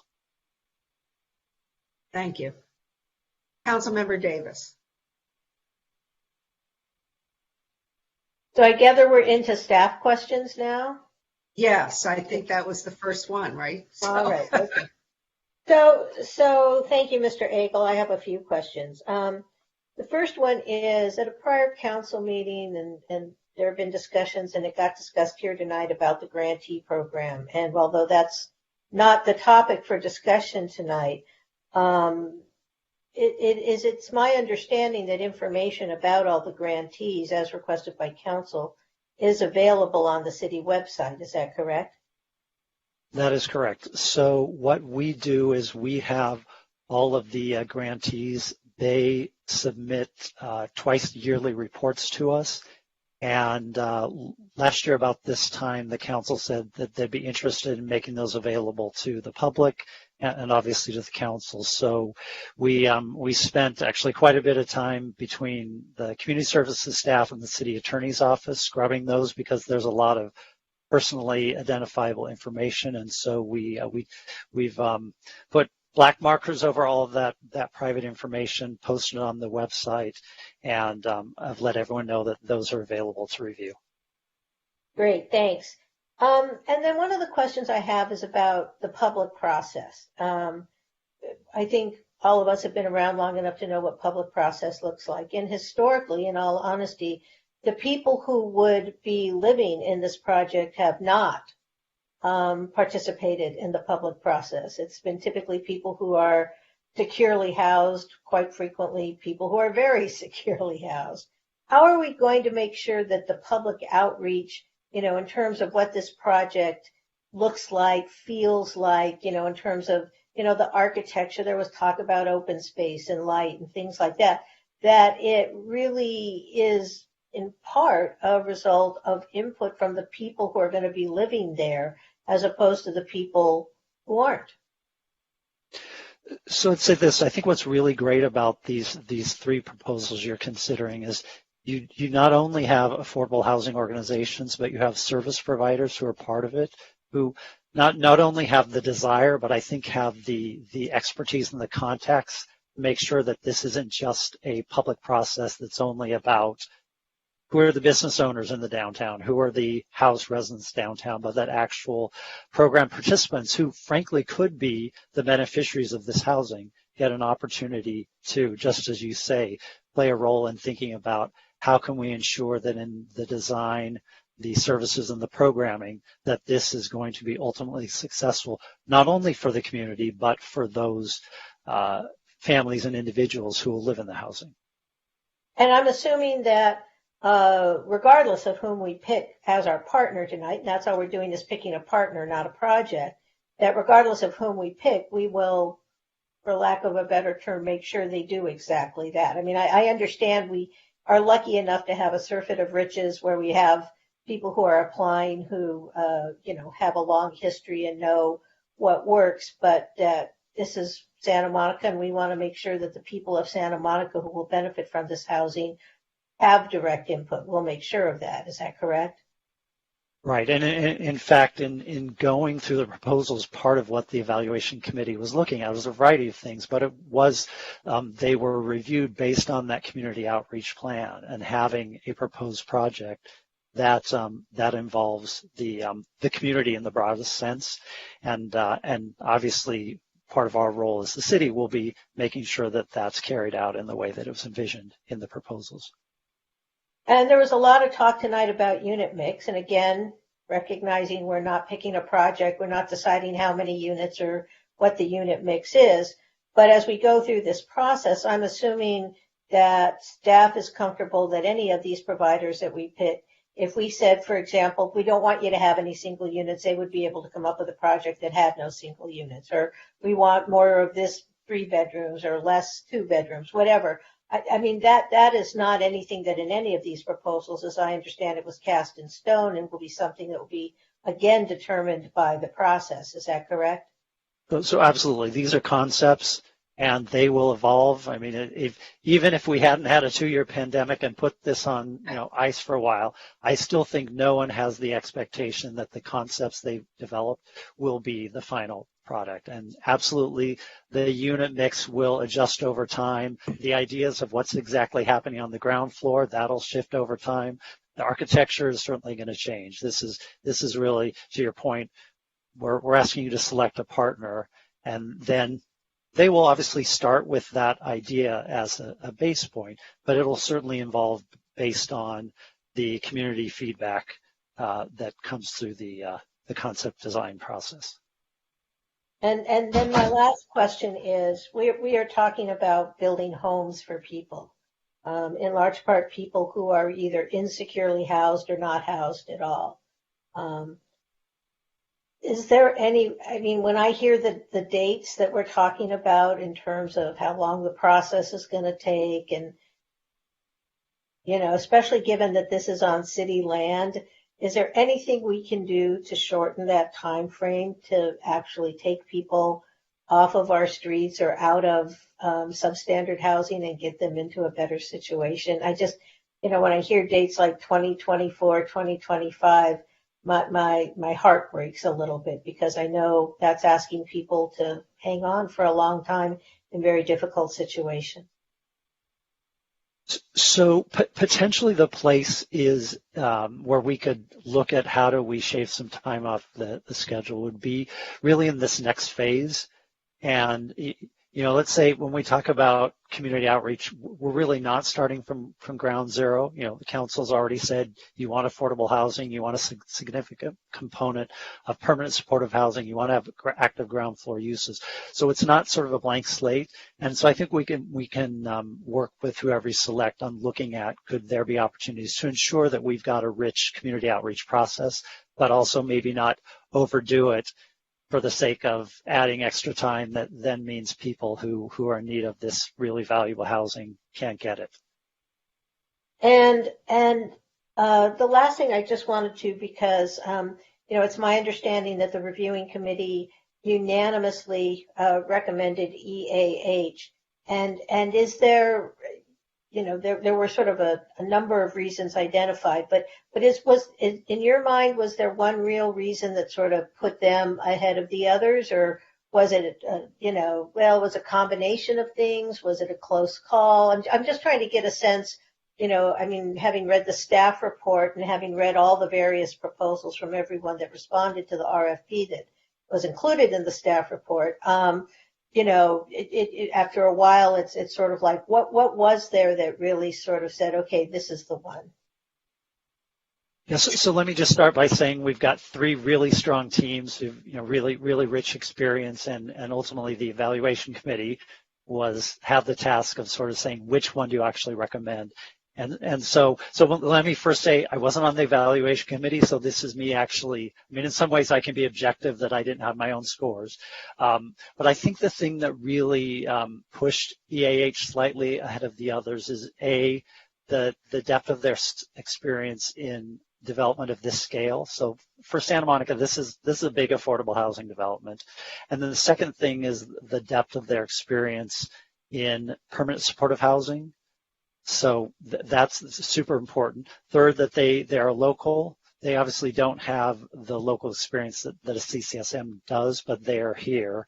And then the last thing is really their approach to integrating the social service partner into the overall service provision, and really sort of having that close relationship that creates, I think that hand in glove approach that we want to see in a development of this site.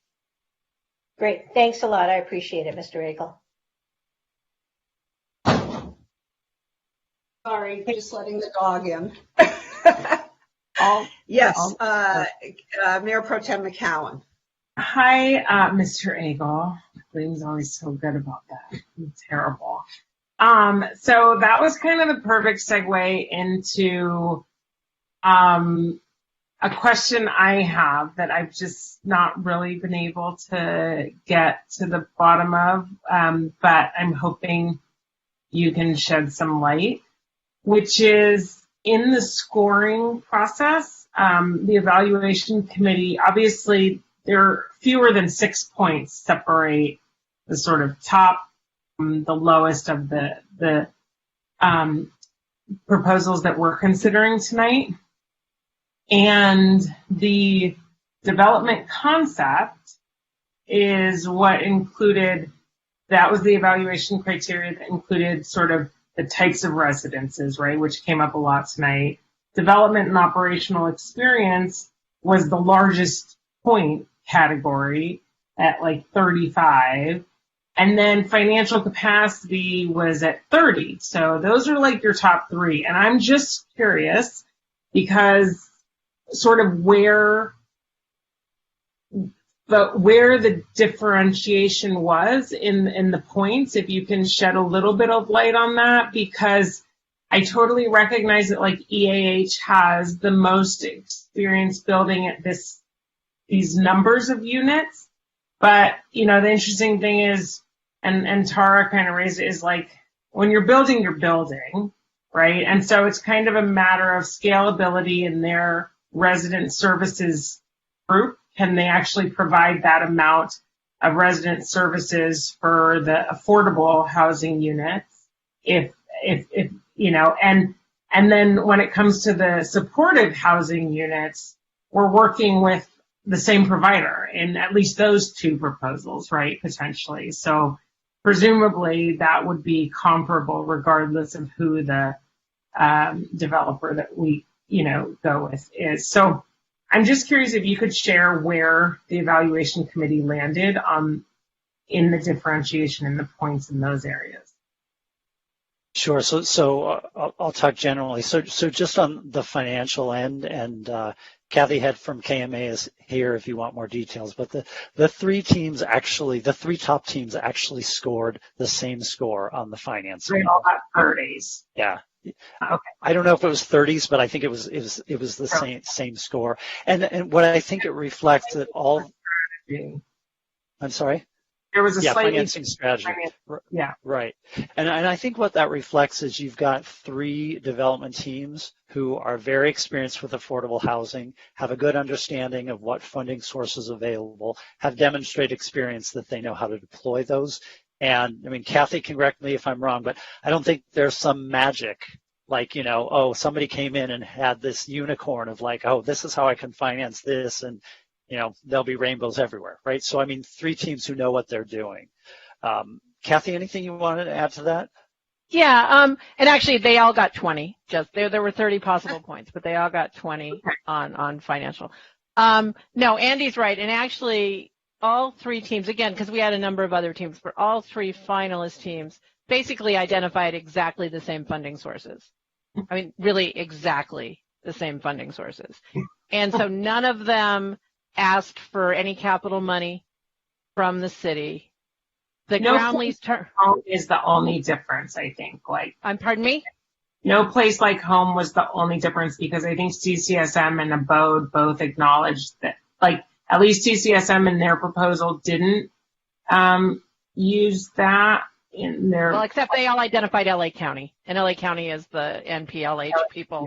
It's either NPLH or it's going to be trust fund.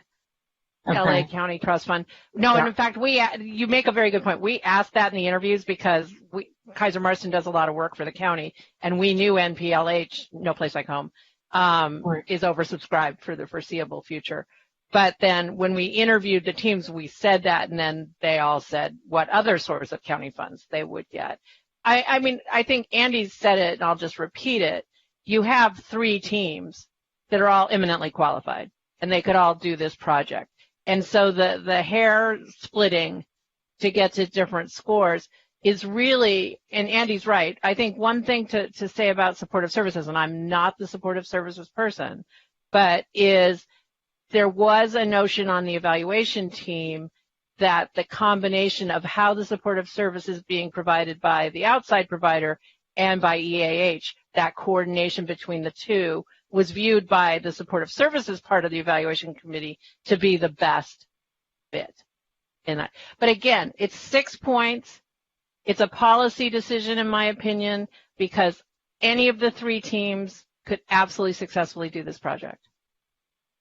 Oh, and just in the difference in points on the development concept.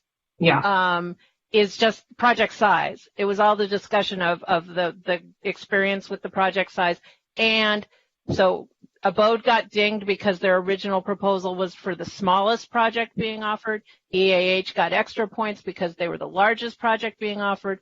We interviewed teams and they all said, no, we can do X and Y and Z, which I believe they can. I don't think they were just saying it. And so the scores were done just to take those things into account. And I'll stop talking, but all 3 very qualified. And Kathy, let me just add to that. Again, not a huge span there. So I do think the point category of development experience and operations is what played a role in separating them. And not necessarily saying there's one way to do it, but I think the fact that the EAH has that experience with permanent supportive housing, they know Santa Monica, and they've got a strong approach to integrating the social services, I think is a good explanation for why they pulled forward with more points. Okay, and I'm curious with regard to all the groups, either stated or put in their follow-up answers last June, or at some point acknowledged that if the ground floor or subterranean use, and throughout this process we wanted that to be different than what was in their initial proposal, that they had alternative options. Sort of at a staff level, the one concern I had with CCSM had to do with how closely tied the project seemed to be to sort of really having the vendor that was presented in their proposal. And I'm just wondering, from your perspective, how adaptable do you foresee their proposal being should they not have such a dynamic sort of ground floor partner. Does that make sense? Yeah, so let me say this. I think for any of the teams, they're going to need to recognize that, over a long-term lease, that retail markets are going to change, any individual vendors, and this could happen. You're right. I do think the CCSM team is really excited about the Brooklyn Bowl. And, it could be that in 2 years, Brooklyn Bowl says, you know what, we're going to a totally different model and this doesn't work for us. So I think that flexibility is going to be important for all of them.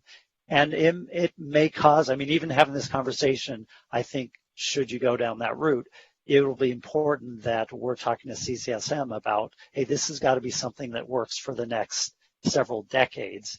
And that if something changes in the market or we do the community process and everybody says, I hate this idea, that the building's got that flexibility built in to deal with changes that could happen in a year or in 30 years. Yeah, I love the idea of activated subterranean. I think it works really well in an urban environment, but I was definitely curious about the flexibility of the plans. Well, thanks. That and just sort of what we think a realistic, current timeline is for getting to the ENA and the DD, to actually what Councilmember Davis was asking, how we can speed this up in any way while still getting community input is just kind of another concern that I have and I'm curious about.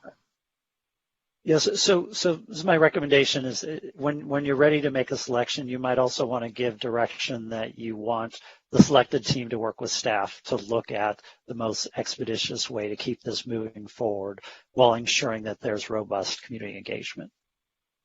Oh, and Andy, thank you, Andy. Last thing.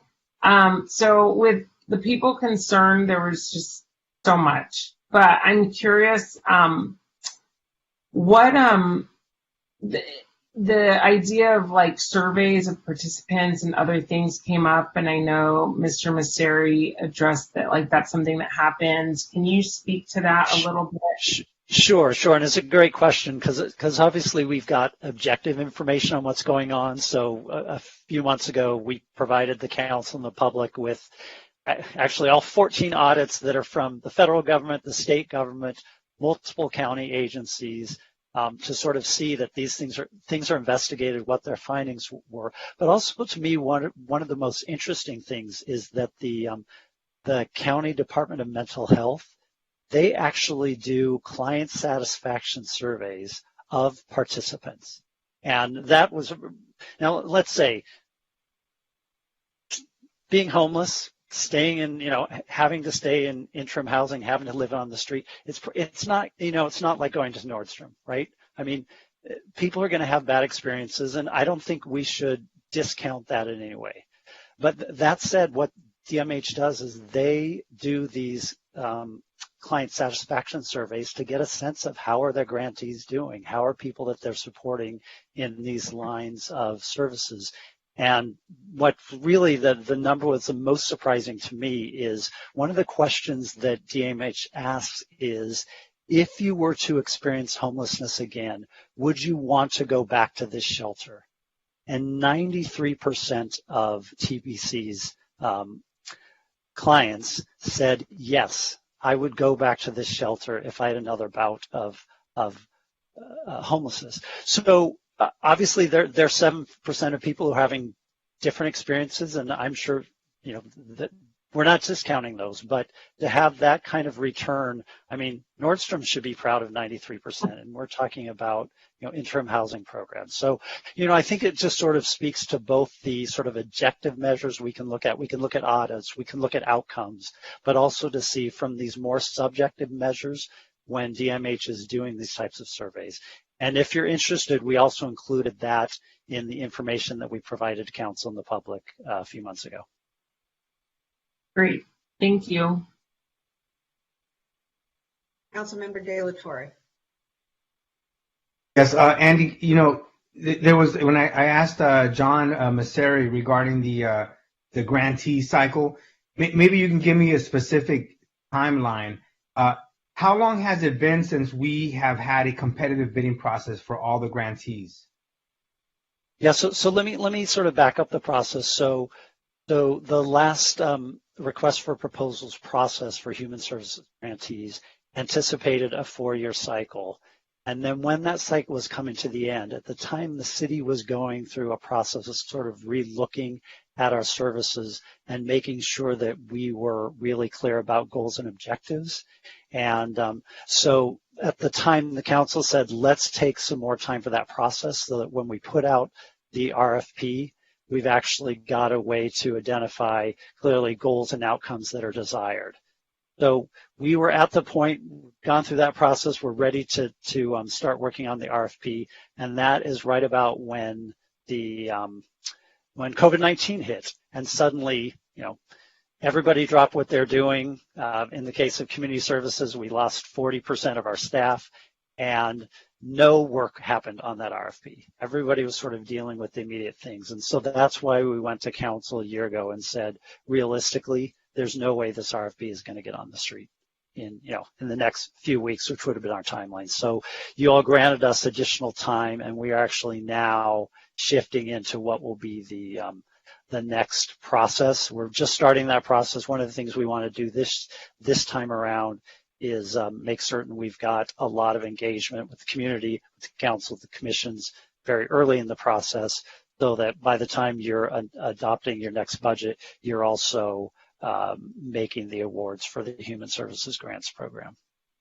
So it's safe to say it's about 8 years. It's going to be 8 years in total, probably, that there will be no. So I think by the time you do the next one, it'll be about 8 years, because the original 4-year was extended a couple of years, and then you most recently did it in January for a couple more years.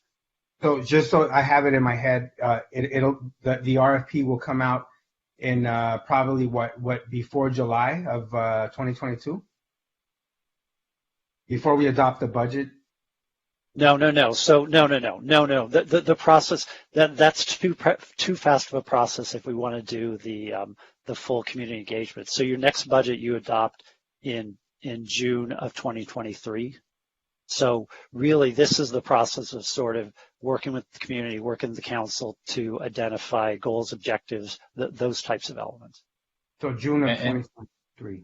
Yeah, and Councilmember Troy, if I could just interject, because earlier today, actually, Andy and the team outlined for me the strategy for the grant process, and I will have to admit, it's fairly elaborate and impressive. And is going to include multiple points of engagement, both with council and the community, really over the course of the next year and a half. And that process for them is starting now, so that they can line that up for all of you in the community. Yeah, because I think it's important for all of us to understand that in terms of services, this council will have an opportunity to influence the scope of services, like and outcomes, outputs, and so forth, right, that we're looking at. So this isn't just, even though John Masseri says we're not using city dollars to deliver the type of services that, we would deliver in this type of project, still he receives grant funding. He said about $1.5 million from the city. So this council will be able to influence, through the RFP process, the type of services and outcomes that we envision, right? That's correct. Is that correct? Absolutely. That's why when I talk about sort of the process, it's engaging the community and the council to identify those really before the RFP goes out. Yeah, correct. Okay, that's good. Thank you. And can I just, one of the things we talked about earlier, I just want to make sure I don't miss this, is we talked about financing. And I just think it's important for all of us to remember that was the financing plan at that point in time, and things are going to change over time. Some funding sources that we thought we were going to use may not be available. New funding sources may come up. So that's certainly fluid, as are the other elements of the project. And maybe Andy, we'll even get that federal earmark to help us get there. Yeah, Kathy, please. And if I could just say one thing, and all three teams will have equal capability of getting those funding sources. They all have the experience and the expertise to compete. So there was no clear advantage among the three. One question on the different projects. Was anybody committing to, I heard one project lead talk about local hire policies, which I think is great. Did anybody talk about or commit to doing project labor agreements within the scope of their work?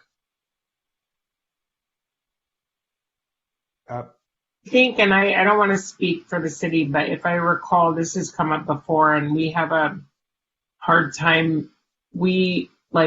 And maybe this is a question for Joe, we're not able to sort of require that. I believe in the DA, there have been challenges to us. But you're talking about for the construction and stuff, Oscar? Yeah, correct. Yeah, so that we would make sure that, if union work within with the construction, that's done. We have a prevailing wage requirement, I think. PLAs, and we've talked about that other times since I've been on the council. PLAs are often used for government projects, but typically not for affordable housing projects because the margin is so narrow. So, I do think it's something that could be discussed in the context of projects that aren't affordable housing projects. But one of the goals here is to create them as cheaply as possible, right, within the realms of decent jobs, if you know what I mean. Yeah. And PLAs are super expensive. And I'll just confirm that this project would be required by Santa Monica Code to pay prevailing wages. That's correct. I mean, there's no way this project can be built without complying with prevailing wage laws.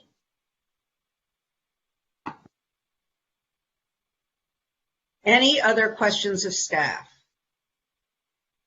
So, should I start by calling for motion? Does somebody want to start? So I am going to be calling for motion to authorize the city manager to negotiate and execute an exclusive negotiating agreement with EAH Inc. for mixed-use affordable housing development on the city-owned site, blah, blah, blah. That is what my cheat sheet tells me. But I'll second the blah, blah, blah. Well, no, there's no motion on the floor. Oh, I thought you were just doing that. So my first question is, staff recommendation was EAH. I thought it was important to hear all three projects and to be able to talk to everybody. I think we did. I do want to emphasize, and everybody knows that this is my passion, and that this is where I'm in the weeds.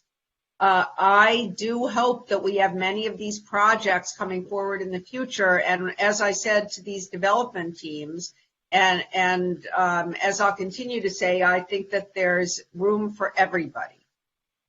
And I see the city attorney, because the blah, blah, blah here is actually, I wasn't blah, blah, blahing on the important part, which is that we do need to adopt the CEQA findings in the staff report and that's why you all came on, right? That's why we all, that's right. It's not that it's, midnight and we're turning into pumpkins. It's, you have to give it the CEQA thing first.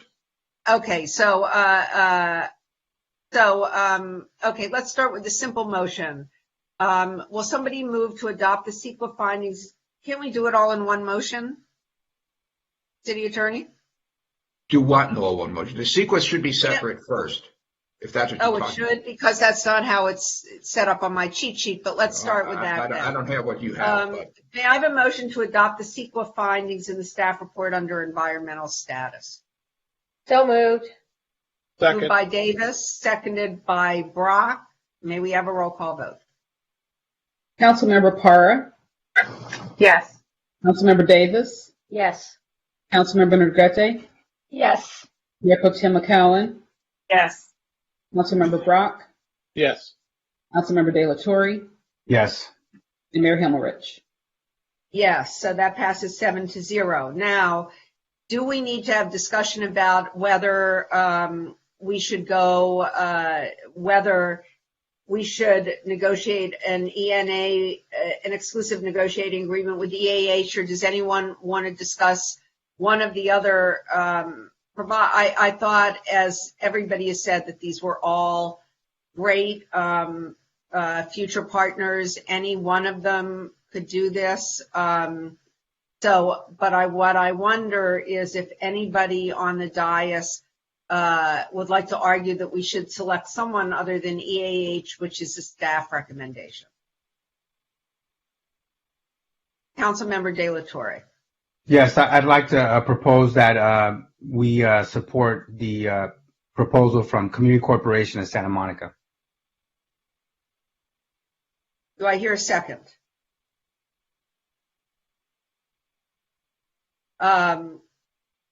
Okay. Do I hear a motion to authorize the city manager to negotiate and execute an exclusive negotiating agreement with Abode? Do it that way. Seeing none, will someone make a motion to authorize the city manager to negotiate and execute an exclusive negotiating agreement with EAH Inc. for a mixed-use affordable housing development for the city-owned site at 1318 24th Street? So moved. You're making that motion, Councilmember De La Torre? Yes, but I had a question. If there was a possibility that we can separate the social services from the actual housing, is that possible at this point? This is we're really selecting the developer and not. I think you've heard from everybody that these things will change.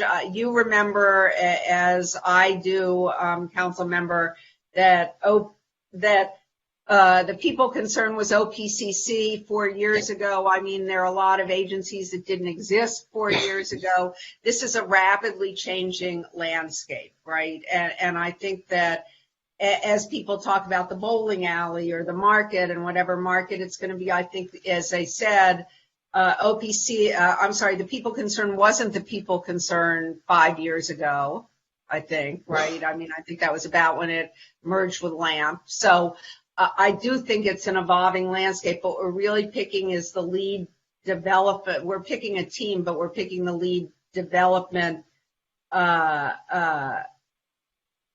developer on it, and that would be EAH, CCSM, or Abode. I think that's really what we're doing. No, I understand, but it seems like the developer is making a commitment to us, and it sounds like it's contractual with the social service provider, that if they get the green light tonight, that if we vote to approve EAH, let's say, that the people concerned is the selected social service provider. And what I'm asking is if there was a possibility that we can separate the two instead of saying that one comes with the other, that we would say we would support the developer, but leave it open on the social service provider. Well, that's a question for smarter minds than mine. City Attorney? Well, you can certainly give various directions to city staff regarding the social services. After we vote on, so I think, and let me ask our city manager, Mr. White, what do you think? The direction we're fundamentally asking for is regarding the team. Yet, the direction that we've tried to provide is that we would like to take feedback this evening from City Council, and that if the direction is to reevaluate the service provider component of the proposals, that we would take that direction and report back to you as we're working and moving forward with the teams. So yes, Councilmember Brock.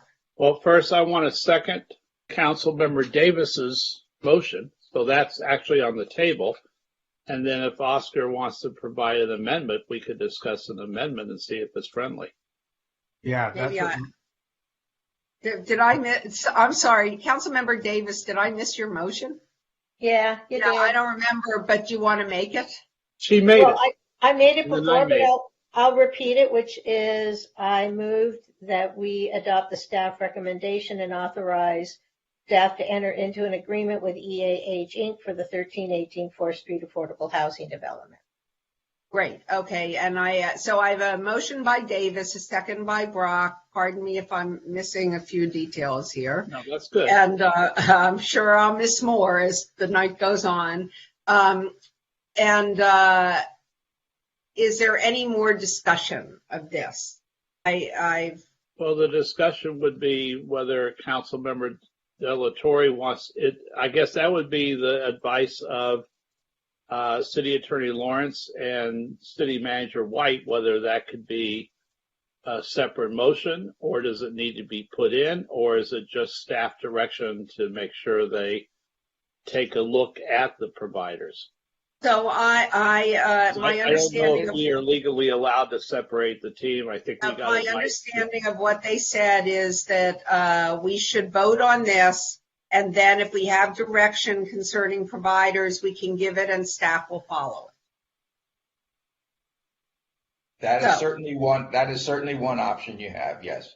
What's you can give direction on staff? You can give direction to staff as to how you want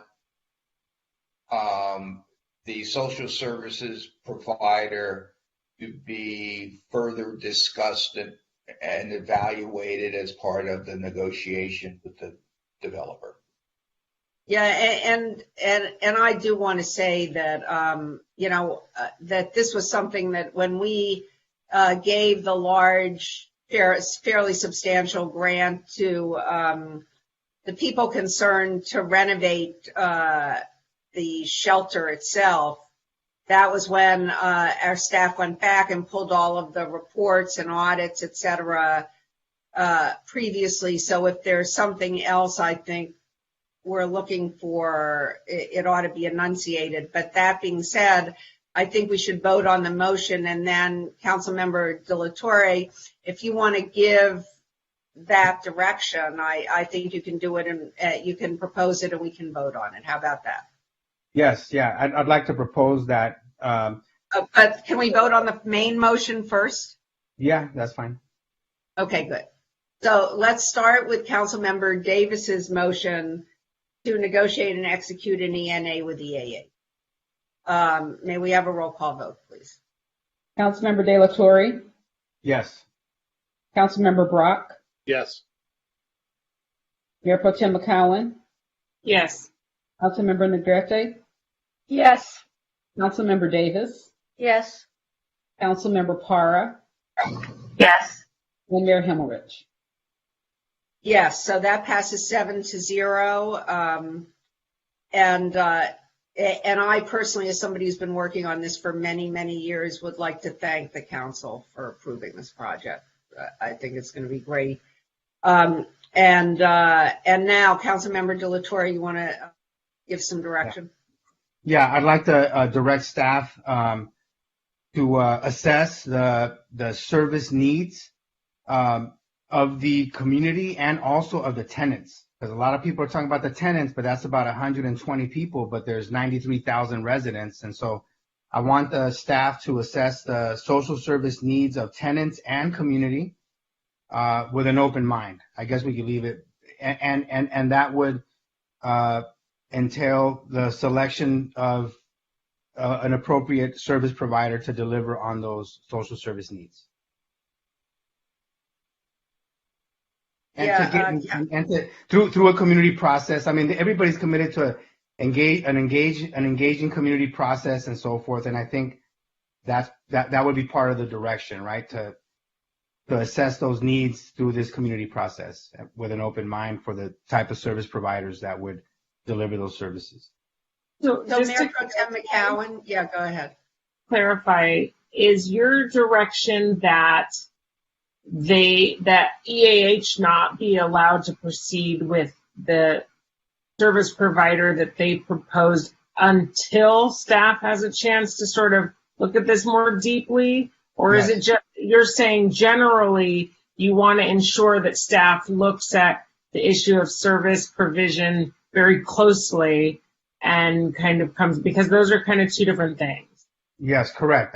You articulated it well. Because here's the thing, we might determine that, the young people that usually hang out in the mall or go to the downtown area, there's a need for some type of youth services for young people that are out there.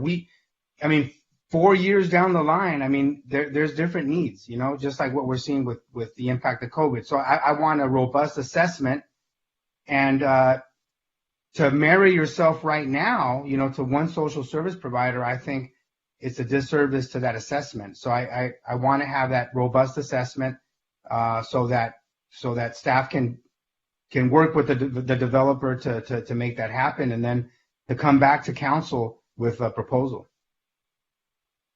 Councilmember Brock. You're muted.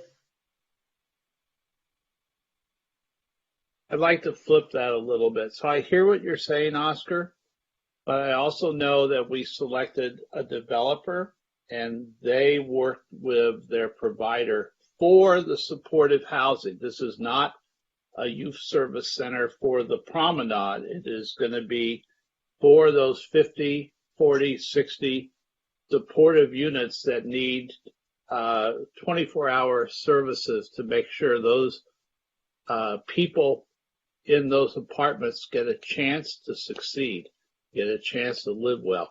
I'd like to ask the city attorney, because he started to mention some of this and he had written a memo earlier this week about that. So I was wondering if we could get maybe wording from him that doesn't skirt the line of saying we're not interested in the provider we just selected, but can have some sort of robust discussion over the next year of what we really want for those supportive units. So what we're talking about, I think, unless I'm wrong, and Kristen's starting to wrinkle her nose a little bit at me, but what I'm looking at is what I was looking at is how do we make sure we provide that oversight and let the staff and the developer work on that, or make sure that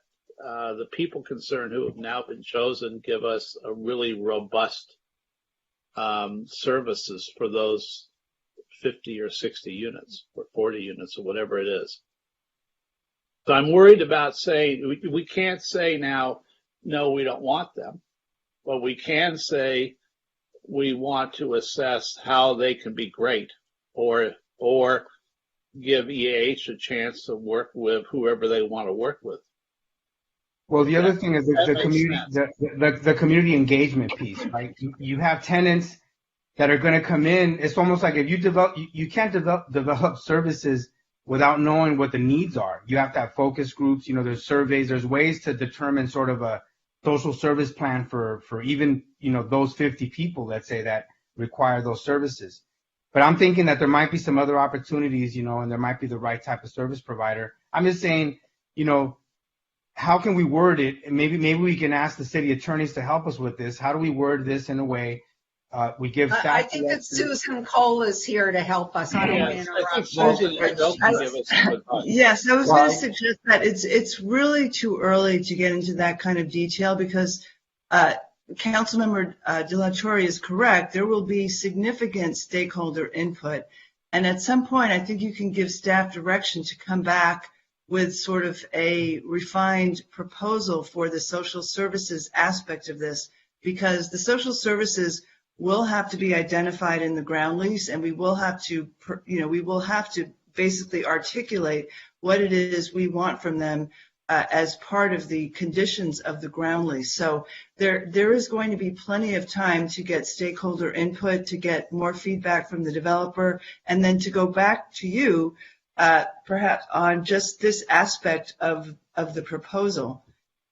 Because it's really hard to sort of say now exactly what it is that's going to be required when we're so early in the process. So that would be my suggestion, to just give it a little time to confer with the developer, have them confer with the community, and give them direction to reach out to the various stakeholder groups, come back with a proposal that you want to be incorporated into the disposition and development agreement and the ground lease that will be coming back to you for approval. And I love what you said. I just want the developer to hear that that's the consensus of the council. That it's not just a discussion and dialogue. It's like, this is what we want to see. Exactly what you said. Yes, it's very clear that this is what you want, and this is what staff will be doing when we're meeting with the developer in the next, months and so forth. So, I think that's something staff will accommodate. And I defer to Andy on this, but that's normally the course when we negotiate these deals. Services is going to be an important aspect of this. I really appreciate that. Thank you so much. Yes, and you have to realize that the process, the negotiation itself is going to take a while, and so there will be, as different council members have noted, there will be change over time. We can't fully predict what life is going to be like a year and a half from now or whenever, and so the direction should be for staff to report back to the council on any changes, and for the developer and staff to work out the refinements to how the services that the social services provider will be providing as the project becomes more defined. Councilmember Davis. Well, are we going to vote on? I'm not sure where we are. I think the city attorney has already said that we need to discuss the sort of basic social services we expect to be provided and how we expect them to be provided when we look at the final deal. And I think that's what we're hearing, that we will have control over, but now we're only picking the team to negotiate with and not all of the details of that. Okay. Am I hearing that correctly? And so while I believe Councilmember De La Torre's direction that he would like to look closely at what social services are going to be provided, and I think that we all do care about what supportive services are provided, I think that it's hard to know tonight what we're really looking for. But I think we've made it clear we do care about that. Councilmember Brock. Well, wait. I'm sorry. Still going. Because I heard the word consensus, and I just want to make it clear that if you're saying there's a consensus that we should not use the people concerned, I'm not part of that. I don't think, yes, I'm not part of it either, but I did not hear such a consensus. I'm all for evaluating the social services. I was the one who mentioned that we need to talk to the people who will be the recipient of the services. So I think that needs to be part of the process. But I just don't want staff's takeaway to be from this that EAH needs to necessarily go look for another social services provider. They can evaluate the social services that need to be provided and then evaluate who the best entity is to provide those. I'm fine with that. But I just want to make sure that this isn't misinterpreted as giving direction to sever the people's concern and go look for somebody else. No, but you just said right now that you're okay with assessing the service needs, and if there's a better agency to deliver on those needs, you're okay with that. But then you're saying, but only the people concerned can deliver those services. I think that's a contradiction. I didn't say that. What I said was that I just wanted to make it clear that for me, this was not get rid of the people concerned and get somebody else. That if the people concerned is the best agency to deliver those services, then we should pick them. And if there's somebody else that's better, they should be selected. Right. And this is somewhat what I guessed earlier, is that you have selected a developer team. The developer team consists of among others, the people concerned. Staff is going to negotiate the agreement, and then if as part and refine the social service component beyond where it is today.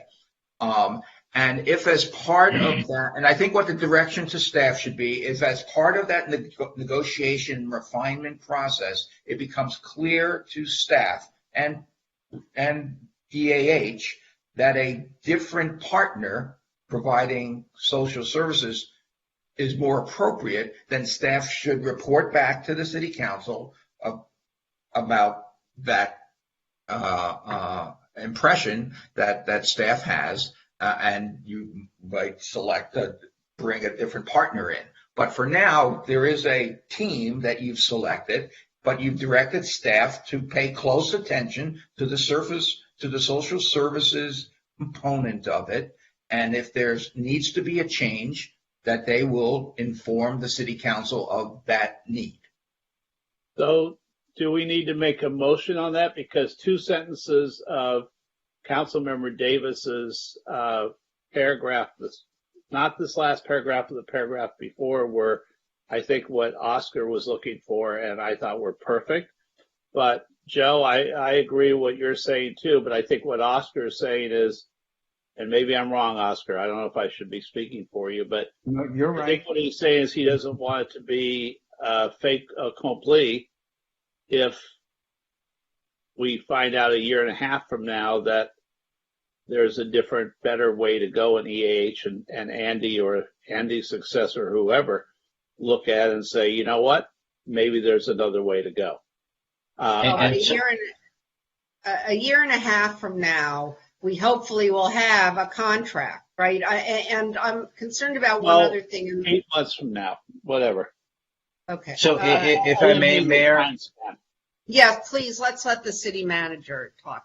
So I think where I hear there's agreement, and I'm trying to capture that moment between Councilmember Davis and Councilmember De La Torre, where I heard the consensus lies to direct staff to evaluate the social services that are being provided and evaluate and ensure that we have the best possible social service provider, and evaluate the social service provider as we're having negotiations with our development team. That's, I think, what I'm hearing you're asking of us to do.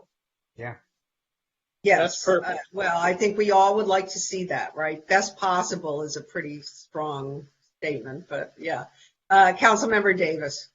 So I'd also like to move that we give staff direction to look for every opportunity to shorten the time frame that is governing this project and that was presented to us tonight, so that we can create these homes for people. Obviously, we want a wonderful project. We don't want to cut corners to make it a less than wonderful project, but that we look for every opportunity to shorten the timeline to get this project built. I'll second that. So we don't have to vote on that, do we? Do we?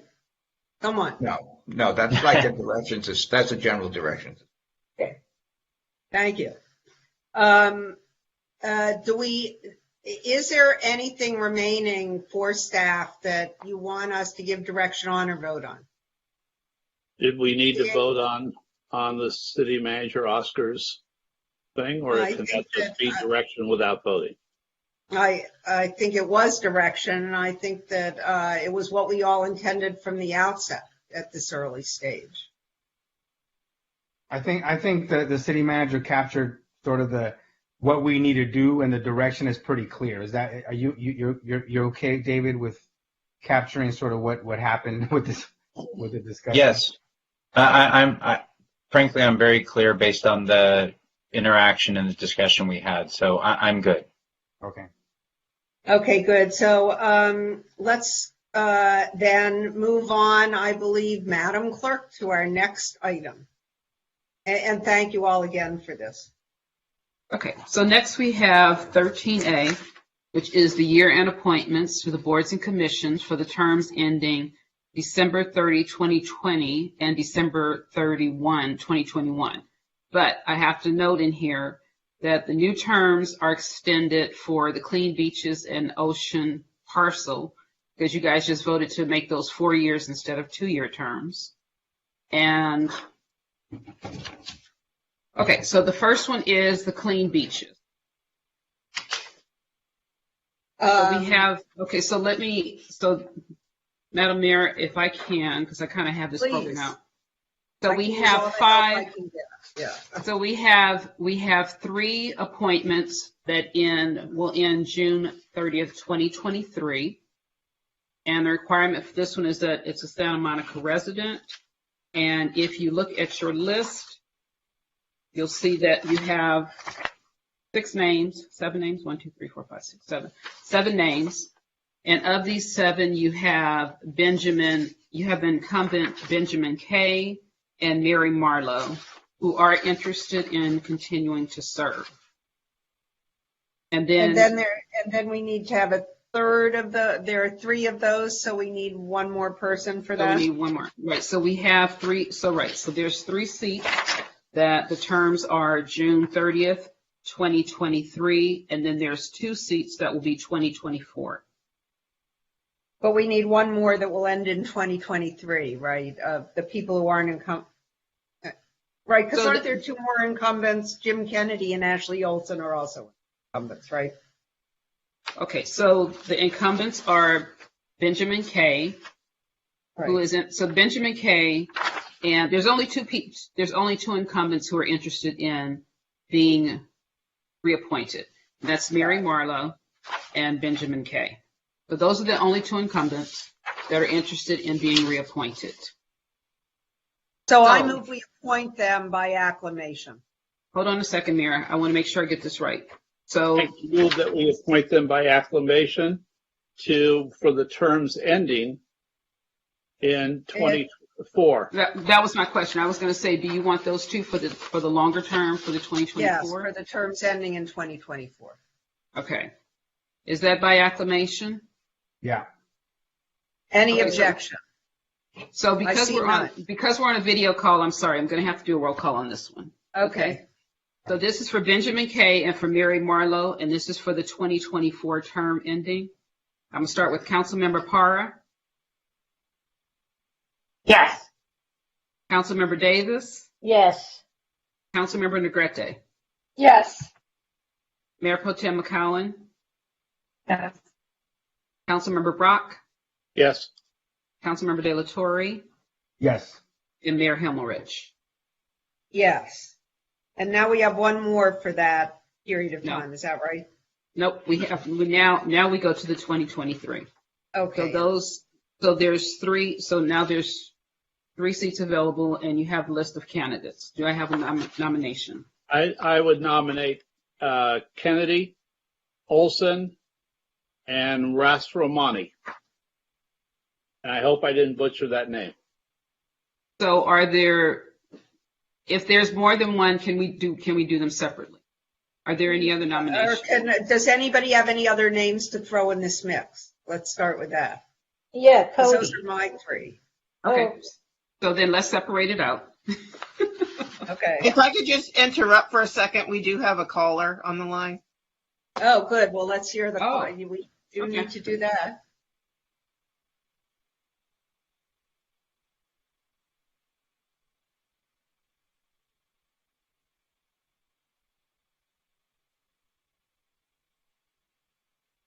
Welcome, James Kennedy. You're in the meeting and your time starts now.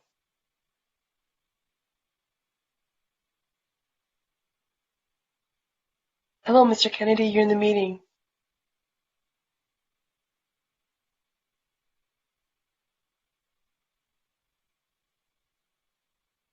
Maybe he fell asleep.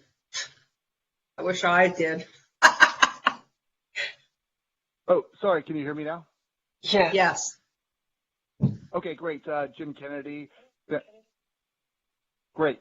I just wanted to call in to be available to answer any questions. My application, I think, speaks thoroughly of my background and my availability and my desires. Thank you. Wait, I'm on. Oh, you are on. We heard everything you just said. Okay.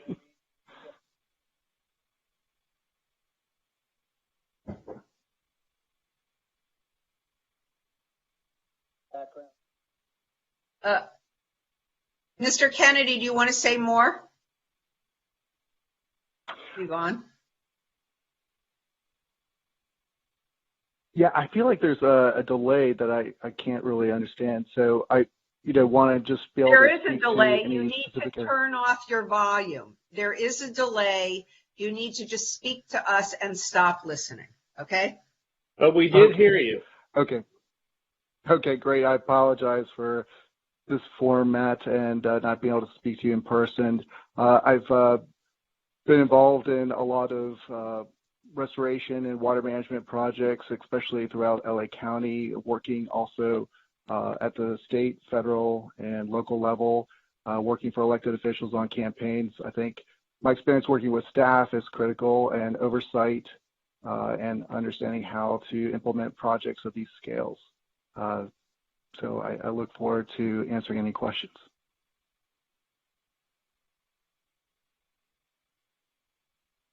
Okay. So shall we vote? I'm going to start and put Jim Kennedy's name in the mix. Okay, so this is for one of the seats that ends 2023. Right. Any other nominations? Ashley Olson. Wait a minute, are we voting separately on all three? Yeah, or? we have to do it one at a time because we're remote. It's always okay, I'm sorry. I'll remove Olson. Okay. Any other nominations?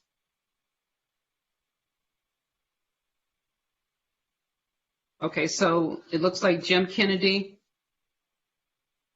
Councilmember. Do we need to vote?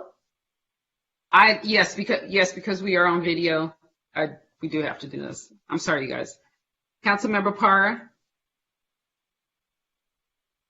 Yes. Okay. Councilmember Davis. Yes. Councilmember Negrete.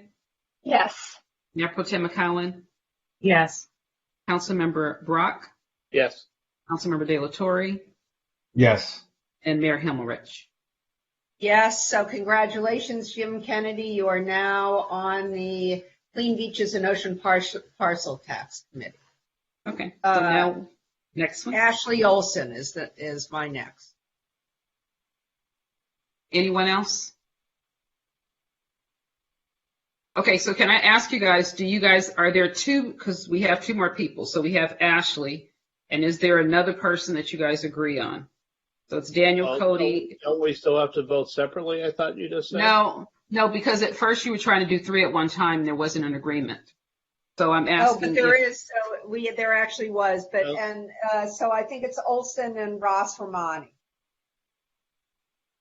Anyone else? We may have had someone else. Well, I'll just be honest. I felt like we were getting railroaded into three because somebody threw out three names and somebody said, yeah, those are my three. I think we should consider. Okay, well, let's do it individually. That's fine. I'm happy to do it. Let's vote on Ashley Olson. Okay. Councilmember De La Torre. Yes. Councilmember Brock. Yes. Mayor Pro Tem McCowan. Yes. Councilmember Negrete. Yes. Councilmember Davis. Yes. Councilmember Parra. Yes. And Mayor Himmelrich. Yes. Okay. Congratulations, Ms. Olson. Okay, and now congratulations, Ashley Olson. You're now on the Clean Beaches and Ocean Parcel Tax. Okay, and now our final. So now our final person. Would someone else like to propose a name? So we have Daniel Cody and Sammy Rasamani. I say Sammy Ross Romani. That's I'm putting that name in. So let's put Daniel Cody in. And any other nominations? So is it just Sammy? Well, there's also Daniel Cody, but okay. So let's just vote on the last one. Everybody say the name. Okay, how about that? Councilmember Parra. I can't say the last name. Rosmani. Good, that's good enough. Rosamani, yeah. Okay. Councilmember Davis. Cody. Councilmember Negrete.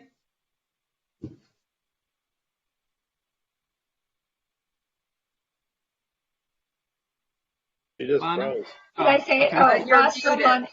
Sorry, I said Ross Romani. Okay. Okay, thank you. Mayor Pro Tem McCowan. Sami. Councilmember Brock. Ross Romani.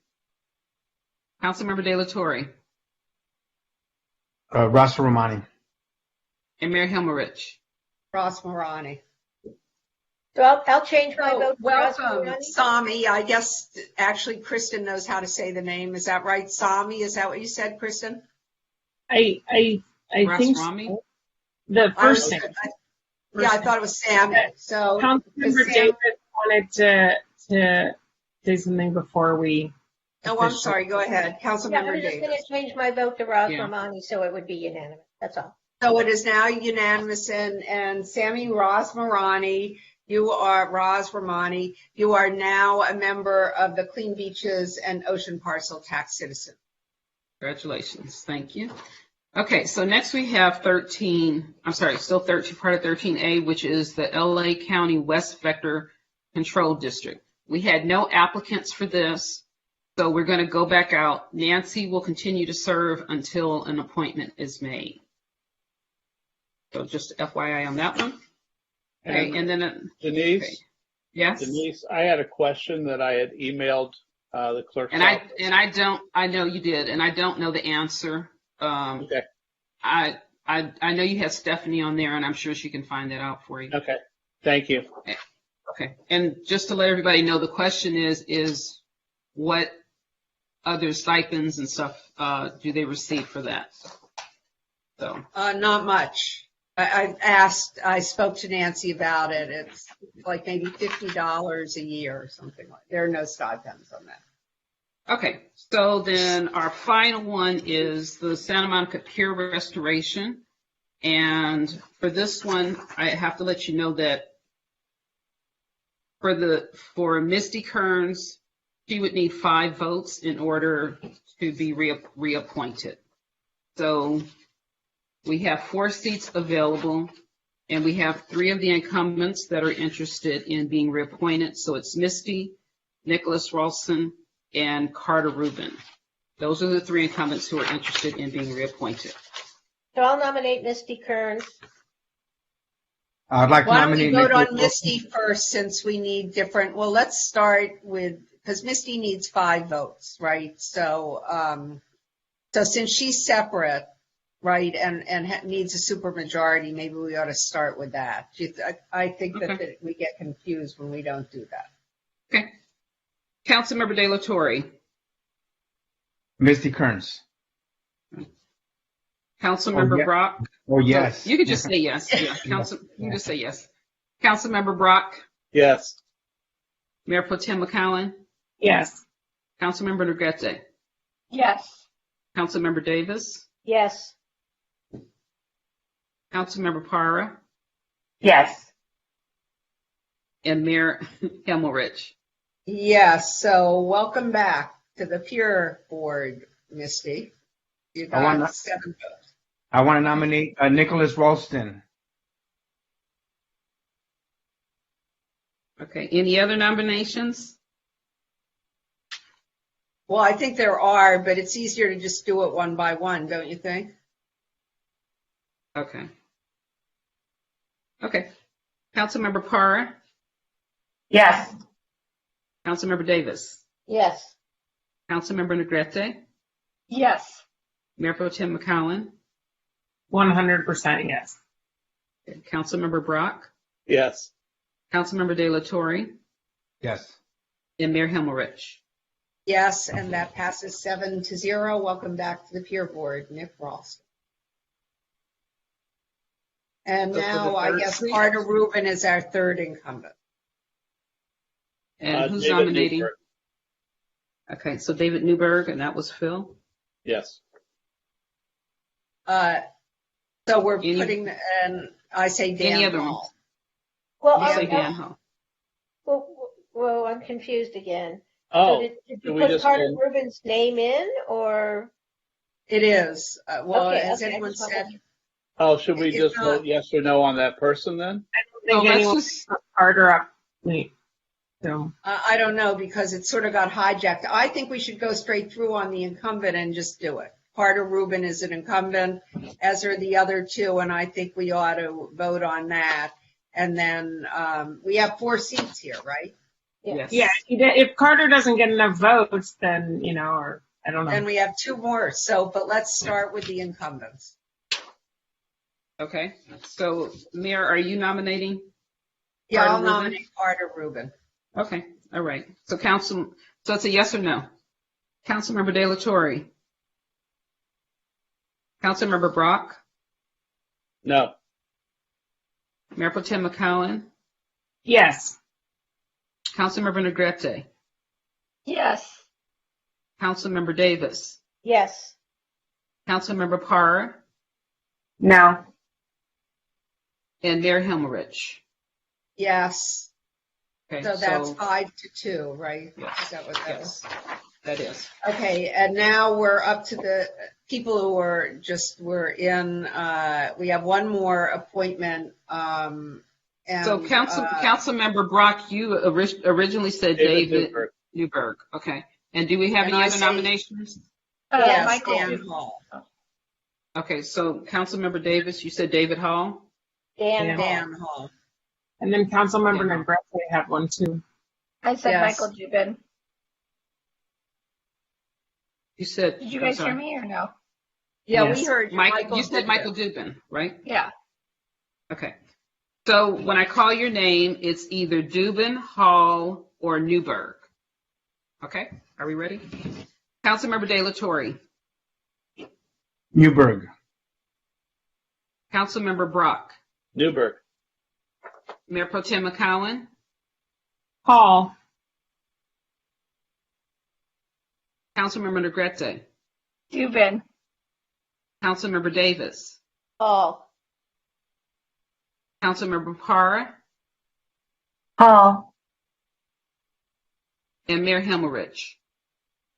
Hall. So welcome. I think that was 4. Yes. So That was welcome 4, Dan yes. Hall to the Pier Corporation. So thank you. That takes care of those 4.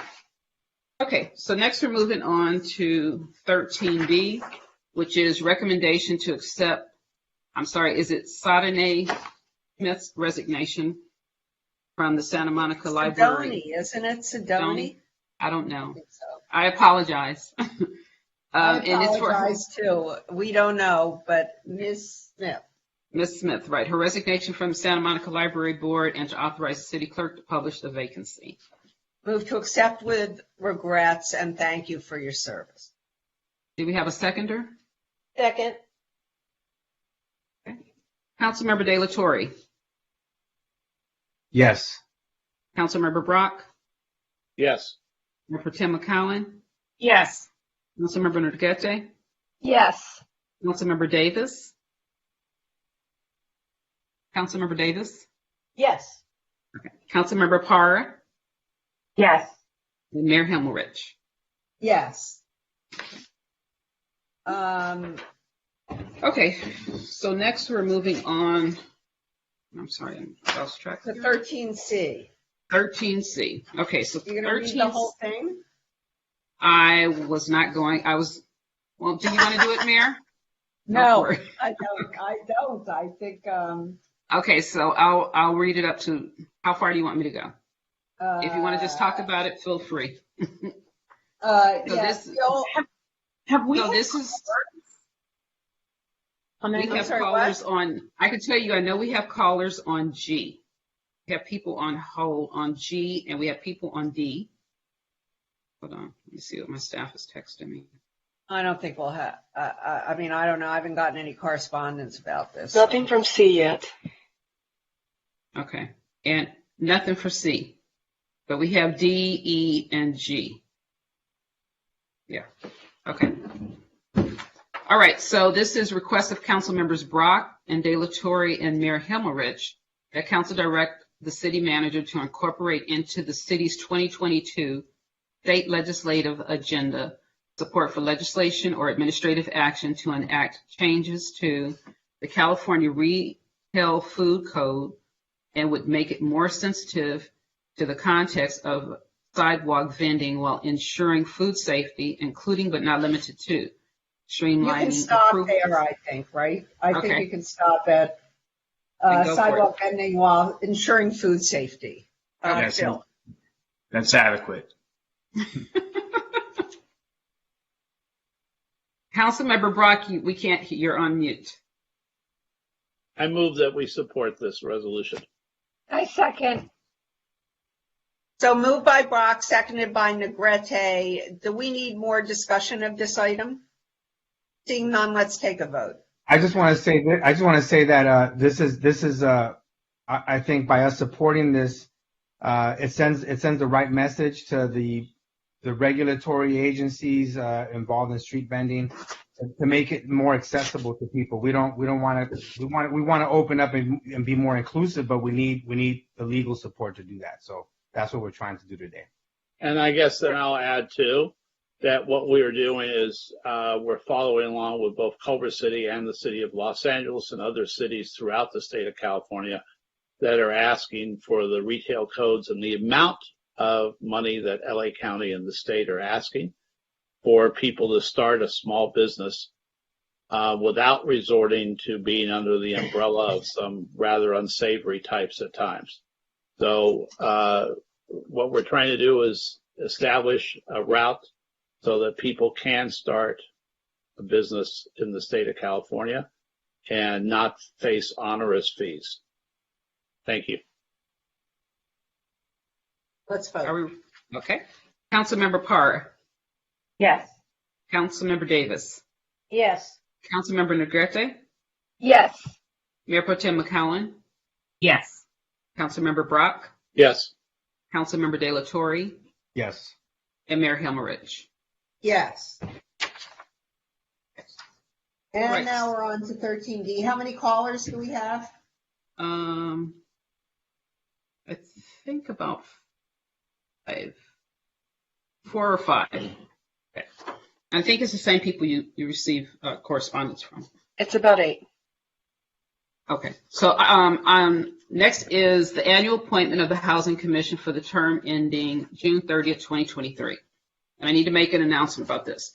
So this appointment was originally heard at the December 7th, 2021 meeting, where the incumbent Renee Buchanan was reappointed to the 2-year seat.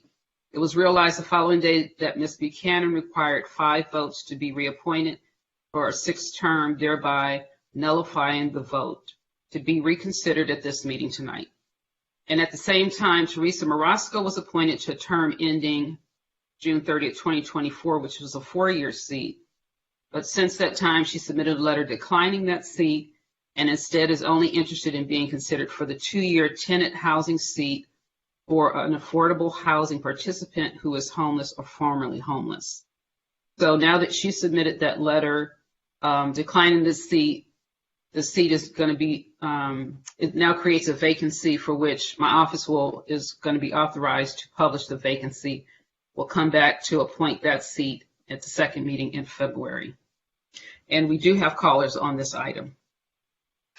Let's hear them. Welcome, Hi, David my name Morris. is David Morris.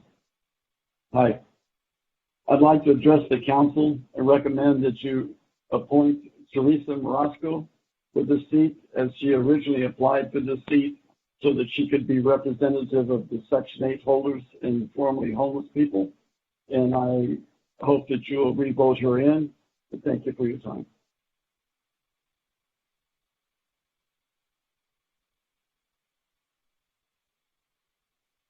Welcome, Teresa Marasco. You're in the meeting and your time starts now.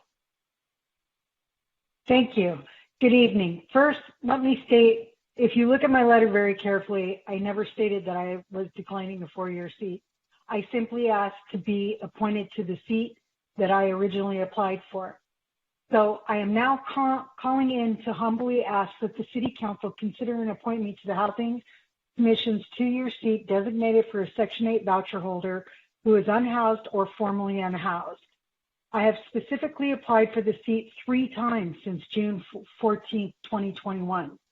This seat holds great significance because it's the only seat in the city that is designated to provide representation for the unhoused community. The unhoused community has unique specialized needs.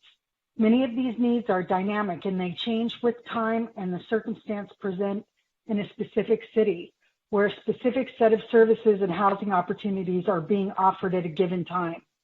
My lived experience of homelessness in Santa Monica is recent. I was unhoused in 2019 and 2020. Such current relevant experience will help me advocate effectively for the local unhoused community present in the city today. My 25 years as a Section 8 voucher participant in 3 different jurisdictions, including 7 years in Santa Monica, gives me the experience necessary to advocate for the needs of voucher holders. I have extensive experience, both professional and as a volunteer, working with vulnerable communities who are experiencing homelessness and housing insecurity. I also possess comprehensive knowledge of HUD regulations, guidelines, building and safety codes, and fire codes. My community involvement and advocacy in Santa Monica makes me an excellent candidate for the 2-year seat. Let me quickly thank all of those who wrote in support of my application and ask that the City Council appoint me to the designated 2-year seat instead of the regular 4-year seat that I was previously appointed to in error. I greatly appreciate your confidence in me as an advocate for the unhoused and Section 8 community. It is my hope that tonight I'm being considered for the designated seat.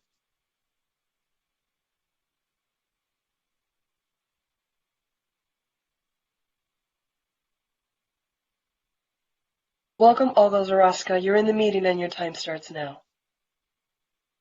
I support Teresa Marasco for the 2-year designated seat. Ms. Marasco has been home several times, most recently just over a year ago in Santa Monica, which positions her to be well informed about the issues unhoused individuals currently experience in the city. Ms. Marasco has gained a wealth of knowledge about the intricacies of the Section 8 program as a participant of 25 years in 3 different jurisdictions. Such knowledge will enable Ms. Marasco to represent well the unhoused, formerly unhoused, and Section 8 communities. Ms. Marasco's passionate advocacy before the City Council and the Housing Commission has earned her a lot of support from the Santa Monica community, as evidenced by the many letters submitted to the Council. I strongly oppose the reappointment of Renee Buchanan to any seat on the Housing Commission. As a reminder, Ms. Buchanan would need to obtain 5 votes to remain on the commission, regardless of what seat some council members might try to appoint her to. Ms. Buchanan has a poor attendance record. She missed 24 commission meetings and was late to 18 of them. Ms. Buchanan, as chair, regularly engages in Brown Act violations by not allowing public comments, sometimes several times per meeting. It appears that Ms. Buchanan does not read the meeting agenda packets, nor does she check her city email. She has shown no initiative or leadership during her 10.5-year tenure on the commission. Ms. Buchanan has not received a single letter of support from the community, in stark contrast to Ms. Marasco. The council must listen to the community while making the appointment to this very important seat, the only seat within the Santa Monica government that represents the unhoused community. This seat must go to a passionate advocate with recent lived experience of homelessness. Ms. Marasco, thank you.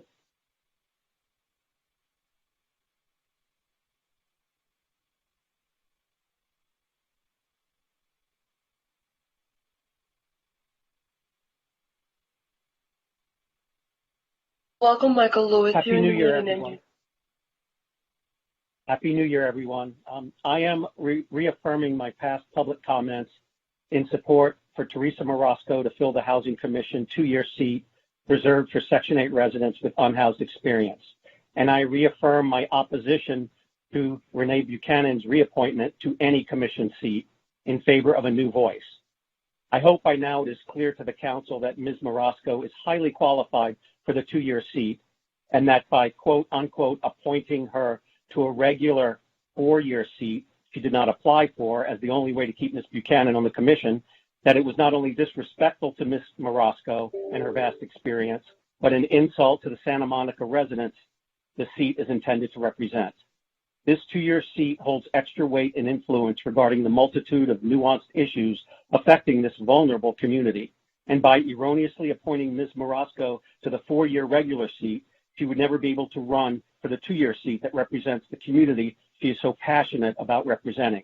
The 2-year and 4-year seats are not interchangeable. With regards to Ms. Buchanan, I oppose her because allowing new people from different backgrounds to serve is extraordinarily healthy for our representative democracy. It is reasonable and fair and simply the right thing to do. New diverse voices should be given a choice and a chance to be heard for at least a fraction of the time Ms. Buchanan's voice has been heard for 10 years now, and especially since there are many other qualified candidates who submitted their applications for the 4-year seat. It is not the time to go with the status quo. It is not the time for business as usual. It is not time for an establishment insider to be coronated into a seat through cheap political maneuvers and only to satisfy an insatiable appetite by some on this council to do the bidding of certain special interests. We cannot look to the past. We must look to the future. Thank you.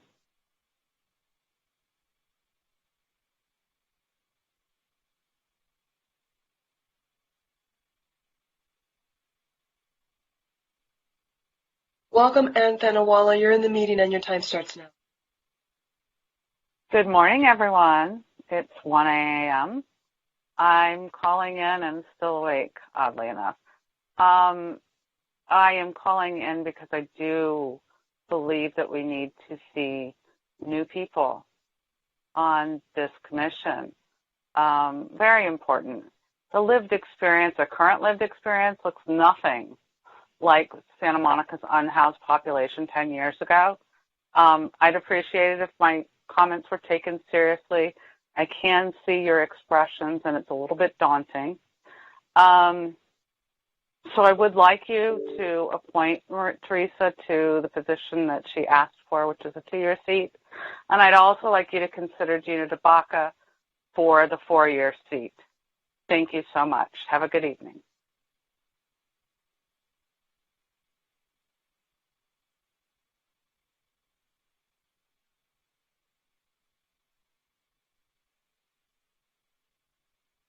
Welcome, Michelle Gray. You're in the meeting and your time starts now. Thank you very much. Good morning, everyone. I appreciate your attention at this late hour. I'm also calling to express my support for Teresa Marasco being appointed to the 2-year seat on the Housing Commission. I'm calling as a currently homeless person in Santa Monica with a housing voucher. There are a number of issues in Santa Monica that need to be dealt with, specifically regarding homelessness but especially with the housing authority and voucher holders and its administration. And Teresa Marasco has the unique personal and professional experience to best help address those as a member of the Housing Commission. So I support her appointment.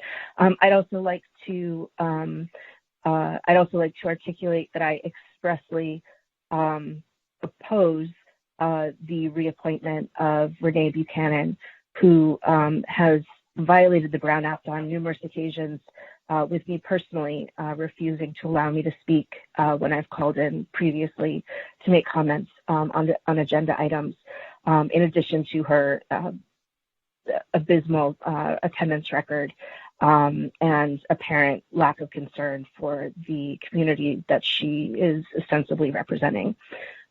So thank you again. I know it's late, but I hope that you will appoint Teresa Marasco to the 2-year seat. And I also encourage you to appoint Gina DeBacca to the 4-year seat that becomes available. Thank you so much.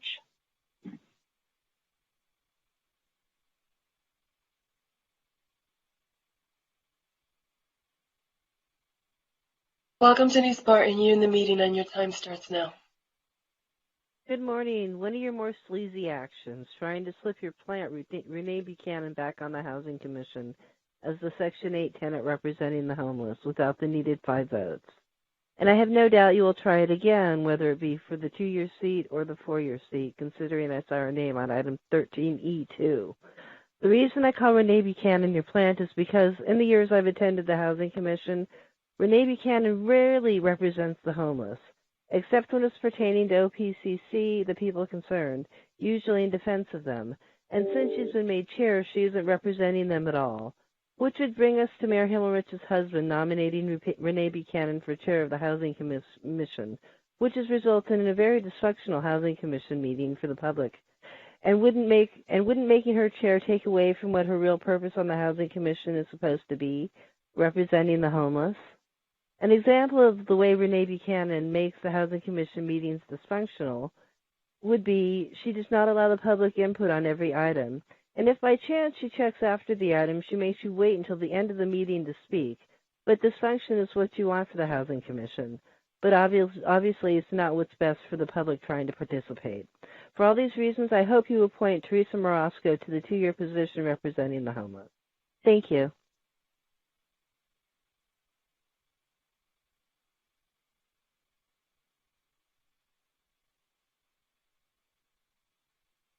Welcome, Chevy Barrack. You're in the meeting and your time starts now. Thank you. I should say good morning. Waiting to call you guys for a couple of items, and this one is so I can support Teresa Morasco for the 2-year term and Gina DeBaca for the 4-year term. And I hope that you guys will make some good decisions tonight. Thank you.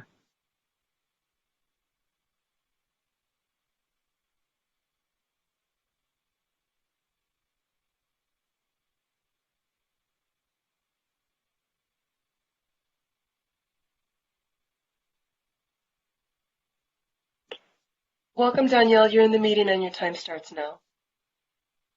Hi. I don't want to go over what everybody said, so I'm just going to say what they all said. I agree with every bit of it. I totally support Teresa and Gina. I do not support Renee. We need new blood. We need fresh blood.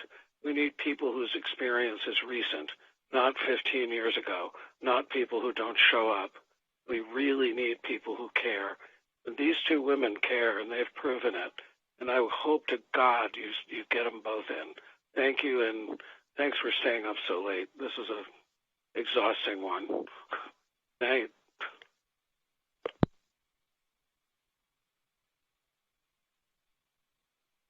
That was the last caller for 13D. Yes, Councilmember Brock. No, I just want to say before you do this, let me just say one thing, and that is this. There is no 4-year seat. We have this 2-year seat, and we have a 6-month seat tonight, whether I'm not sure. So there is no 4-year seat tonight. I just want to remind people that it is often enough to support the candidate you want without bashing the ones you don't. That's what civility is. It's unnecessary. It's cruel. And I think it's incredibly not only disrespectful, but just mean stuff. So on that note, Councilmember Brock. Okay, so are we nominating for the 2-year term? Yes. Okay, so I'll nominate Teresa Morasco for the 2-year term. I'll second. No seconds needed. Any other nominations? Okay, let me go through this. Councilmember De La Torre. Yes. Councilmember Brock. Yes. Mayor Pro Tem McCowan. Yes. Councilmember Negrete. Yes. Councilmember Davis. Yes. Councilmember Parra. Yes. And Mayor Helmerich. Yes. So congratulations, Teresa. You got your 2-year seat, which we as the appointing body can certainly tell you is indistinguishable from the 4-year seat. So while what you did is incomprehensible to me, I hope that you got what you wanted. And let's move on to the next item. So next we have 13. Oh. Okay, Councilmember Brock has his hand up. No. I thought we were just going to the next. It's a different item, so she's got to read it. So next is 13E. It's appointment to one unscheduled vacancy on the Housing Commission. And this is for a partial term. Like the mayor said, 6 months. It ends June 30th, 2022. And I believe we do have a caller on this item. Esther, do we have a caller on this item? Yes, we do.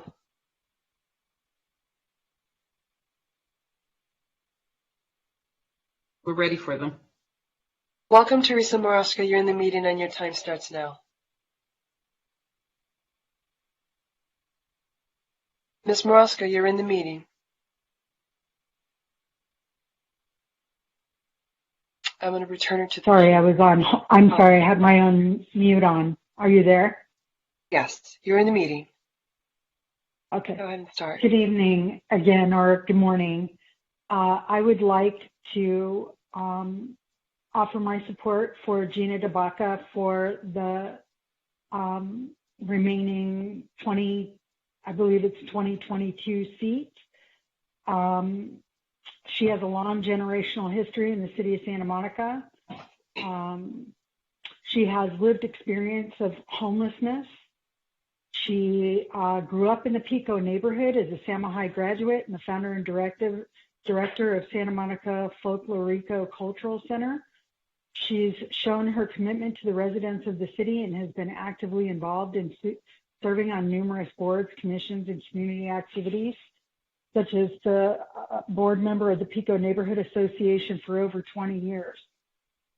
She's also been very active in helping people in the community who are homeless or are about to lose their housing, and has helped people save their housing. She cares very, very much about the issues that people in the Pico neighborhood and those who are living with housing insecurity face, and I believe that she would be the best candidate for this seat. So I am saying that I support Gina DeBaca for the term ending in 2022. Thank you.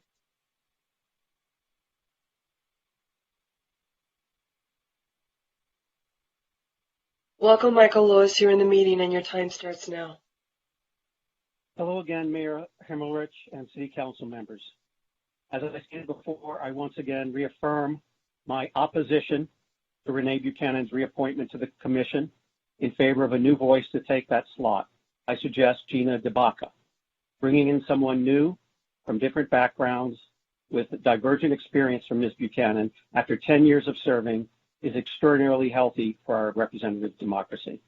Now, I know the clerk just mentioned this rule a little while ago and the council's mistake in not recognizing it, but I want to emphasize this because the rule existed before and the city council ignored it.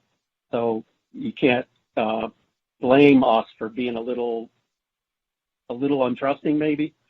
I just want to remind the city council that Ms. Buchanan has been on the Housing Commission for over 10 years, and according to the rules, she will need 5 council member votes. And in order to be appointed for the remaining years of the 4-year seat vacated by Commissioner Soloff, she'd need to get those 5 council member votes. Very quickly regarding Mayor Himmerich's comment on civility and not criticizing candidates. Number 1, please, everyone listening to this, Google the term toxic positivity.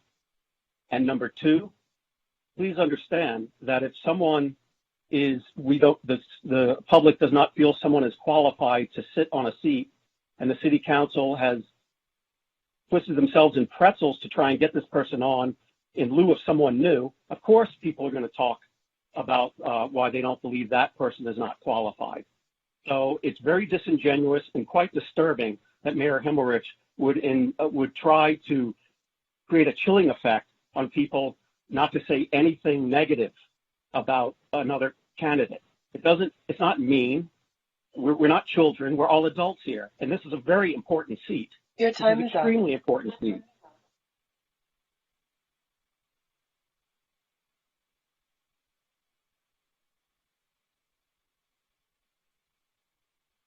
Welcome, Michelle Gray. You're in the meeting and your time starts now. Thank you. Good morning again, everyone. I'm calling because I'd like to express my support for Gina DeBaca for the remaining time in this seat. She has particularly deep roots in Santa Monica, going back, I believe, to the building of the city. She is intimately familiar with and represents the Pico neighborhood, which historically has been underrepresented in city government in general and the Housing Commission in particular. And I know the Housing Commission has previously expressed a desire to diversify representation, and I think this is an excellent opportunity to do that. I'd also like to reiterate my opposition to Renee Buchanan being reappointed to any seat on the Housing Commission. And I respectfully disagree with the mayor about the incivility of criticism when criticism is called for, particularly in someone who was appointed to be a public servant and by nearly all accounts failed to do her job satisfactorily for a decade. So with that, again, I'd like to support Gina DeBaca for this seat. And I thank you again for your attention so late in the night. Thank you.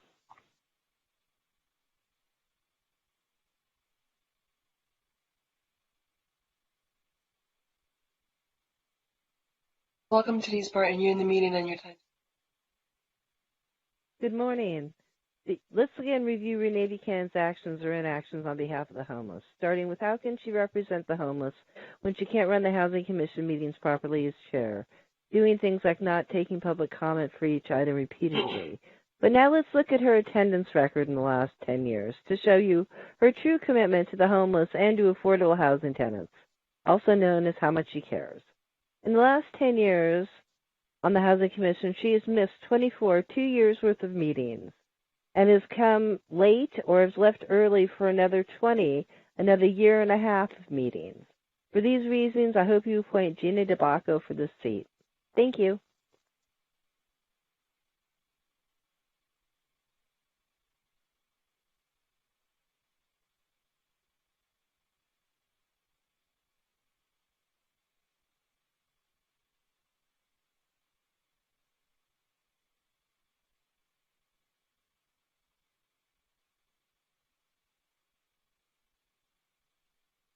Is that it, Esther? Is that our last caller? I'm sorry, I'm scrolling down the long list. Let's see. I got a couple more.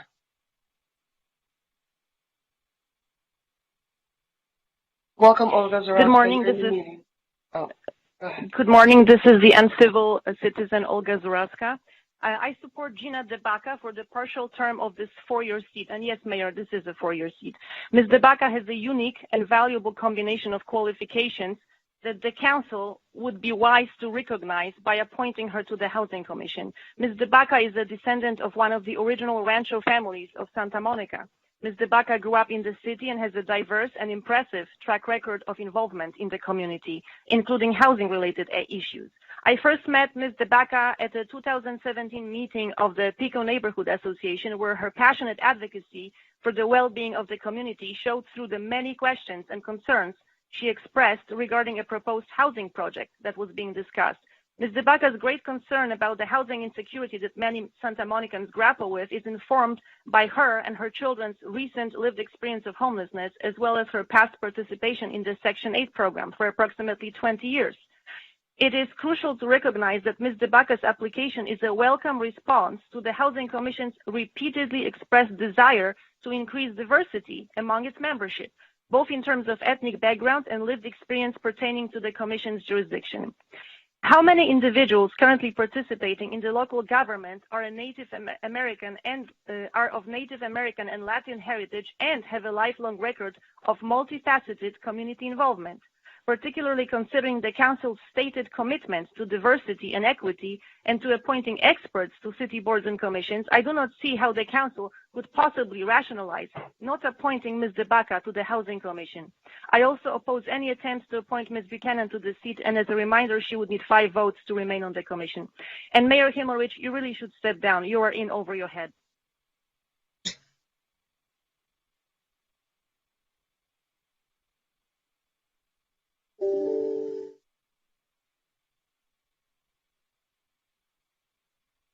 Welcome, David Morris. You're in the meeting and your time starts. Thank you. I'm taking 1 minute maximum.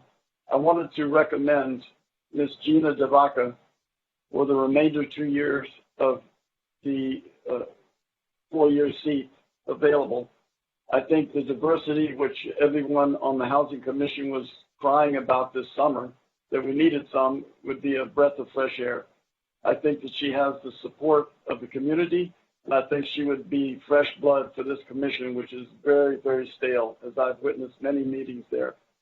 Another thing I would like to say that the current chair, or former chair, Mrs. Buchanan, made a statement to one of the commissioners that she wanted to move the public comment to the end of the meeting to prevent people from voicing their dislike of the commission or whatever that might have been. I think that's stanching against freedom of speech, which we can't allow in public. Thank you. Thank you. And that was the last speaker for this item. Councilmember Brock. I would like to nominate Gina DeBacco for the partial term ending 6/30/22. And I'd like to nominate Lydia Garcia. And I'd like to nominate Kate Everts.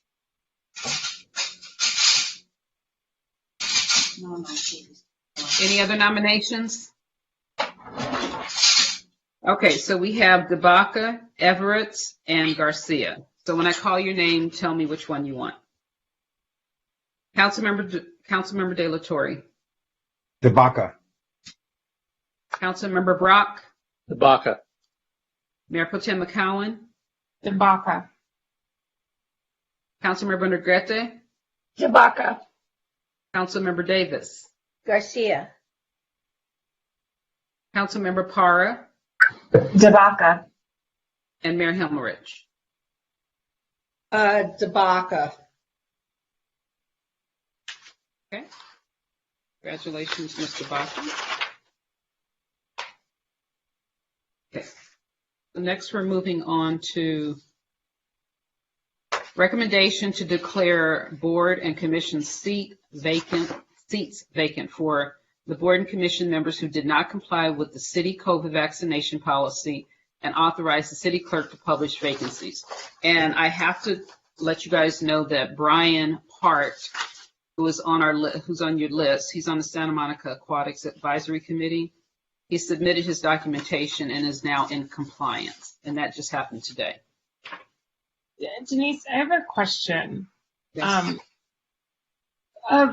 So new applicants that are applying, and I realize we just appointed people, is it sort of mentioned to them in advance too that this is our policy and they'll have to?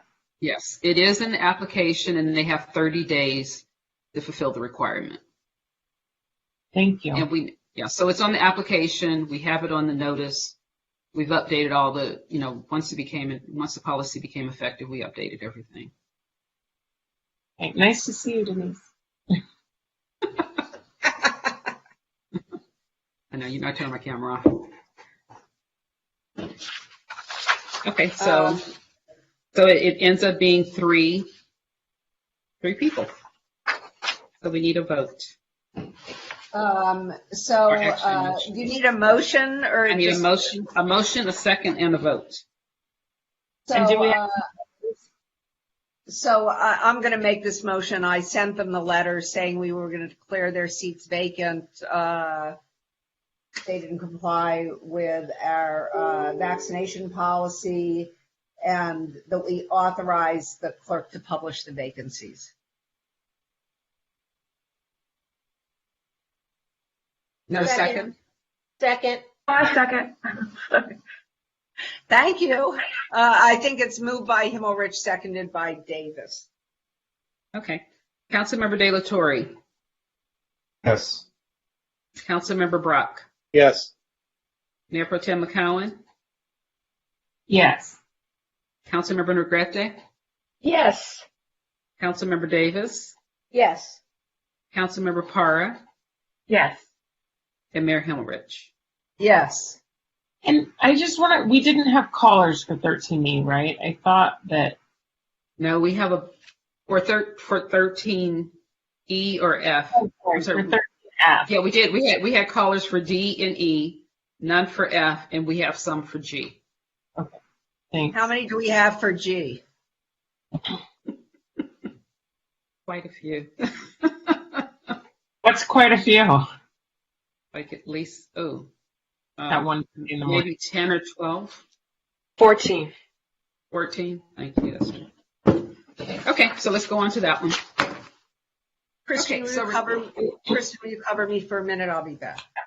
Thank you. The request of Councilmember Brock, Mayor Himmelrich, and Councilmember Parra that the City of Santa Monica implement an executive order or return with an emergency order as soon as possible, but no later than February 8th, 2022, to require that employees and all persons entering certain indoor facilities be fully vaccinated, complete with a series of any vaccine that may be approved or authorized by either the FDA, or the World Health Organization against COVID-19.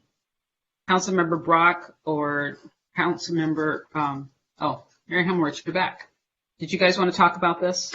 I never made it. Well, since Phil, I'm happy to go first since my house is already. Look, we have been Yeah. talking about this for quite a while, and thinking about it. I've been talking to the city manager about it. I've been talking to Councilmember Brock about it. I've been talking to friends who are doctors about it. I've been talking to my brothers are all in business. 2 of them are in the food business. Look, all you can do is find out what people think will protect them under the circumstances, and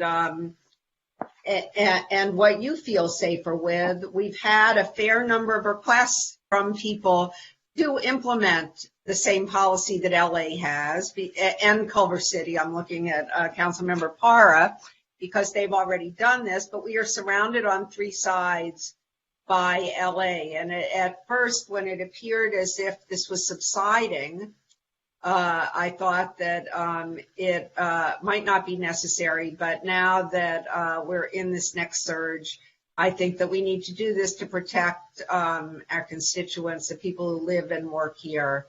And clearly, Phil, go ahead. No, I think we agreed that this was the approach.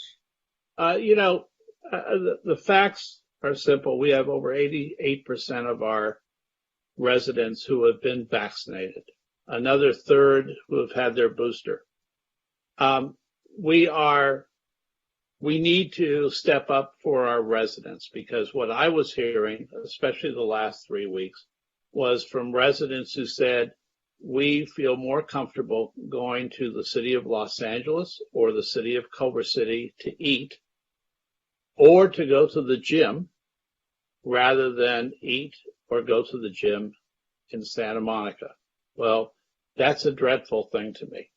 Now look at Omicron. We understand you can still be infected whether you've been vaccinated or not.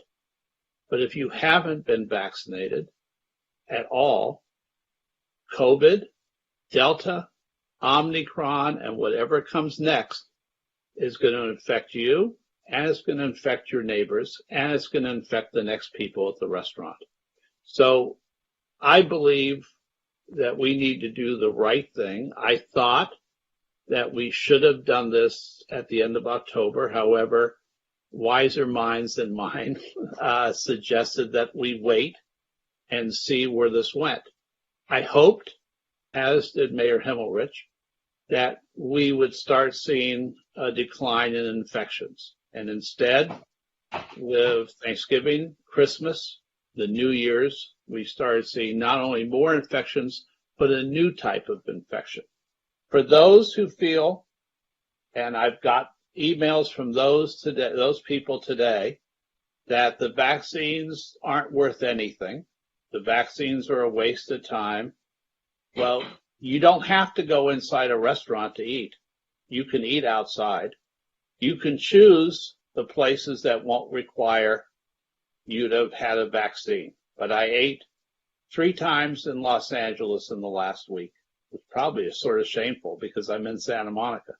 But I ate at the Golden Bowl, I ate at Kay and Dave's, and I can't remember the third place I ate in Los Angeles. I went to a play in Beverly Hills. Every single place asked for my vaccine.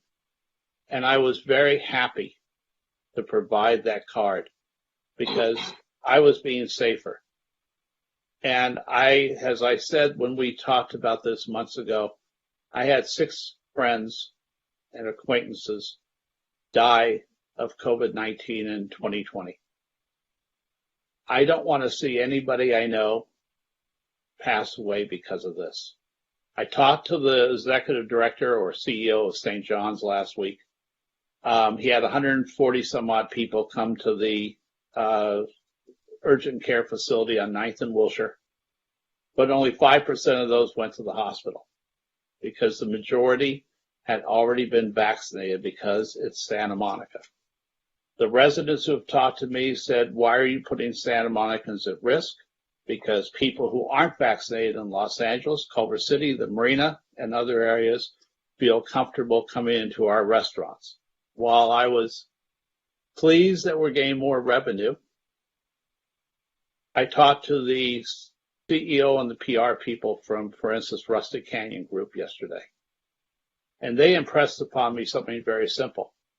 They asked people to show vaccines, their vaccine cards, because they were afraid their waiters and their cooks were going to get sick.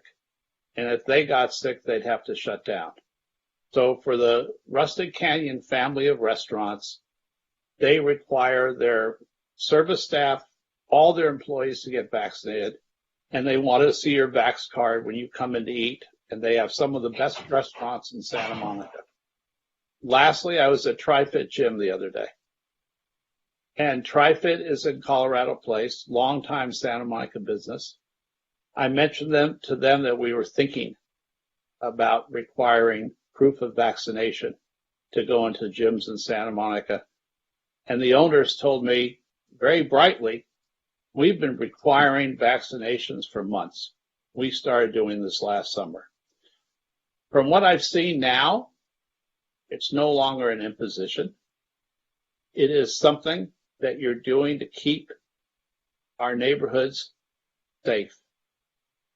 And I'll stop there because I know we're going to have to listen to the public comment for a while. Councilmember Para. Let me just make one quick point that not a single person made of all the emails that we received, and that is about our healthcare system. We have a responsibility collectively as human beings to protect our healthcare system. And what's happening is that it is being inundated by people that are unvaccinated. And so that people that are having sudden emergencies are not getting the help that they need when they need it. And things that could have, and people, that are going in for sudden emergencies that could have been saved, people are dying. And those people should not have had to die because they could have been saved had our hospitals and our healthcare systems not have been so inundated. And so I think collectively, we really need to have those conversations a little bit more about what we're doing to protect that system. And so studies show that mandates encourage vaccination, and the more people that are vaccinated help to protect our healthcare system. And so that's why this is extremely important that as a community, we protect each other, we protect our healthcare. That's why we, as a community, are standing up and putting something like this in place. Thank you. Okay, let's hear public comment. Welcome, John May. You're in the meeting and your time starts now. Good morning and Happy New Year. There are moral, constitutional, legal, economic, financial, and political reasons why vaccine passports would be a very serious mistake.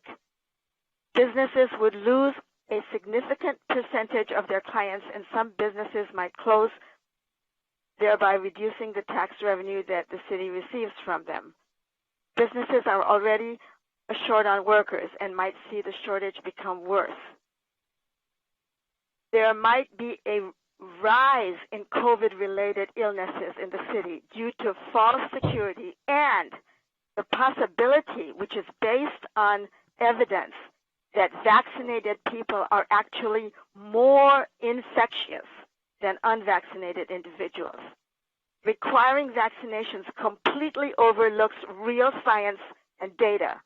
It overlooks the fact that people who have recovered from COVID have stronger and more durable immunity, overlooks facts regarding deaths and serious adverse effects that have resulted from vaccines. VAERS, which is said to have data for only 1 to 10% of actual serious adverse effects and deaths from vaccines in the United States alone, has already reported over 19,000 deaths and about 1 million serious adverse events from the COVID injections. There's actually a warning label on the Pfizer COVID vials indicating that heart inflammation could result from an injection.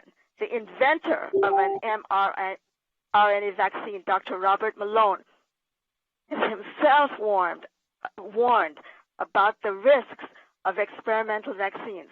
There are highly effective treatments that are especially effective if administered early in the illness.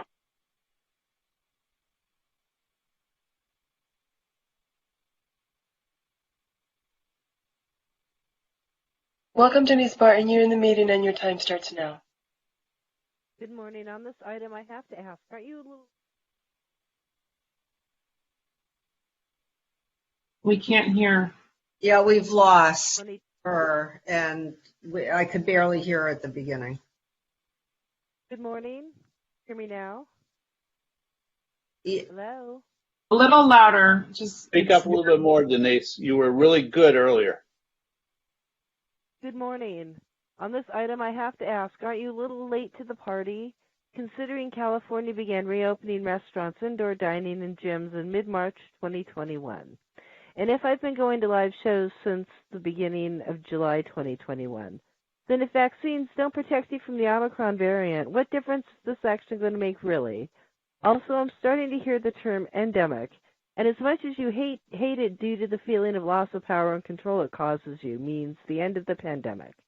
In addition, I have to question your sources, the sources you cite. Didn't the WHO initially say the COVID-19 virus didn't come out of the Wuhan lab, even though it now appears more than likely that that was the source? And the CDC, who recently shortened the time of quarantine for having COVID from 10 to 5 days, even though the hospital workers say it's unsafe. But California's worse, saying if you have COVID but are asymptomatic, come into the hospital for work. Or by not recognizing natural immunity as a result of having COVID, are you creating a second-class citizens, as it may be seen you did in item 13F by naming the commissioners?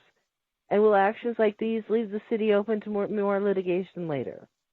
But the real question should be, why was this item slipped in at the last minute as a 13 item without any documentation showing that this needs to be done at this time? Unless, of course, it's just to increase the cost of doing business, which in effect raises prices, which brings in more tax revenue for the city. Thank you.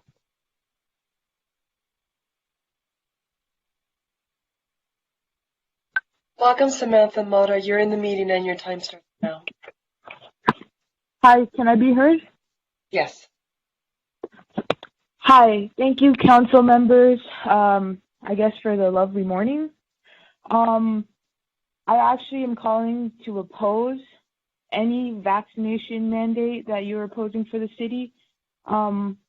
You guys already took me off as a commissioner. Like, now we know that the system builds up its youth just to spit it out. So as a former public safety reform and oversight committee member, as an advocate and activist for community gardens and more urban agriculture in the streets of Santa Monica, specifically our public taxpayer lands, I hope you don't do this.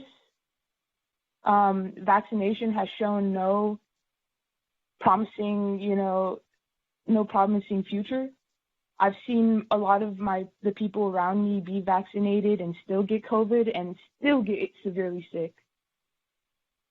So, but thank you. Thank you for taking me off the commission, and I appreciate all the work you guys do. Have a good night. Thank you.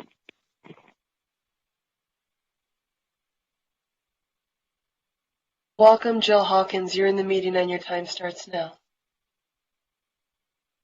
In Germany. Listen to what she had to say. This message goes out to the people in Australia. My name is Christine Anderson. I'm a member of European Parliament, and I'm answering your SOS call. I will do whatever I can to make it known to the world that your once free and liberal democracy has been transformed into a totalitarian regime, which tramples on human rights, civil liberties, and the rule of law. I'm imploring all of you around the world who still think your governments are looking out for your best interests. At no point in history have the people forcing others into compliance been the good guys. The welfare of humanity has always been the alibi of tyrants. Do you not realize that this vaccine does not protect you from COVID? It does, however, protect you from governmental oppression. For now, that is. But don't think for even a second that this is not going to change tomorrow.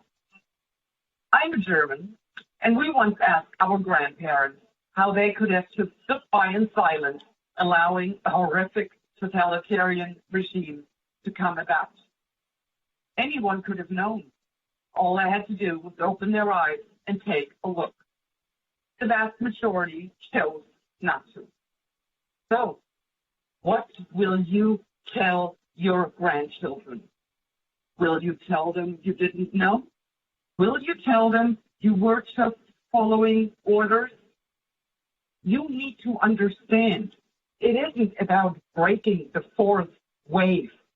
It is all about breaking Your time is up. people.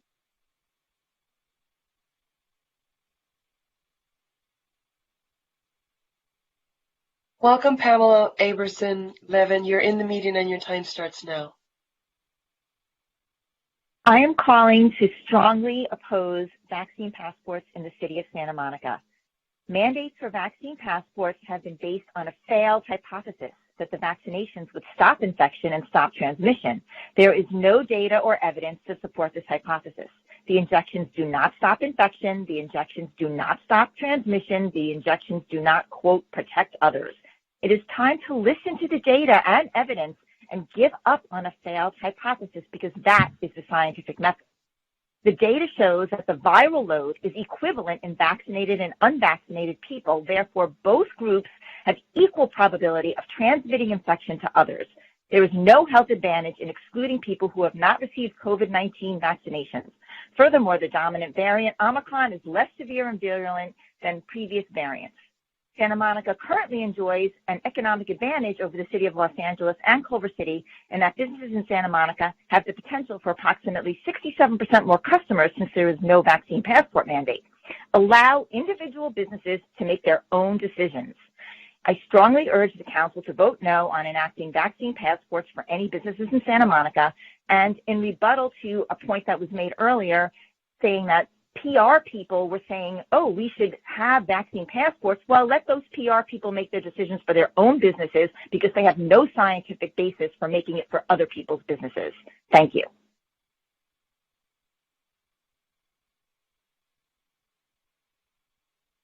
Welcome, Nicole Pearson. You're in the meeting and your time starts now.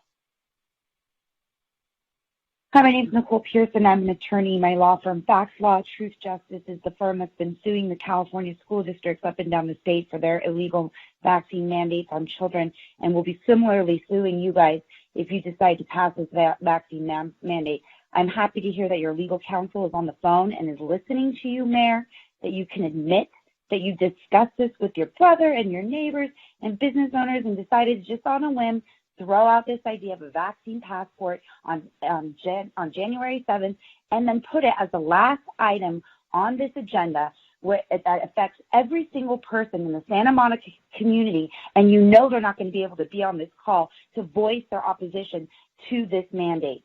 You have 88% vaccination and 1/3% boosted in Santa Monica. You have reached herd immunity. What are you trying to reach? 100% like Israel and Gibraltar, who have the highest case rates of COVID because in the world, because COVID vaccinations or injections do not prevent transmission. Me getting the vaccine does not prevent anybody else from getting COVID-19. You can get it and you can transmit it regardless of vaccination. So what are you trying to do? Because, Phil, we don't represent privileged white older men that live in Santa Monica.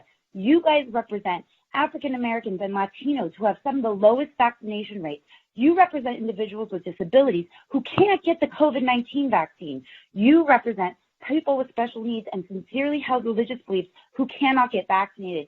Families with children who are young and who they may be vaccinated, but they aren't comfortable getting their children vaccinated. So are you going to split up families? Are you going to take away people's rights to work and get put food on their table so that you can feel safer about a vaccine that doesn't protect you from getting the infection. And even if I have it, still won't protect you from getting the vaccine. We had Walensky, the director of the CDC, saying that 70.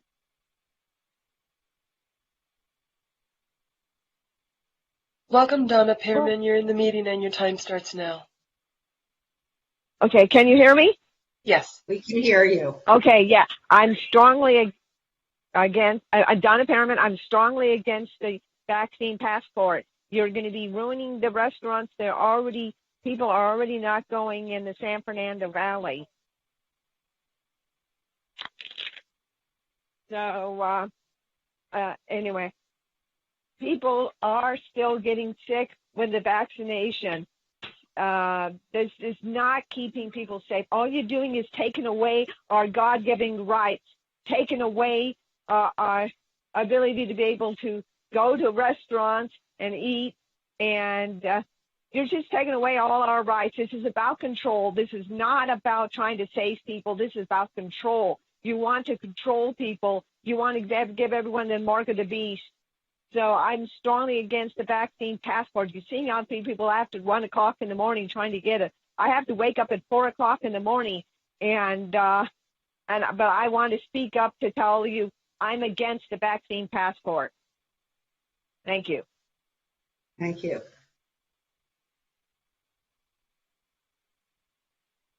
Welcome, Miriam Fogler. You're in the meeting and your time starts now. Yes, I'm very appalled at the actions of what's going on in this country and what's going on with the local communities, particularly here, Culver City, in Los Angeles, the city of LA, Mary Martinez, taking it upon themselves to become dictators and tyrants. This is what you're doing. You are enacting a violation of the HIPAA law, violation of the Nuremberg laws. You are in total violation, period. You don't want to voluntarily ask people to want to do things like this. You want to impose it because you want to be the power of the American Communist Party. That's who you're introducing. That's who you want to bring into the country. Because you opposed President Trump.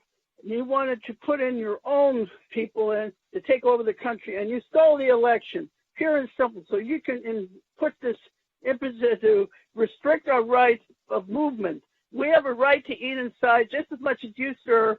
The unvaccinated are vaccinated. You don't vaccinate people, you don't know who, they don't want to eat inside either. So, sir, go eat outside, sir, and eat with the bugs, because that's where you belong, because that's what you are. You're all a bunch of, you're all a bunch of evil people going against God, and the God of Israel will punish you for what you are doing. It's major sin against our country, and that businesses are going to suffer a great deal, and you're the ones that are going to suffer, and the people are going to rise up and take you all out. We, the people, will take you all out and take you out good, because you all are traitors to this country. You are doing the wrong thing, ethically, morally, everything. You're violating all the laws in the United States Constitution. Unconstitutional, totally unconstitutional, and you have no right to do this. Your time is up.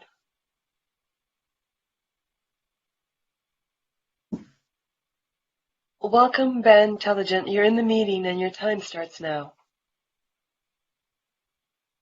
Hi, can you hear me? Yes. Oh, yeah, Yes, we can hear you. So basically, I want to say I oppose all the vax mandates.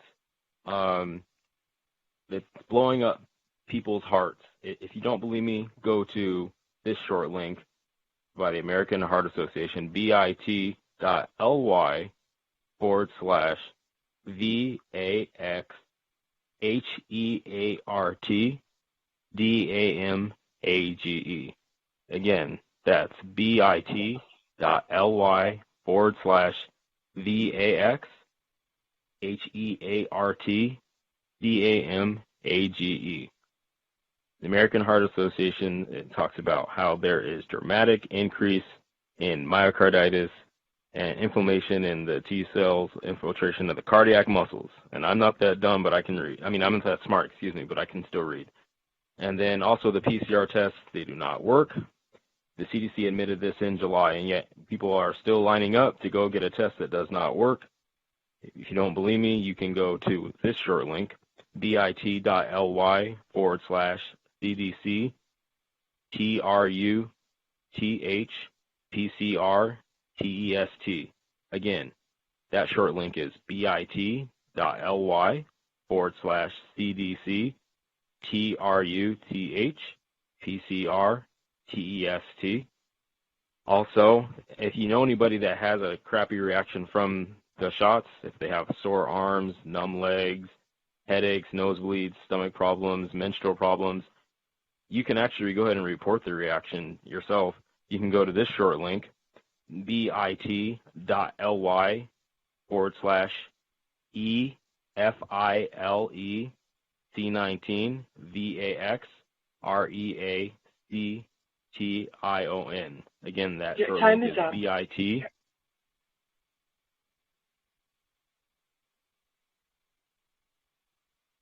Welcome, D Park. You're in the meeting and your time starts now. Hello. I'm calling to oppose item 13G, the vaccine passport. As you know, thousands of doctors worldwide are being silenced, including the inventor of mRNA technology, Dr. Robert Malone, who strongly advises that this product be halted. It is defective. There is more deaths from this vaccine. Well, it's not a vaccine, it's a gene therapy. But anyway, there are more deaths from this than all other vaccines in the last 50 years. It's criminal that this product is still on the market, and you should not be mandating this upon people. If you want to take that, it's your own free choice. But you should not be trying to compel others to take this. People are dying. Children, this is disgusting. Children are getting heart conditions that will shorten their lives, especially young boys. And you can also look at Dr. Peter McCullough, a world-renowned cardiologist, who is also shedding a lot of light on this vaccine. I see you shaking your heads, and you've all made up your minds, but the fact is you should do your research. Stop listening to Dr. Fauci. He's an incompetent idiot. His remdesivir product has a 50% death rate, and that's the only therapy they're offering in hospitals. That's why people are dying. It's medical malpractice. They're not allowing doctors to use early therapeutic that are proven to work. They're only offering the ventilator and remdesivir, and both of those have very high odds of death. So that's who you have to blame for. Dr. McCullough and Dr. Malone said 95% of these deaths could have been prevented if therapeutics had been allowed, but that's how the medical establishment is. They're not allowing any of this. Your time is up. So this is on your heads. You should stop.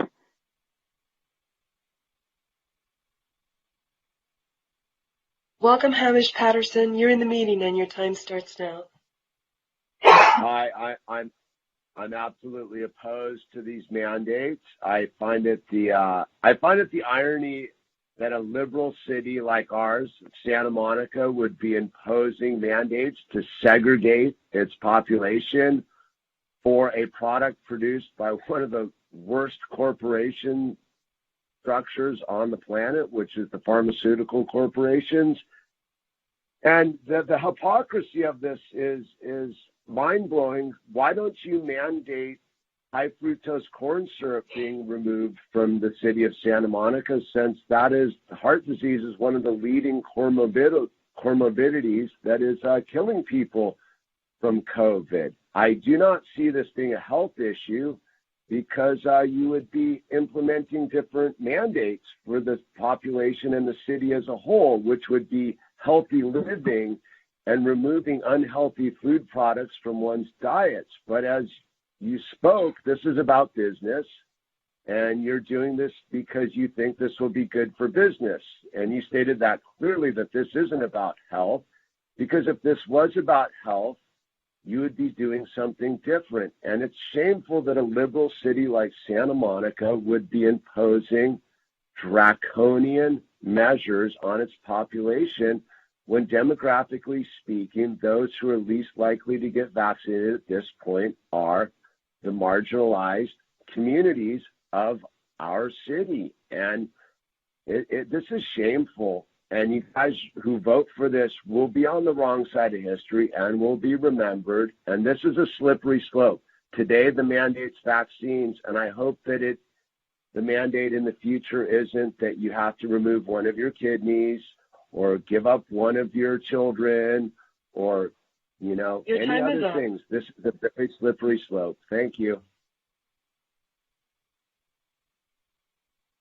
159. Sue and Phil Brock, I have never, ever, ever witnessed you in all my years, watching you, talking to you. Ever have I heard you only stick to rhetoric, narrative, and lies and anecdotes. Sue has been amazing at doing research in the past, and here she is, just talking about her brothers and her family and some anecdotes and nothing. Did she ever talk to Barbara Ferrer? No, she did not. Did she ever do any research to the CDC? No, she did not. Phil Brock, you did not do your research. You still think that your transmission is not the same as someone who's unvaccinated. That's ridiculous. And Christine Parra, you know better. I know you know better. So when are you guys going to talk to Barbara Ferrer, ask the proper questions, get the answers? And now the other problem. You guys want to have businesses decide who gets to be excused for a medical condition or for a religious exemption. So, pregnant women have been fighting like hell for so damn long to make sure that they don't get fired from their jobs when they get pregnant or when they're trying to get pregnant and the boss finds out. But now you've set up a position for pregnant women in this city. Maybe it's through RandNet, because why the hell would you be getting on this at the very tail end if there wasn't something in it for you? So the question is there money, or is there some other objective that you're not telling us about? Who's got money involved? Are you guys invested in Pfizer? Any of this other stuff? All these questions need to be answered. You should recuse yourself if you are invested in these things.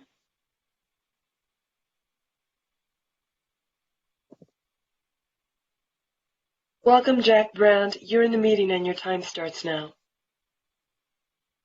Good morning, City Council members and Mayor. Can you hear me? Yeah. We can hear you. Thank you. My name is Jack Brand. I've been living in Southeast LA since 2004 after having moved here from Florida, which was my home state. I absolutely love Southern California and have considered it my home since day one. I love the beautiful city of Santa Monica and have frequented your city on more occasions than I can count. I find the vaccine passport proposal to be appalling and, quite frankly, a travesty. I'm both saddened and infuriated by this draconian, unconstitutional measure already having been implemented by the city of Los Angeles as well as other cities across our country. And while the road to this vaccine passport may be paved with the best of intentions, please consider what you are doing.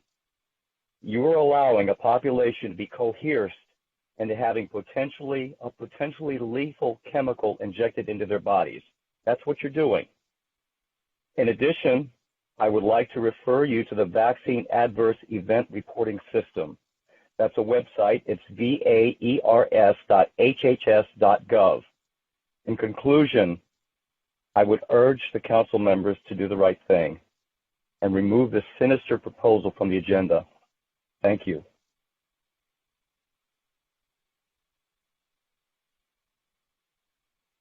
Welcome, Chevy Barish. You're in the meeting and your time starts now. Thank you.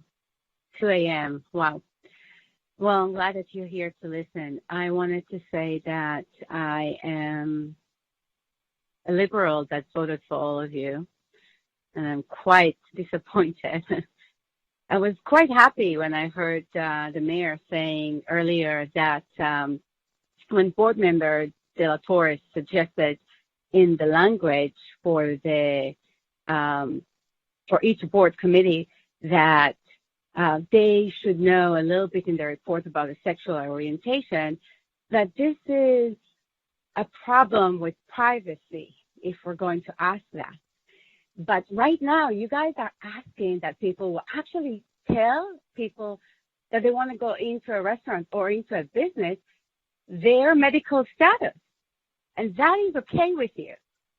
But not to ask them for their sexual orientation, because there's a difference when you have something on it. This is really embarrassing. It's embarrassing that you don't see the parallel between asking someone for their sexual orientation and asking someone for their medical status. I live in Santa Monica. I have a business in Santa Monica. I have kids that were in the schools in Santa Monica. I already pulled out my 2 kids from the schools because of acts like that, because of how staff, teachers, and kids been bullying around because this is not their agenda. Do I need to move my business out of Santa Monica? Should I move my house out of Santa Monica? Because the people that I voted for are not representing me anymore. They don't represent nothing that is related to everyone else.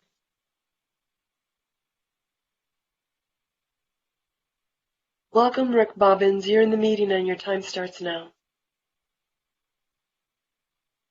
Yo, we got a whole Staples Center full of dead people from these shots, man.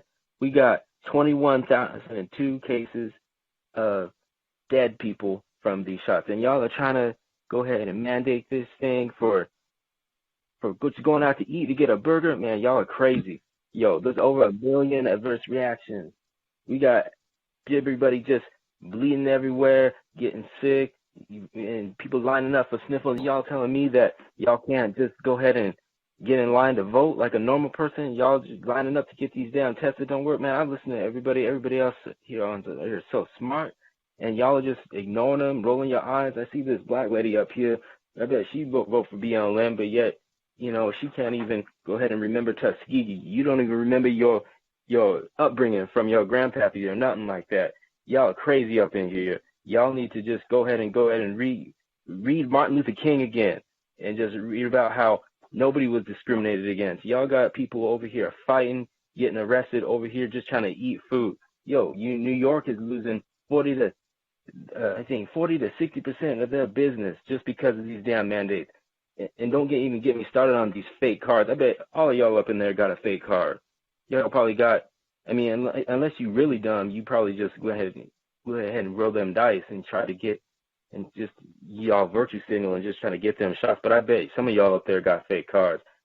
But everybody over here got fake cards. You're telling me that all these celebrities over here got a real vaccine passport? Get out of here, man. I bet my left arm that ain't nobody got a real vaccine card. And I mean, come on, guys. I mean, you guys just gotta go ahead and pray or do something. I mean, these people out here, they gonna vote you out. Your time is up.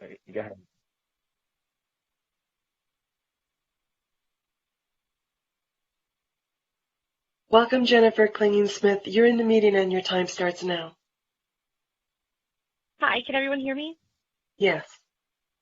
Okay, I strongly oppose this. Have you looked at how many people will lose their jobs due to this mandate? How many more businesses will shut down due to this new mandate? You had no problem surveying the city when it came time to see if restaurants could keep their outdoor dining spaces. Funny, that meant more money for you guys. But there was no asking the public when you snuck this in, even though you are supposed to represent the public. This is comparable to flu and cold season. This will not go away. We need to learn to live with COVID just like we do with flu and colds. Vaccinated and unvaccinated people still can get and spread COVID. Making this mandate happen will not help stop the spread of COVID. It will only increase your power over private businesses and the free public. Will you be held liable for the physical damage to human life or the loss of employment? This mandate will lead to the loss of my husband's job and our ability to feed and care for our 4 daughters. He was one of the few employees that kept working during the entire pandemic to feed and serve and support the city of Santa Monica instead of mooching off of unemployment. What about those with natural immunity, which is much stronger than the potentially dangerous vaccinations? Why are you trying to force this? Wake up to the rest of the nation and move on and get your city back to living. Those that don't want to be around unvaccinated can choose to eat at private businesses that choose to require proof of vaccination. The business owners can decide. This is ridiculous. I hope you read the almost 300 pages of emails opposing this. This is shady. Shame on any of you that vote for this. You have to realize that people have not gotten vaccinated are well-educated people that are not necessarily anti-vaxxers. Most rely on science and data. We have the right to long-term data, which is why most of us are waiting. And you should not be the ones forcing the ones that aren't vaccinated to have to choose between their job and vaccinations. Have you thought about the people that are going to have to choose between their job or getting a vaccination?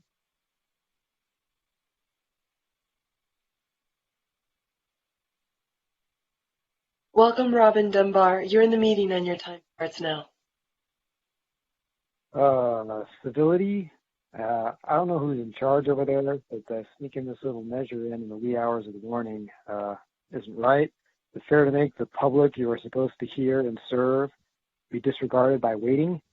Why save one of the most important public comments items to the end so we can all leave? My takeaway is the public comment is pointless. Public citizens don't matter. In any case, totally opposed to 13G. Proposed vaccine proof mandates are basically unconstitutional in every way. Some can't even take this vaccine for medical reasons. We don't need to comply with the verification measures, as it is a violation of personal medical information disclosure. And the board, this is a complete fail. Rustic Canyon Food Group can take a walk. I guess I won't be getting my bread at Milo and Olive anymore.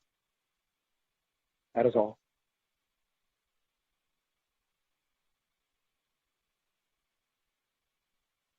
Welcome, Annie, back. You're in the meeting and your time starts now. Yes. These vaccines contain, if you look at the patents, and I sent all of you the email with the links that documents these patents, they contain nanodiscs, they contain nanomagnets, they contain single-wall nanotubules with graphene oxide, highly toxic graphene oxide. They contain nanospheres, quantum dots, and IoT/socialism platforms. They also have you expose your medical information and your banking information so that they can come dock your money out of your account anytime through your passport. They are according to what I read, what I saw on the it was called a bioweapon. Why are we making people inject bioweapons?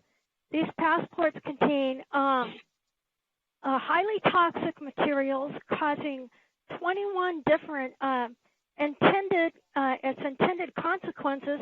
It's not adverse effects because it was listed in the patents already ahead of time.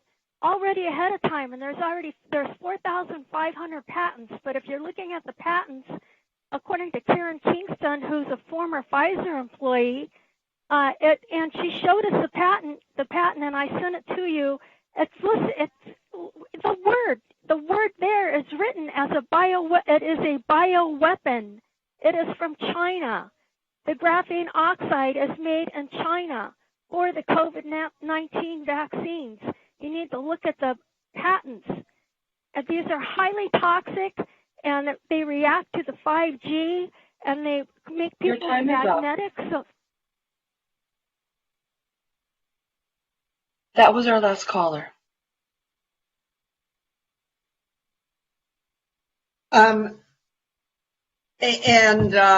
So let me just say that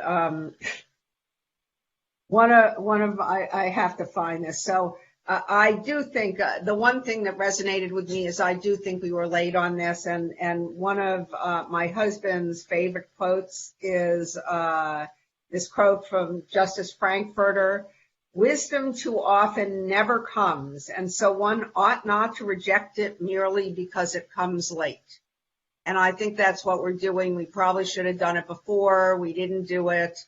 And I think we need to do it now. I think for the reasons Christine said, for the reasons that Phil said, but I just think it's incumbent upon us, Councilmember Delatorre, then Mayor Pro Tem McCowan, and then Councilmember Negrete. First of all, I respect everyone's right to choose if they want to be vaccinated or not. And as we implemented a mandated vaccine for our employees, I registered my concern regarding constitutional rights and moral rights and human rights, and I'm not going to deviate from that. And in fact, I feel that this is a big mistake, that we're going down a path that is creating more division in our community. Just in the short amount of time that people have heard about this proposal, we've had protests, at people's homes. The amount of people that are speaking even at 2 a.m. right now, is an indication that people are very passionate about this issue. And I just feel that, we need to pull together. We need to be about unity and promoting unity about how we work through the pandemic, how we, pull people together, not pull people apart. I think to myself right now, this passes, I won't be able to take my mom to breakfast. And it's not because she's an anti-vaxxer. She just feels that, look, the last time she took a flu shot, she got really sick. It was a very bad reaction. And, she says she's not going to take this vaccine because it's bad for her health. And she believes in that. That's her belief based on her knowledge and her experience. And, she's been on the planet a whole lot longer than me, and that's what she knows. And so I have a hard time, supporting this, because it's not just people like, elderly folks that can't be vaccinated for health reasons, but people that have religious reasons on why they won't be vaccinated, or children, young people, who there's many concerns. I've known people that have died from COVID. So that's real, that's happened. But I also know people that have died from the vaccine.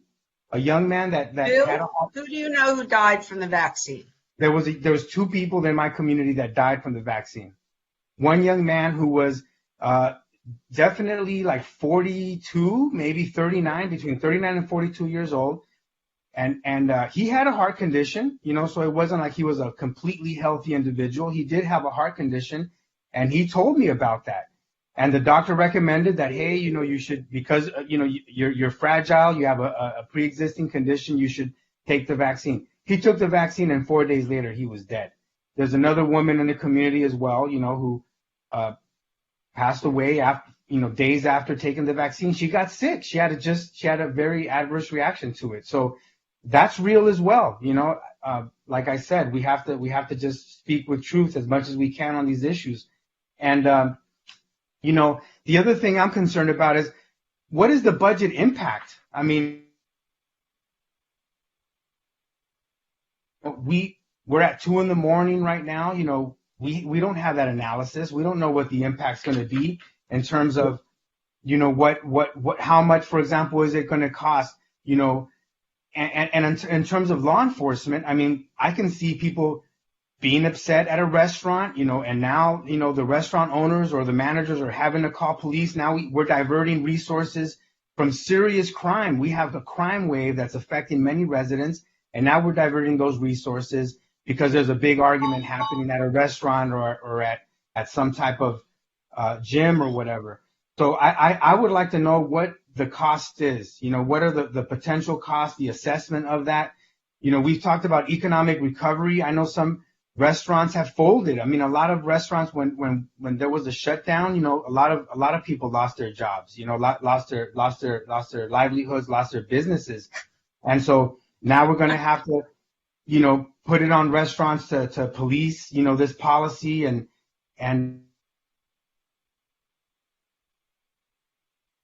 out. This isn't really I think, where we need to be going.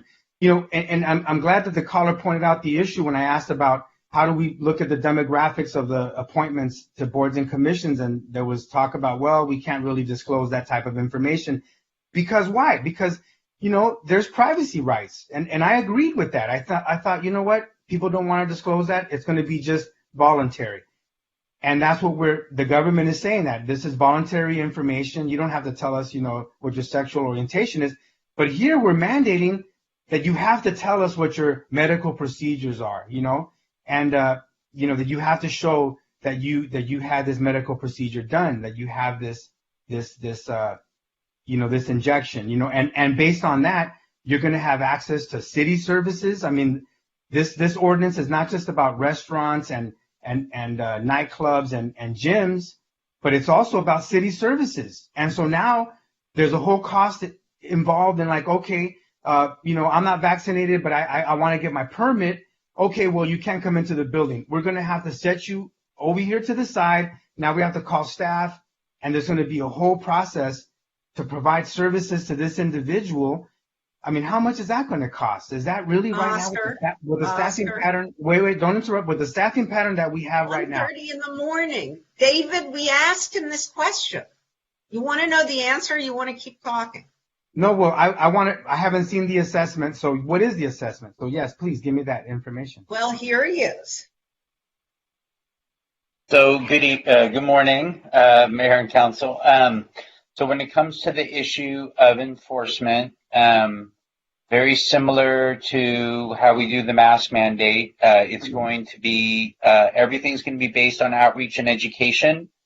So, and we will take enforcement from a complaint-based model. We will not be deploying police officers into the community to be proactively enforcing this. We'll receive calls from the public and follow up. Again, it'll be an outreach and education-based model. So for us, if council takes action on this, we'll prepare the emergency order, and then we'll do an outreach process when it's ready, and then we'll continue that outreach. And that's sort of what we're thinking, because you're correct. I mean, we don't have the resources to be moving police officers around the town, diverting them from other activities. So that's kind of our initial thinking of how we would do it. When it comes to city services, again, very similar. We're going to take a step. We're going to thoroughly assess where we can implement this kind of policy and look at where we can implement alternatives.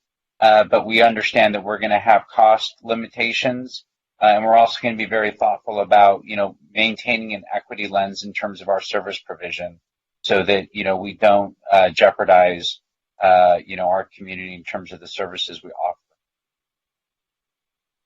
And I mean, it would be great to get a cost estimate on all those things that you're talking about, all those activities, David, so that we understand, what the cost is.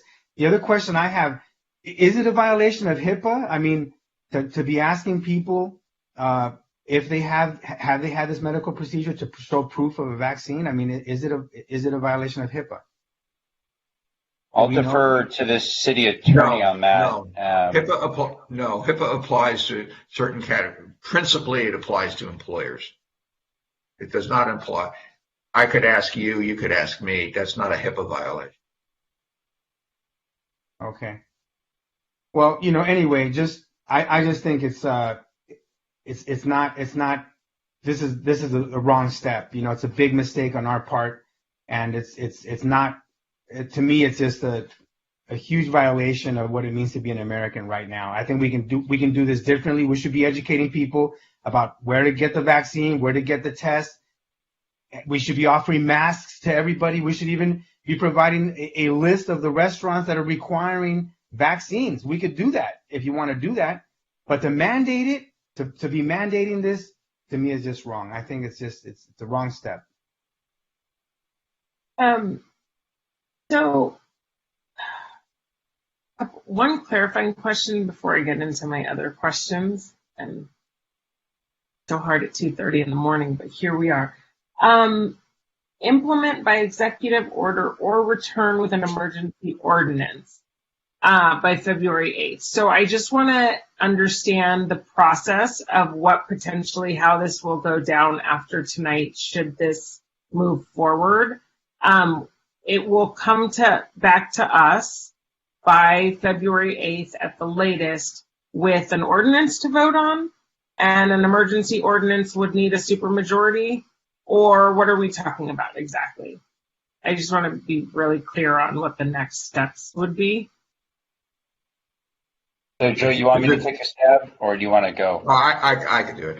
So, Okay. so as I understand it, what the potential direction is that David, as the emergency officer of the city, could issue an emergency.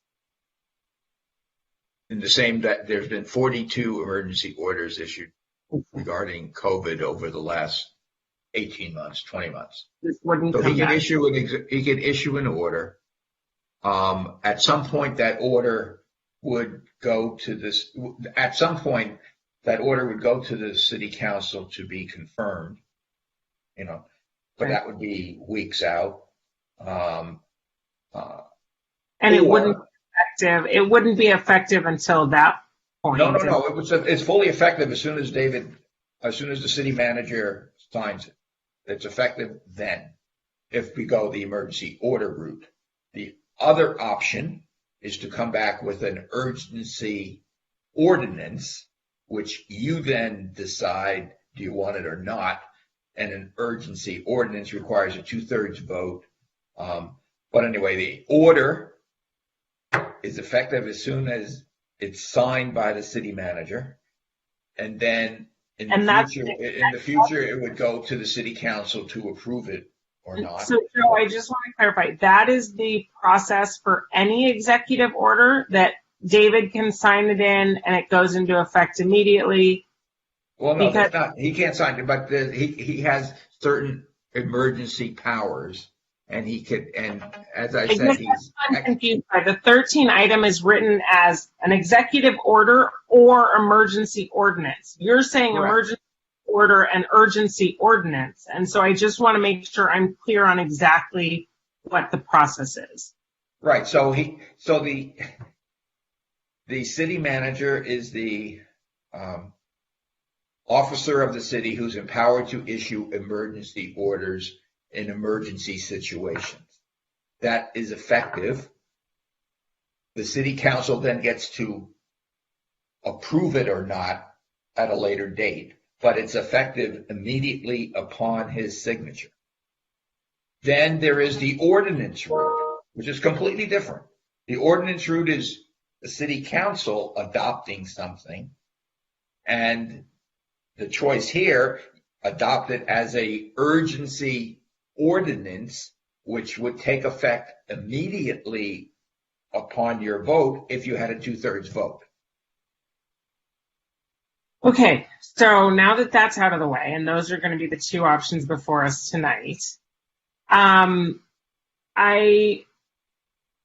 you mentioned the educational plan, and that this would be more about education and not enforcement. And I know that this plan is supposed to be modeled after Safe Pass LA, and Safe Pass LA went into effect, around November 8th, but they didn't start actually checking vaccinations, and you weren't required to check until November 29th. And then enforcement doesn't begin until February 8th. So there's been sort of a pretty good amount of lead time on just the education piece.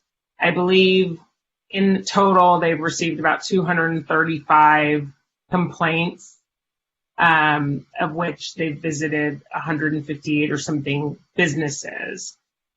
I'm curious, and from the original ordinance that was written, they shifted the agency that's responsible for enforcement. It's now building and safety in the city of Los Angeles. Who is the enforcement or educational department within our city that's being proposed as being the department tasked with the education, receiving the complaints, processing all of that? So a couple of layers to that. So for us, I'll give you the example with masks, because that's what's currently in effect. through the health officer order. So if we get a complaint regarding masks, we would likely follow up with a phone call first. If we were to deploy someone right now, we probably would deploy someone from code enforcement to actually go and visit the business. Given right now our code enforcement deployment, particularly on the pier, I wouldn't recommend using code enforcement officers. So if we were to deploy staff, we would probably either consider one or two alternatives. Alternative one would be thinking about bringing on some temporary as needed labor that probably would be reimbursable under FEMA to implement something like this. And I don't have the cost of what that would be off the top of my head. Or we would, because every city employee is considered a disaster service worker, if we felt that we needed the staffing, we would consider reassigning staff, as we did very early on in the pandemic, to help serve that role, to visit businesses and educate them and see what their procedures are for checking vaccinations. That's how we're thinking about it right now. But we have to come up with a game plan should this item be adopted.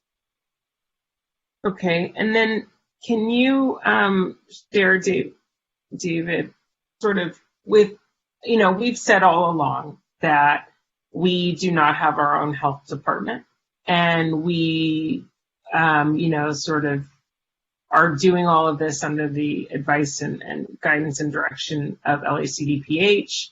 And this is obviously a departure from the county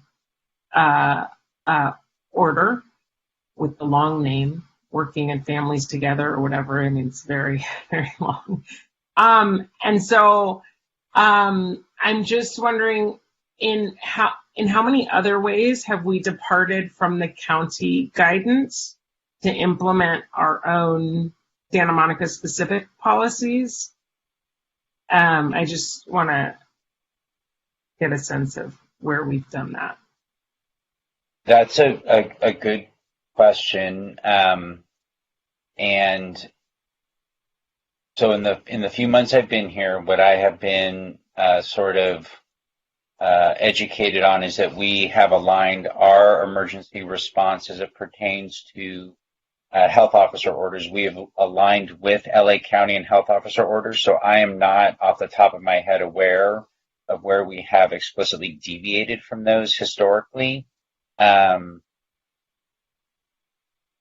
I can't report on anything, but I think I may be missing something. Well, it's another kind of good example, I guess, for just how personally I would be, I think, more comfortable with this coming back to us as an emergency ordinance than I would be this moving forward as a sort of emergency order. I think just because, we're super late to the game on this idea of expanding to restaurants anyway. I think a lot of our businesses do this. A lot of places I go to already do it. I mean, I don't really sit inside, but if I have, I've been asked. I took my daughter to get her nails done, and we were asked about our vaccination status, and I think Omicron just really changed the game in a lot of ways. I mean, we're all vaxxed, boosted, the whole bit, and caught Omicron. And so not to make light of it, but I just want to make sure that we're making policy for the right reasons. And I would personally, because this came on as a 13 item with not a ton of additional information included in it, and you've been more than forthcoming with the background that you all did before this point, but it is 2:30 in the morning. I would love to just have a little bit more time with this for council then to make a more final decision, but that's just kind of where my head's at 3 in the morning. Thank you. Member Negrete. Okay. A few things. I understand that the essence of this is to set policy to protect the community. So, Mike, I have a few questions about this and discussion points, and Councilmember McCowan brought up a few of them, as well as Stella Torre. The point was made about businesses being impacted, and I think we need to look at the barber shops, the nail salons, who owns those businesses. I know in those cases, those are often immigrant-owned businesses. They're going to have an even harder time, just the way they're structured, to have somebody to be able to check vaccine statuses. I know a lot of times when you go in the barber shop and the nail shop, they're all working. Now you've got to stop somebody. So are they supposed to hire an additional staff? The conversation about education, what are we educating them on? Are we educating people about getting the vaccine and the importance of that, and convincing everyone of one thought process, or are we educating them on how to check vaccine statuses and compare California IDs or whatever it is against the vaccine card? I mean, we all know that those cards are index cards, and somebody brought up the point, which is something to consider.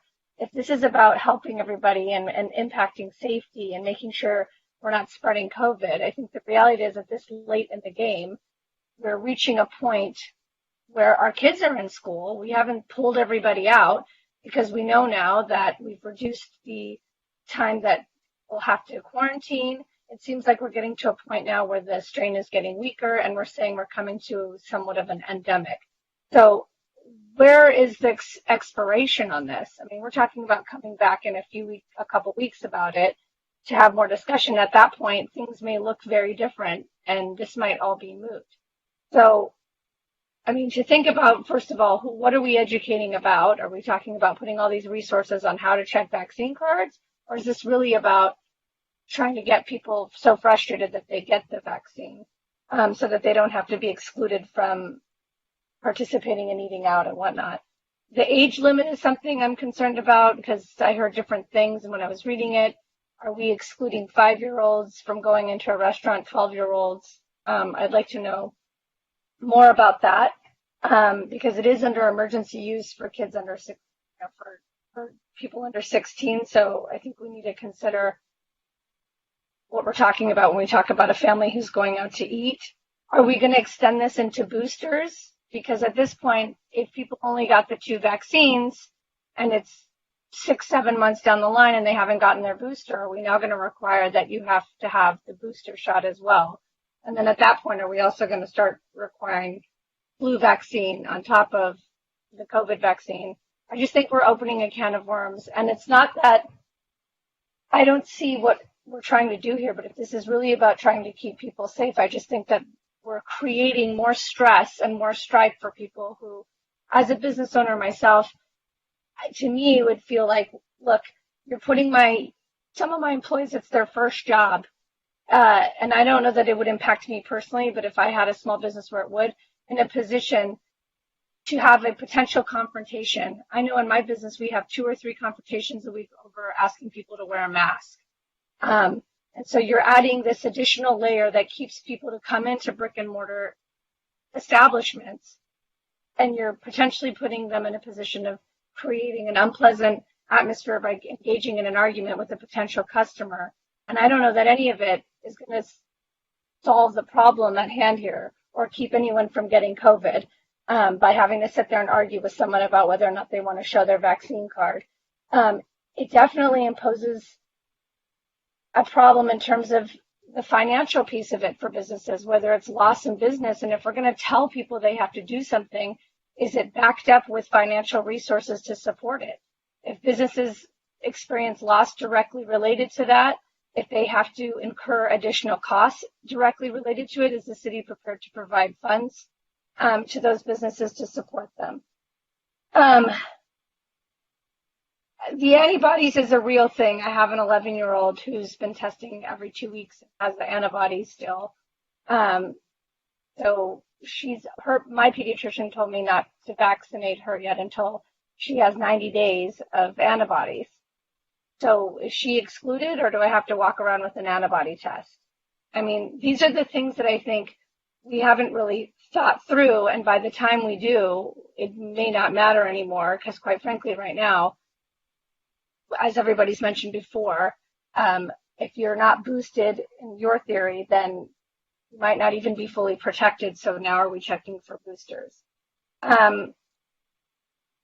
The other issue, just looking to the future, is, to me, what we should be looking at, which is really frustrating. I'm going to give you a real example of things people are experiencing in the restaurant world, the nail shop world, the barber shop world, my world. Employees are getting exposed. So then they want to go get tested. Right now, if you call any of the testing sites, including the one we have at Clover, you will not get a test. You won't even be able to go take the test for at least 48 hours. So that's 2 days of missed work, 2 days the employer has a missed employee. Then you have to wait now. No longer will you get your test back the next day. You have to wait now 3 to 5 days. The Santa Monica School District was experiencing 5, 7, 8 day lags. I haven't even gotten my daughter's test back from last week from school. We tested her ourselves. My neighbor's daughter was tested on Wednesday. They called her Sunday night to tell her she was positive. She was at school the entire time. The testing system is so backed up right now. But if you go to 911 or any of these other establishments and pay $175 and don't choose the insurance option, you can get your test appointment right away and your test results tomorrow. Why aren't we looking at that and mandating that? If we're so worried about spreading it, we're saying, oh, you're vaccinated, you've been exposed, you're feeling symptoms, go get tested. But because you're vaccinated, you can walk around and do whatever because you have this card. But you might want to use your insurance to go get tested. You got to wait 2 days. So in the meantime, you're able to go eat and go into these establishments if you have the vaccine card, all the while spreading it. And by the time you get your results back, you've now gone to God knows how many places for the last 7 days. So to me, what we should be looking at is the price gouging. I don't think we should be allowing people to privatize this whole testing business. People should be able to get their tests and use their insurance or the CARES Act money or you don't even have to have insurance to get the test. Why are we not focusing on that? I think that's, if we want to talk about mandating something, we should make it so that everybody can get their test and get their results and not have to worry about paying for it. Because the people who are able to afford to pay $175 can go test conveniently or have a concierge come to their house. Well, it's the working class that are the people that need these tests to get back to work, and they don't have access to it. So if we're going to focus on mandating something in Santa Monica to help protect those, especially that are the most vulnerable, I think that's what we should be looking at. Bill, and then Gleam. I know, Gleam, you were up, but my hand's been bouncing. There's so much to unpack. First, let me start at the end. Councilmember Negrete. The proposed language clearly says 18 years and over. All right, that's number one. Okay, it's right in the 13 item. Secondly, you mentioned employees have to go get tested because they might be exposed. What I heard from restaurants in Santa Monica and in LA were that they were afraid that their employees were getting exposed and they were losing them because people were coming in who weren't vaccinated, who weren't boosted, etc. No, this proposed 13 item does not mention boosters. Only about 30%, under 30% of our residents so far in Santa Monica have been boosted. In addition to that, when we put this on the agenda, it was to give the city manager latitude. The city manager may come back February 7th and say, you know what, City Council, I've looked at this. It's not feasible. It's not something we should do. And we'll wait.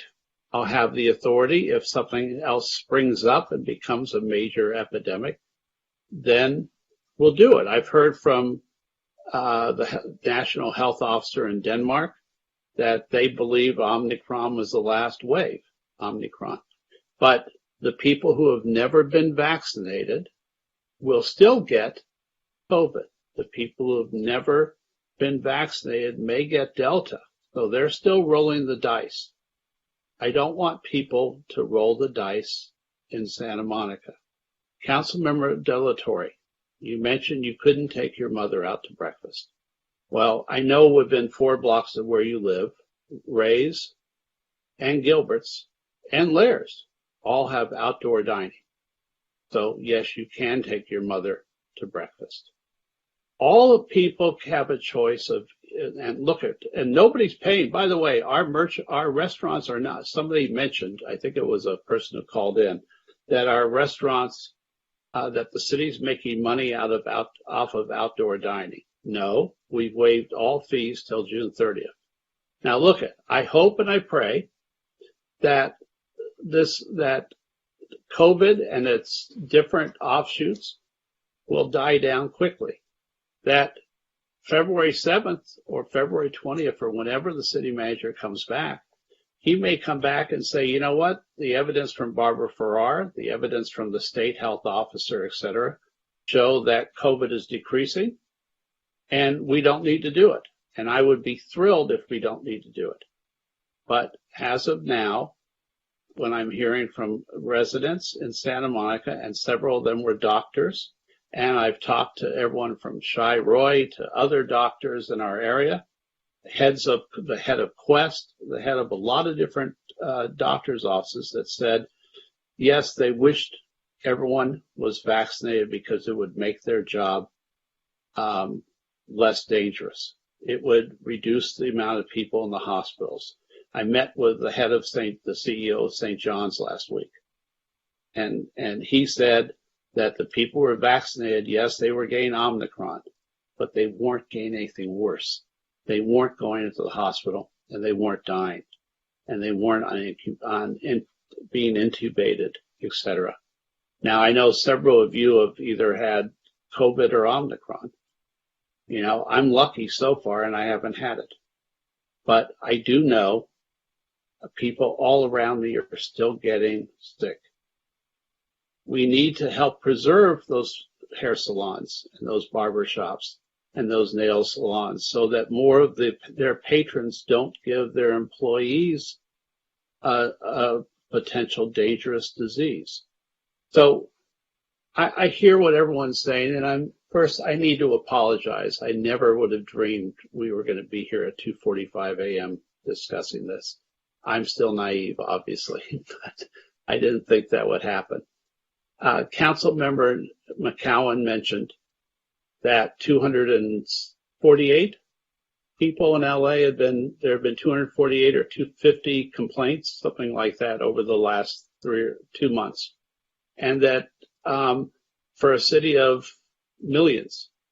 3 million, Phil. 3 million. Well, millions. That's so scale it down.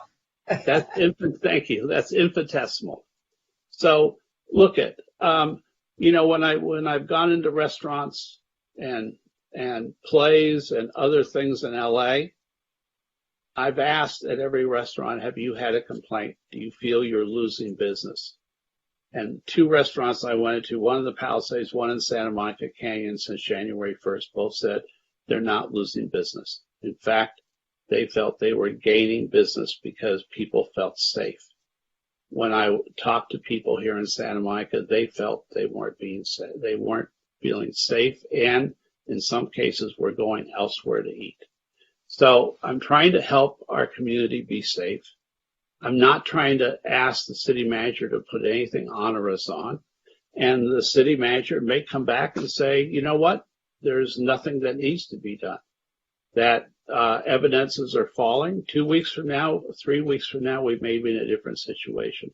So Councilmember McCowan, I understand what you're saying as well. I'm not sure we want to go through another debate on this in the middle of the night. So that's enough. And sorry to take your turn, Councilmember Davis. Yeah, Councilmember Davis. And I think we're sticking to one turn. I'm sorry, Councilmember De La Torre, but it is too late for everybody to go twice. So Councilmember Davis, please. So my question is, and I don't know that there's an easy answer to this. I have a couple of questions. And the first one is that we do know, or at least the science as I understand it, and I'm not a scientist, but as I understand it from the reading I've done in preparation for this, is that mask wearing is really the key to stopping the spread of Omicron. That people, by the way, we need to educate people that cloth masks are not sufficient. They need to wear either the F94s or the KN95s or the N95s. How is our mask enforcement going, is my question, because if we can't enforce the mask mandate, then I worry that we're going to institute a mandate on top of that that similarly won't be enforced and will cause a lot of, for lack of a better term, hand-wringing without being particularly effective. So are we doing well in enforcing the mask mandate that we already have on the books? I would say, and again, so our approach is it's a complaint-based model of enforcement. So I would say that when we receive complaints, we do a good job following up on the complaints. However, if someone calls us at 9 a.m. and says there's no one wearing a mask at this business, we don't respond within 5 minutes, right? So we may go out the next day or hours later. So we may not observe that act in process, but we may observe another violation if there is one. If we don't, we check to see how the business is doing. If they're in compliance, they're in compliance, and we will let them know we've received a complaint, and we explain to them what the rules are. So for the complaints we receive, we're very responsive. We respond when we can. But again, it's not a proactive model. We're not going business to business, dropping in, doing that kind of enforcement. But we would have to educate people about this new requirement that people provide proof of vaccination. I'm trying to figure out, is there a trade-off? If we have to spend resources saying, okay, we have this new requirement, are we going to cut into our resources to try and remind people, inform people about mask wearing? So this would be layered. I perceive that from a public education perspective, we're doing a very good job through the channels that we use, educating the community about wearing masks. I feel that we do a very good job of encouraging vaccinations. I feel that we do a very good job encouraging boosters. So whatever action is taken tonight, this would be additional outreach that we would have to do to educate members of our business community, those that would be impacted, what it means to check for vaccination, what does it mean to be fully vaccinated. We would do our best to leverage existing materials from our neighboring cities so that under the intent of making this as simple and straightforward and less confusing, and also just to ensure the highest level of consistency. So it would be additional outreach that we would need to do. And like I said earlier, in talking about enforcement, if the calls came in to us and were overwhelming, we would either have to look at bringing on some additional part-time staff to help us, or look to bring in staff from other sectors of our government operations to deploy them to this work. And I don't know what that would look like until we get into. Well, since we're only getting one turn to speak, I think what I want to do is support Mayor Pro Tem McCowan's idea of bringing this back. I do have some concerns. We're at 2:52 in the morning, and sort of giving direction now that tomorrow the city manager should issue a new emergency ordinance based on all of our, how rational we can be at 2:52, or not an emergency ordinance, but an emergency order. That does trouble me a bit. I hate making policy in the wee hours. And that's what we would be doing. Whereas if it were to be brought back as a proposed ordinance, even an emergency ordinance, it would be discussed earlier in the evening and probably in a more fulsome manner. So those are my thoughts about it. I think, doing it as an ordinance to be brought back makes more sense because it gives us a better opportunity to explore some of these issues at a more reasonable time in the evening. But those are my thoughts. Councilmember Davis, would you like to propose that? Make a motion? Sure. And sorry, I had technological difficulty. I think that what we can say, and I think we should add another layer to it, which is that should it become unnecessary, we won't need the. I mean, this was a response to this incredible surge we were having. And should this be the last hurrah, or should this become endemic, then we won't, I think the ordinance may be unnecessary. But in view of our situation, a couple of weeks ago when we were looking at it, it was.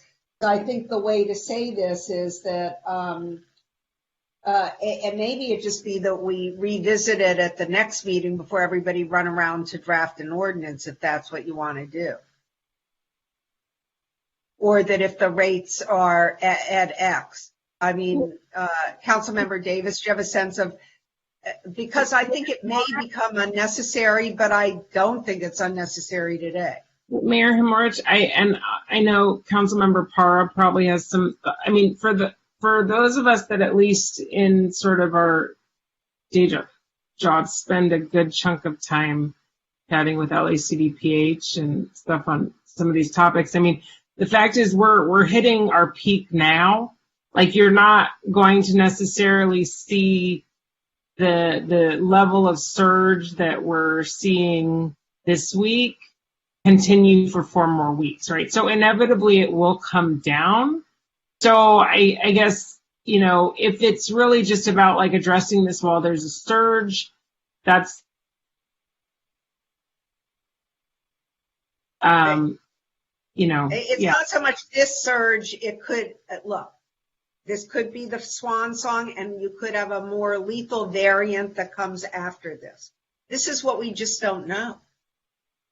Well, we're fighting an invisible enemy that you think you've gotten it and you don't, right? So, and the one thing that, and I know, I'm hoping Councilmember Parra agrees with me, is at least people who have vaccines generally don't die, or they die at a rate of 1/30 of the people who is that about the number, Councilmember Parra? 1/30? Yeah, I have right now, let's see here, some figures from today. It says for every 100,000 unvaccinated, there are 991 new cases, and for every 100,000 vaccinated, there are 254 new cases a day. So that's 1 in 4. Is that hospitalized or new cases? Those are new cases. Hospitalized, it is. That's what I worry about, the hospitalized and the death. But look, this is not the time to discuss it, really. I think we need to but I've seen those numbers. But I think the thing that I was worried about, and perhaps Councilmember Brock was worried about, is that we have another surge of a different variant. So I think it's worth it to explore it. I'm worried that another variant could be more lethal than this. I know this is mild, but this is a weird time, because I thought in October that we were done. So I'm not a scientist, but I think part of viruses want to live, right? And so the good news in Omicron is that maybe we're seeing sort of what the livable COVID coronavirus looks like, as opposed to the lethal version, because but again, I am not a scientist, and it's 3 p.m., so you've got that little sort of anecdote, And these scientists don't know. I've talked to doctors. They just don't know. I mean, nobody knows, obviously. I think lack of sleep is not good for any of us. No, but how do you proceed? So maybe the way to proceed is to do this as if it was a 13, it becomes a 5, right? Do you know what I'm talking about? So if we have a 13 item that we hear earlier, is that right? Yeah, it'll be up earlier. I don't know if it's a 5. Is it a 5 for an emergency ordinance? No, an ordinance would be a 7 item. An ordinance What I'm would be the suggesting ordinance. is that we continue this Oh. to our next meeting, in which case we will hear it earlier. We've done this before. And then we can have a discussion when we're awake and it's not 3 a.m. So you want to continue it to the next meeting or to a meeting beyond that? You had a chance to look at the January 25th. If potentially what Councilmember Davis proposed and what we were talking about, this idea of maybe just coming, this was y'all's proposal. So if you want potentially this policy and let's do it, but let's do it in an emergency ordinance. Let's do it where we have time. It was raised, a lot that, people wanted to be earlier in the night. That makes sense. I mean, we should have a sort of, a little bit more background, a staff report. We can bring it back. It doesn't mean everyone's going to agree. It doesn't mean it's going to pass. But I have to look at the agenda I don't know that we necessarily have tonight on a 13 item. If we put this in an already packed agenda, that's a little. It's another meeting in 12 hours or 14 hours. Yeah, so let me start with Councilmember Brock and then Councilmember De La Torre. I move that we continue this and that the city manager bring this back as an emergency ordinance if the city manager and emergency staff of the city feel it's necessary. I'll second that. I have a question. You're putting the choice on the city manager and the staff and not having They'll bring it back to us. Emergency operations staff. They will, they'll bring it back to us if they feel it's necessary, is what I meant the whole time. And if they do, it'll come back, as Councilmember McCowan says, as an emergency ordinance. Councilmember De La Torre. That would require a vote, right? So it's not an emergency order from the city manager, but it's an. No, it's a vote. It would be a vote when it comes back, if it comes back. And then what would be? It would require a supermajority, right? It would be 5 out of 7. If there was emergency ordinance, it would require 5 votes. 5 out of 7. Okay, so let's take a vote. And just to be clear, you're delegating to the manager the decision whether or not it will be necessary to even bring it back. Correct. We are delegating to the manager and the emergency operations folks, as we have done for the last 2 years. That's what we're doing. In other words, we're bringing back as an ordinance, but we're delegating the same way we delegated those emergency orders, the 150 of them that we did in the first year. Right? So it's bringing it back as an emergency ordinance if he sees fit? Is that what you said? Yes. If the emergency operations staff and the city manager confer and they believe it is necessary to bring it back. Okay. And so who seconded that? I did. Okay. All right. You guys ready for the vote? Oh. Yeah, just one of in terms of the information, I just want our city attorney to in bringing anything back. If it's found that yes, we want to do this, I'd like to know what our liabilities are in terms of litigation. There was one caller, seemed to be an attorney, that talked about litigation. I want to know what our exposure is on anything related to litigation on this matter. That information should come back as well. Okay. Are we ready for the vote? Oh, yeah, vote. Okay. Councilmember Parra? Yes. Councilmember Davis? Yes. Councilmember Negrete? Yes.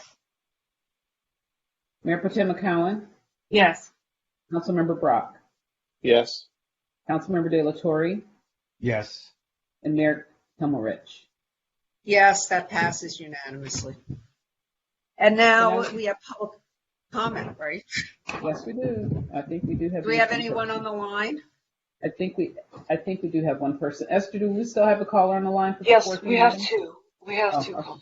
All right, so it's public input. Public comment is permitted only on items not on the agenda. They're within the subject matter jurisdiction of the city. State law prohibits the city council from taking any action on items not listed on the agenda, including issues raised under this agenda item. And we're ready for the public. Welcome, Michael Lewis. You're in the meeting and your time starts now.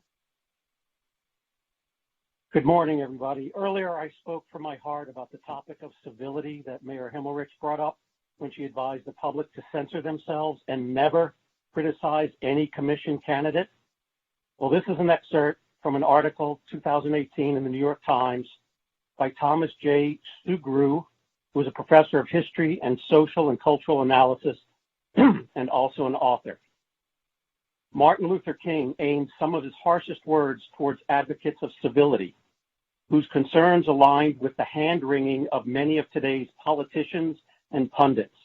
From his Birmingham jail cell, King wrote, "I almost have reached the regrettable conclusion that the Negro's great stumbling block in his stride toward freedom is not the white citizen's counselor or the Ku Klux Klanner, but the white moderate, who is more devoted to order than to justice, who prefers a negative peace, which is the absence of tension, to a positive peace, which is the presence of justice, who constantly says, I agree with you in the goal you seek, but I cannot agree with your methods of direct action."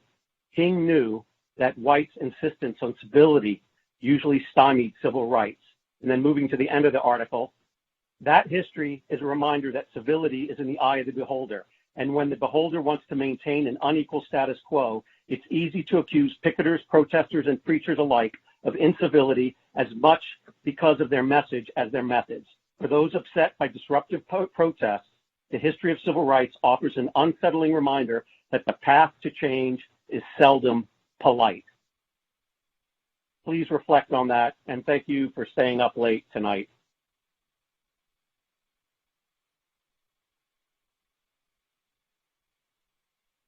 Welcome, John Alley. You're in the meeting and your time starts now.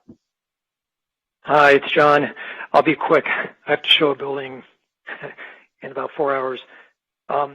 Council Member Brock, thank you for addressing the issue. First, I'm calling separate and aside from the lawsuit, the ongoing lawsuit about what happens or what may not happen on Parking Garage 3. I'm calling separate from that.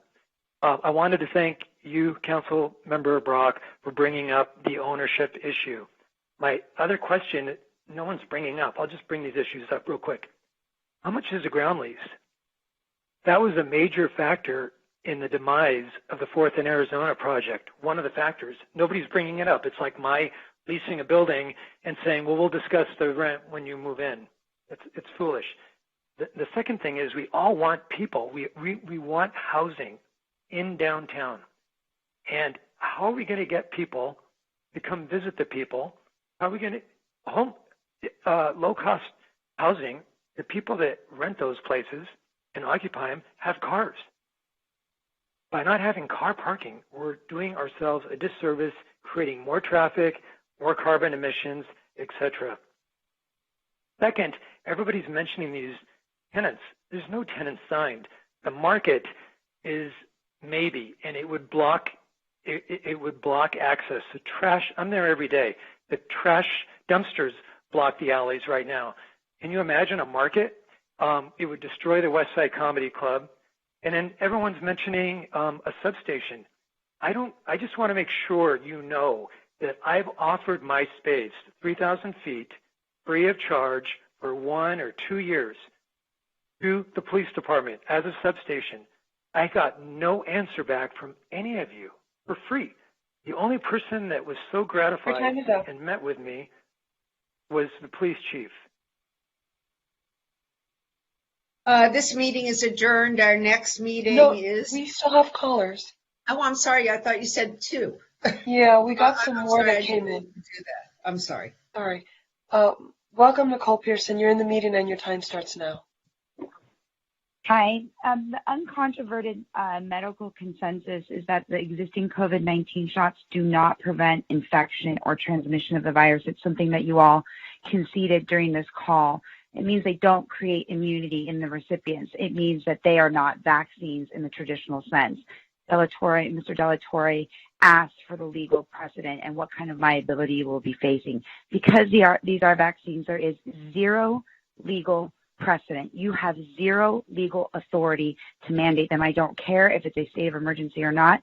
Jacobson versus Massachusetts, a 1905 U.S. Supreme Court case, which does ratify a state's police power to require vaccines, and in that instance, vaccines that have been around for 100 years for adults during a pandemic, and those adults who could not or were not able to comply could pay a small fine to get out of them. That case does not apply. These are not vaccines. There is zero legal authority, no law, no precedent, no case that will allow you guys to require these shots. They are medicines.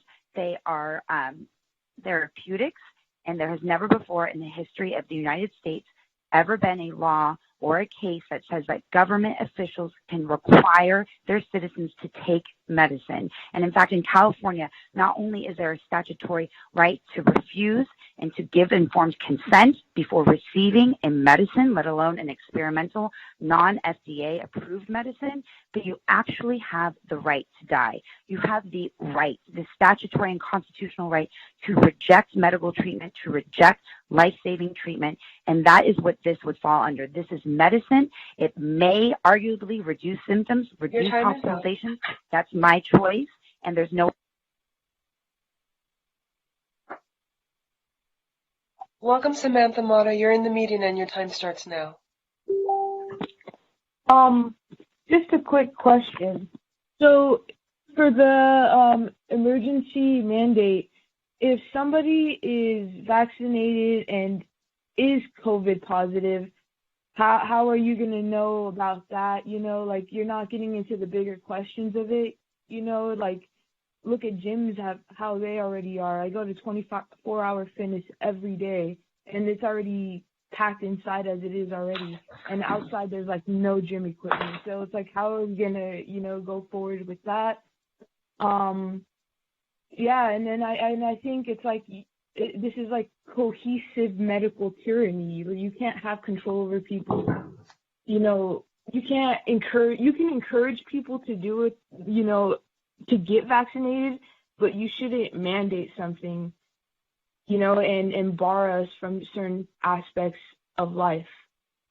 Where is our free will as a being on earth now? Have a good night, everybody. Thank you. Goodbye.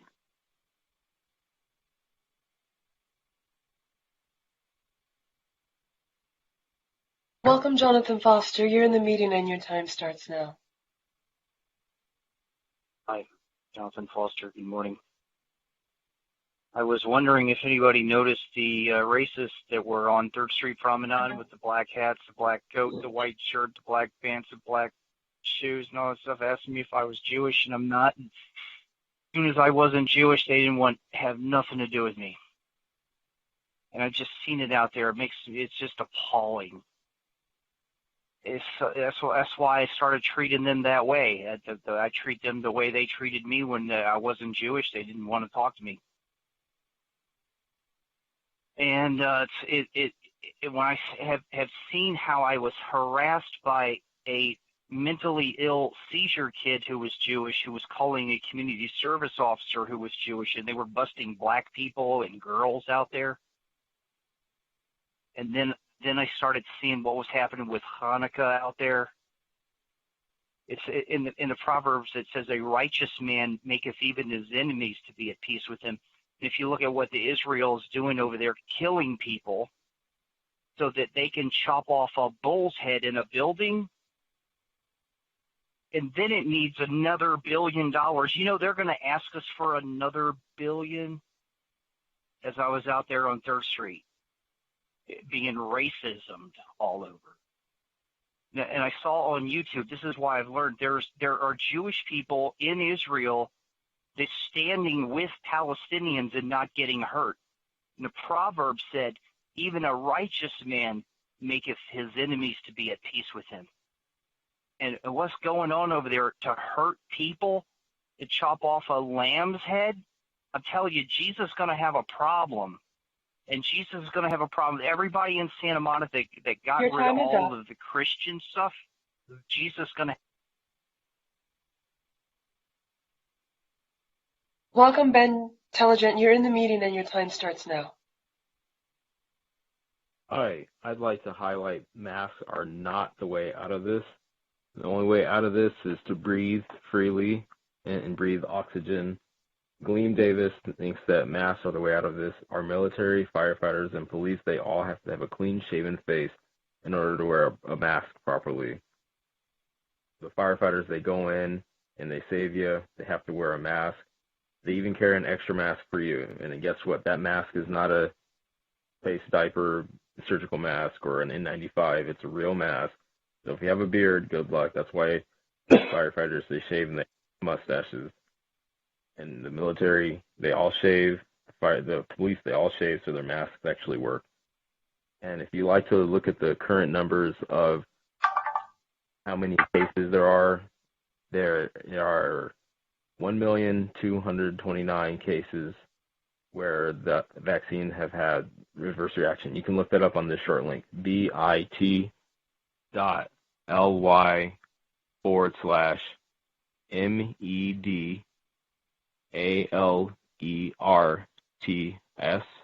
Again, that's BIT. I'm sorry, sir, but you're talking about something that was on our agenda. This is for items that were not on our agenda. So we're going to cut you off, and I'm going to ask. Okay, I'll continue about. It has to be on something that was not on the agenda. So please, let's end this. I'll continue about math. Math are not on the agenda. I'm referring to what Councilmember Davis was talking about. May I have my time back? No. You're talking about the same thing we were just talking about, right? He was you our have last one caller. shot, and that's what you get, one shot.